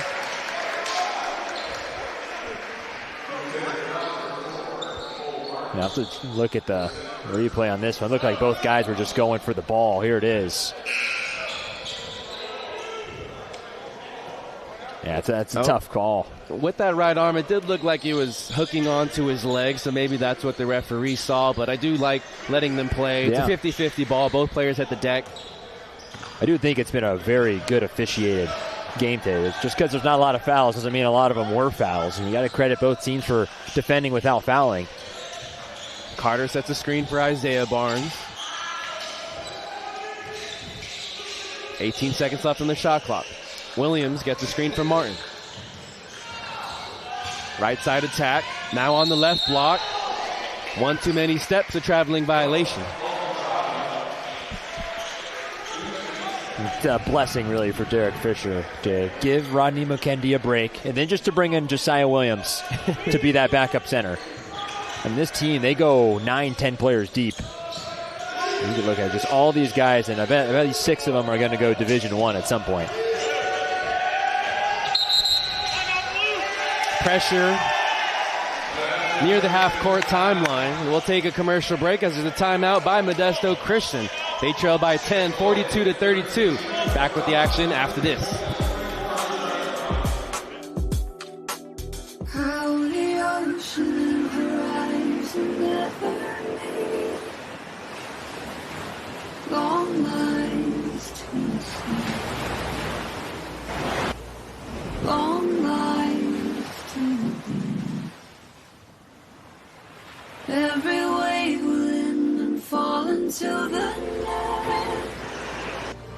The ocean stirs itself forward, folds itself forward, infinite.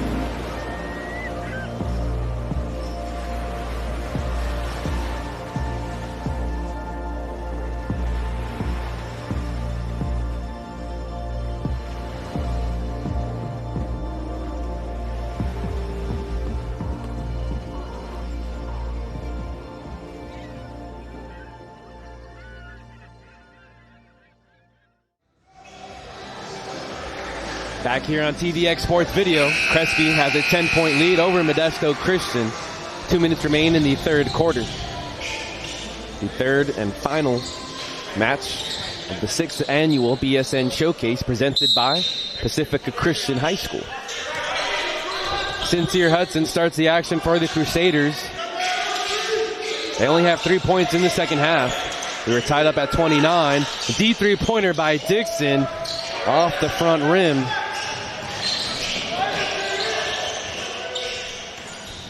They have the shooting to get back in this game, Modesto Christian does, but down by double figures for the first time today. And Trevor Dixon, he's going to have to lead the pack. Carter Barnes picks up his dribble, finds Martin off to the right.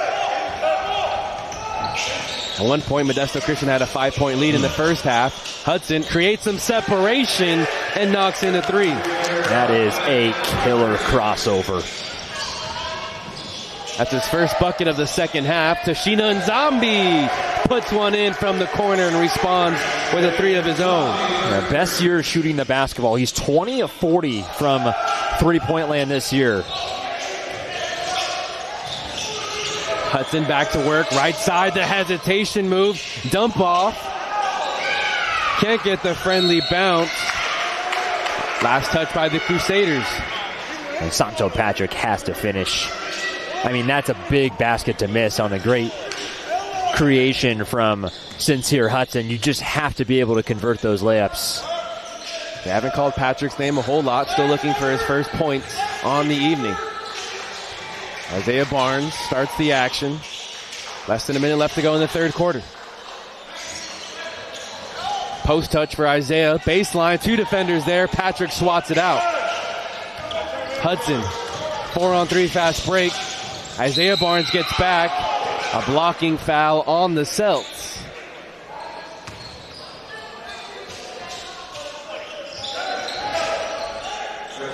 I don't know his decision to split a couple defenders here. Yeah, Tashina Nzambi, if he just got out of the way, I think they could have defended there without fouling, using their arms. But Sincere Hudson can draw fouls. He's such a veteran move. Yeah, not afraid at all to find any crevice he can in the painted area. Dixon to inbound on the baseline. Richardson. Shot clock is turning off. 25 seconds left in the quarter. Patrick gives way to Hudson. Tashina Nzambi there. A big possession. Celts and 2 defenders. Hudson doubled. Takes that extra step. And that's a traveling violation. I think when you go back to last game, you talked a lot about off-ball movement. Really, nobody was moving besides Santo Patrick, who was just setting the screen. But again, Hudson was trapped by 3 defenders, and no one came over to help him. 4 seconds remain, and that's a lot of what basketball is at all levels now. We're relying on a lot of individual scoring. Hudson comes away with the steal. Doesn't get it off in time. We'll continue the conversation after this commercial break. The score at the end of 3, 45 Crespi, Modesto Christian 35. We'll talk to you after this.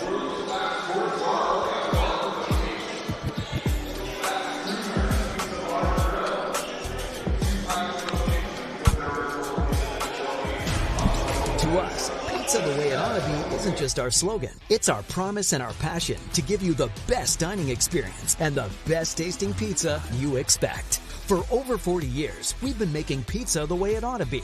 Handmade with the freshest and finest ingredients. Our dough is made fresh daily, and we use 100% whole California milk mozzarella cheese and toppings edge to edge. There's pizza, and then there's Mountain Mike's Pizza. Pizza the way it ought to be.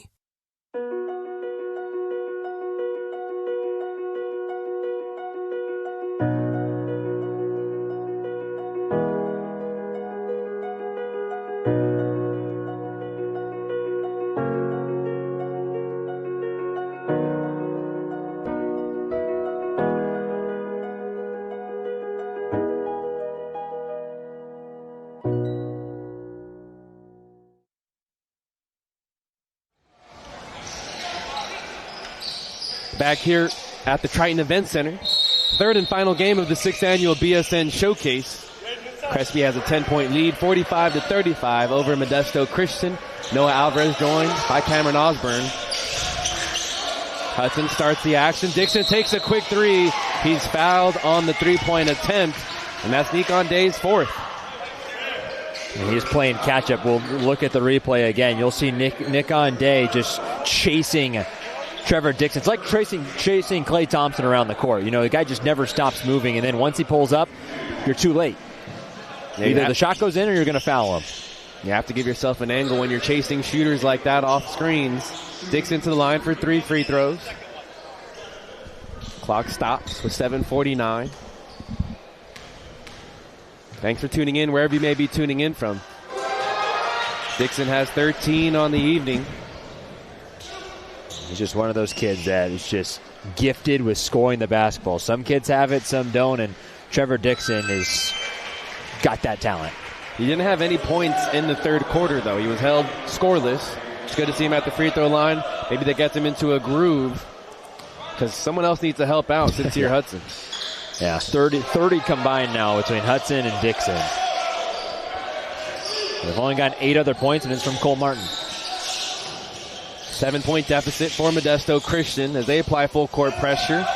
Isaiah Barnes corrals this as it was sailing out of bounds. McKendy, one-touch pass. Not on the same page with Tashina Johnson or Tashina Zombie. Yeah, he taps his chest because he should have dunked that ball or put an easy layup because he had the size. Timeout taken by Chris Teven. So we'll take another commercial break here on TVX Sports Video.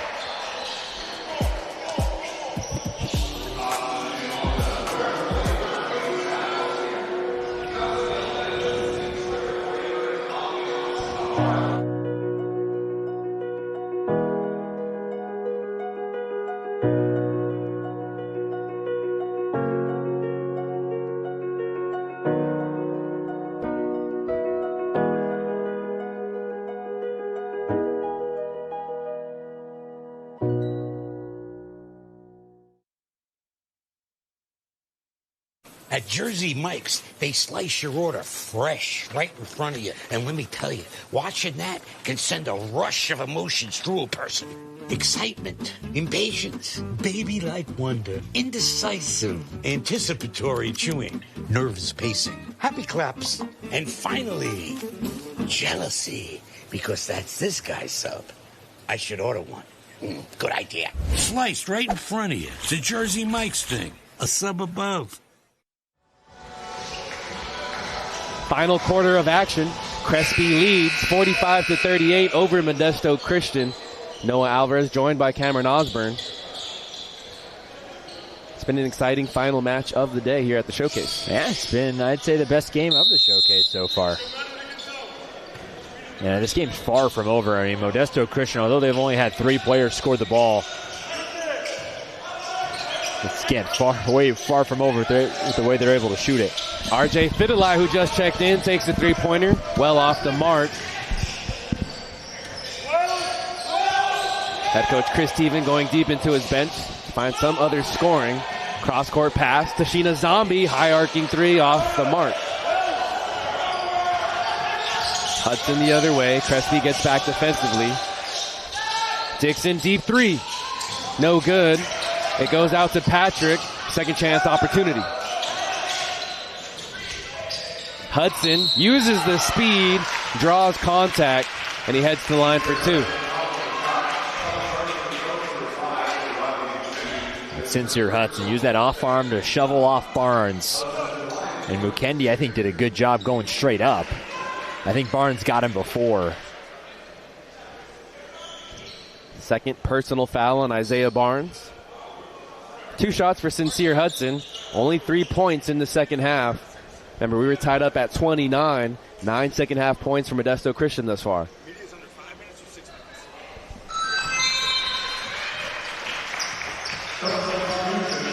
Converts on the first. Cayman Martin comes back in for Rodney McCundy.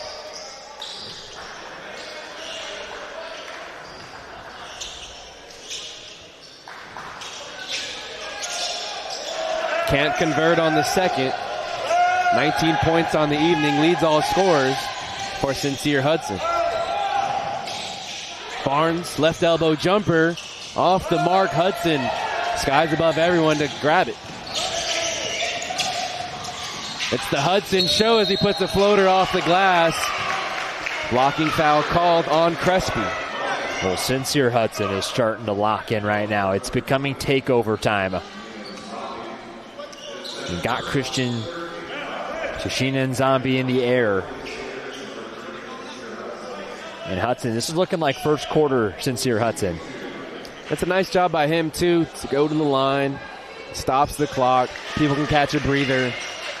A chance for them to dwindle at this lead. Yeah, it's a lot Kyrie Irving-esque. His ability to find an open space, attack the basket, and always get shots up. He knows the angles of which way the ball's going to bounce off the rim or bounce off the hoop. Short on the second. Patrick grabs the miss. Second chance opportunity. Hudson left side, guarded by Martin. Sneaks by him, hangs in the air, met by Isaiah Barnes. Big block by the junior. That's a huge block. He got behind his first defender, came at Martin, then Barnes. That second defender, he couldn't get through him. Massive block for Carter Barnes. Williams swings it around. Modesto Christian switches to a zone. Martin draws contact and finger rolls it home for two. And Carter Barnes, too. It's going without saying, but it may not be noticed, but his defense today has been unreal. He's looked like an elite defender. Another foul on a Hudson drive. Third straight possession that we've seen that. No one can guard Hudson one-on-one on this Crespi roster. We'll take a TV timeout here on TVX Sports Video and be back with the action after a word from our sponsors.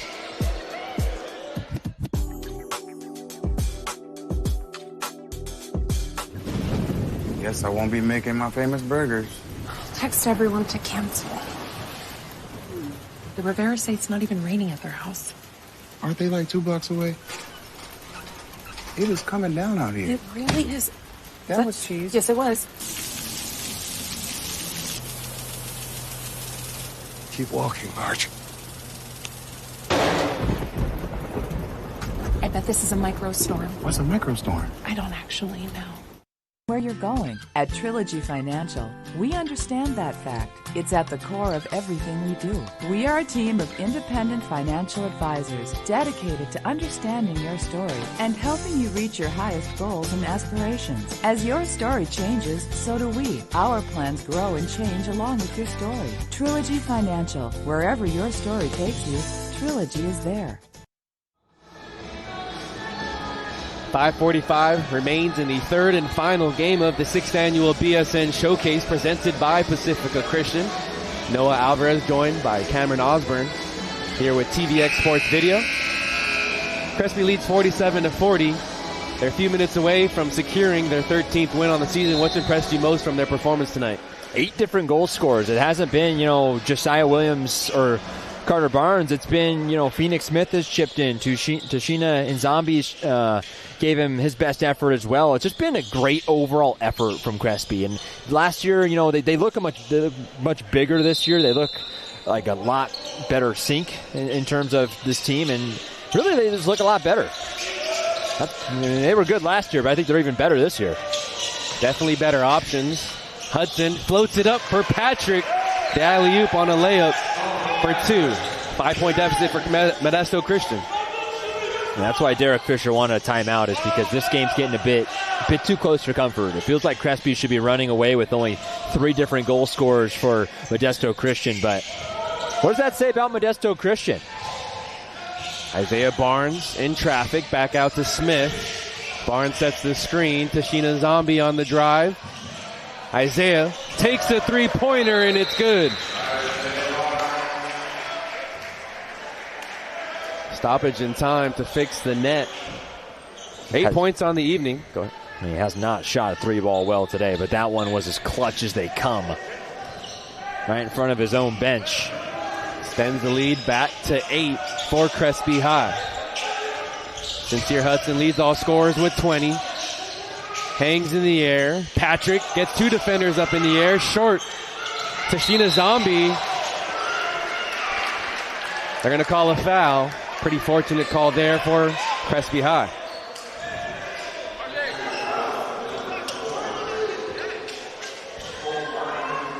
We'll check the replay.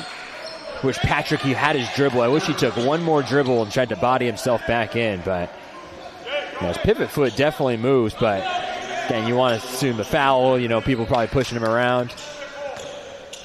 Less than 5 minutes left to go in tonight's contest.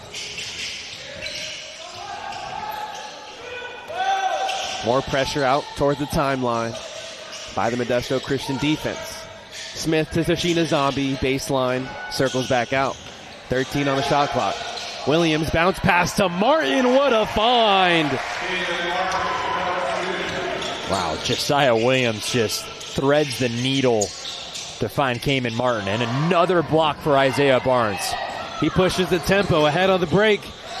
Right-handed layup on the left side is good. Double-digit lead, 12-point advantage for Crespi High. Timeout taken. And we just saw Crespi at its finest right there. Blocks, defense leading to offense. Barnes on one end, Barnes on the other, and then Josiah Williams setting up Cayman Martin. And a beautiful pass, even better finish. Crespi's starting to roll away with this one. We'll stay on during this timeout. I mean, look at that pass. The bounce pass, too. And Martin knew where he was on the court, flipped it over Samto Patrick. And then Barnes. The Barnes bros are picking up right where Dad made his staple in the NBA. I mean, they have been exceptional defending the ball tonight. Goes without saying, we want to thank TVX Video for providing great replays and shots all night long. You can show your support as a viewer for live, local, and emerging sports on YouTube at TVX Sports Video. Hit the like button. Make sure you subscribe to the YouTube channel for more great live sports in your YouTube feed.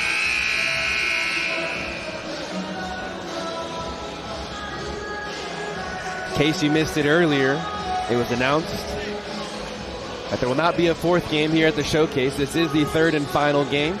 And what a game it has turned out to be. Modesto Christian hanging in there, but Crespi keeping their foot on the gas and starting to distance themselves. Yeah, no doubt about it. They've started to pull away in this fourth quarter, and then that's what Modesto Christian, not having a fourth goal scorer, not having a lot of experience under their belt this year, it's coming back to haunt them here in a bit in the fourth. But still, this is by far not the best Modesto Christian team we'll see all season long. They have a lot of work to do, and with league play starting soon, again, this team this team will be a lot better. Hudson gets a series of screens, gives way to Richardson. Dixon, corner three off the mark. He hasn't hit one since the first half. Tipped out of bounds off Modesto. Crespi hangs on to the ball.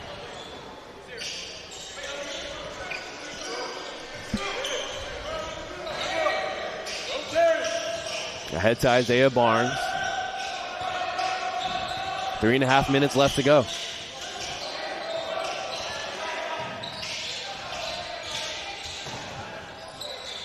Martin gives it back to Isaiah. Left on the screen. 13 seconds left on the shot clock.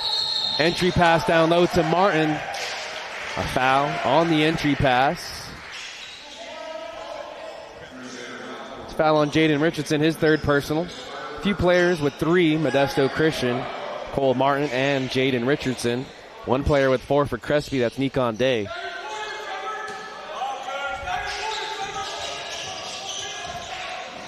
Williams to inbound. Tashina Zombie gets a touch. Hop step. Left-handed layup is pure.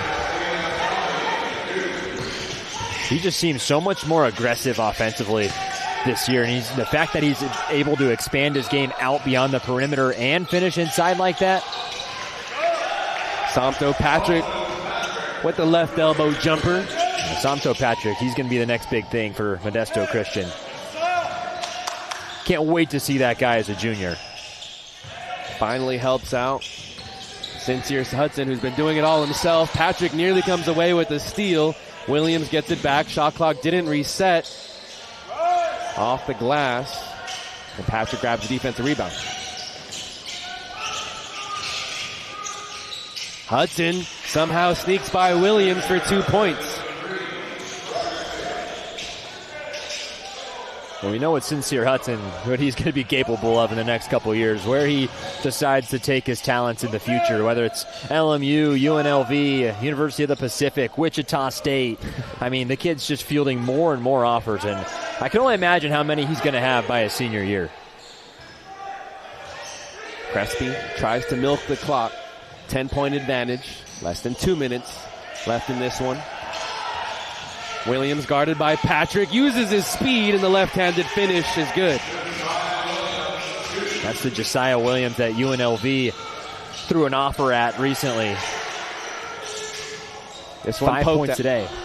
Richardson on the swing. Blocked. Hudson gets it right back. Dixon gets a strong look from 3, and that's his first of the second half. It is just so fun watching this kid shoot because I've never seen anybody shoot a ball as quickly as he's been able to. He has such confidence as well to pull up from anywhere. We've seen him take him deep threes in tonight's contest. Yeah, it's catch and shoot. Wish we had a timer from when he catches it to when he releases it. I mean, it is incredible. That would be fun. Somto Patrick checks out. Another shooter enters as Xavier Powell checks in. Isaiah Barnes up ahead to Josiah Williams. 3-on-2 opportunity for Crespi. Tashina Zombie. Acrobatic finish there.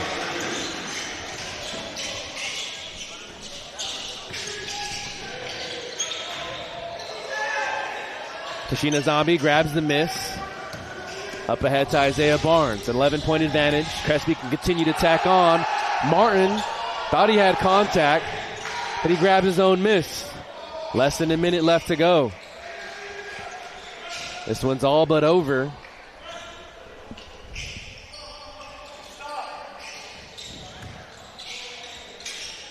For Crespi, this would be their 13th win of this season, while Modesto Christian would fall to 7-4 on the year. That's a great job by Crespi, too, to respond after losing to La Mirada last night, 68-57. Second night of a back-to-back. You never want to lose 2 in a row. And they've came out much better performance today. Traveling violation on Crespi. You heard on our microphones, Chris Stevens telling his team to keep his head up. Yeah, first game with his big 3. I mean, if you only lose to 11 by a top 100 team in the entire country, you'll take that any day of the week.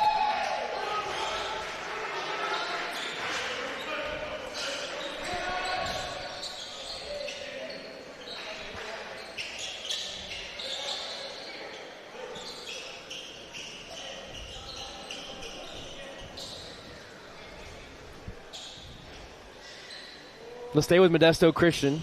21 seconds remain in tonight's contest. Fit alive to inbound. Back to Archuleta, who we haven't seen since the first half. Both teams empty some of their bench players. Richardson takes a three-pointer left side. Tashina Zombie on the floor. Jump ball is called.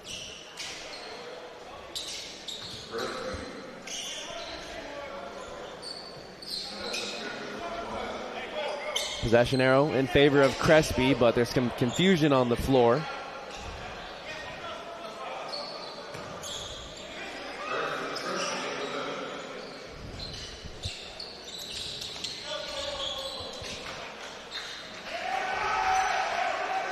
And there's the final horn. So that'll do it for the 6th annual BSN Showcase. We do want to remind you that we'll have a player interview. Noah Alvarez joined alongside Cameron Osborne. Your takeaways from tonight's nightcap? It was an exceptional game for Crespi, back-to-back. To respond the way that they did after not winning yesterday and coming out versus a very talented Modesto Christian team and win, it shows a lot about them. Just to recap the scores from earlier today. In game number 1, Desert Pines defeated South High School 67-51. Then we saw Redondo Union 76-41 victory over Bakersfield Christian. And here in the nightcap, Crespi High School comes away with a 60-49 victory over Modesto Christian. A fun day of basketball. It always is here at the BSN Showcase presented by Pacifica Christian. It goes without saying, too, we want to thank TVX Sports Video and all the crew members for not only helping with the great shots, but providing the replays and being in our ear and making sure we're staying on point. Of course, shout out to all them, Nicole Warren, Brooklyn Motsky, Brandon Gonzalez, everybody. I mean, it's just been, again, another pleasure. Back-to-back wins, too, for Crespi versus Modesto Christian in the BSN Showcase. So I think that's pretty cool. They beat them twice, but it feels like that game's become a little bit staple, and hopefully we get to do it again next year. And hopefully we get to see Pacifica Christian next year. It's kind of unfortunate we don't get to see them because, they're the host school. It's going to be weird if we come back next year and not having them play. We do want to thank, too, Jeff Barakoff for setting up this showcase year in and year out. Since 2019, he's been on the grind to hunt for the best talent in this showcase. We promised you a player interview before we go. Here on TVX Sports Video, we're joined by Cayman Martin of the Crespi Celts. There you go. You can hear us okay? Yeah, I can hear you guys, yeah. All right, thanks again for making the time to join. Thank you so much for inviting us. In that third quarter, you provided so much energy, not just scoring offensively, but you did a lot of dirty work defensively, out on the floor hustling for loose balls. How did you get that style of play growing up? Well, Crespi as a team, we all have the talent of offensive plays. So, our main goal for our team this year is defense. So, coaches wanted some players to step up and play defense. So today, not today, but for the rest of the season, concentrating on defense is the main goal. That's how we bring energy to the team. That's how we will be the best team in the country, even in the state of California too. So just starting off playing energy on defense will, that will impact us on offense too. So yeah. Cayman, I want to talk a little bit about your story. So reading about you, one of my favorite stories. You came out of Japan last year at one of the top Japanese high schools in the entire country, and then you come over here to the States. Bit of a two-part question for you. What is that transfer like from you going from Japan's highest level of basketball to now California's highest level of basketball? And what about Crespi and Derek Fisher attracted you to this program? So obviously Japan has a great basketball, but I want to take my talents to another level. So Crespi, I had a lot of options, but Coach Fisher believed in me, and I believed him as a coach too. So I trusted him, he trusted me. So it's physicality. The play of basketball is much different than Japan, but it was a great step for me. I had to sit out last year, but this year I had my opportunity. So no waste of time. Just every day, just putting in the work in. Yeah.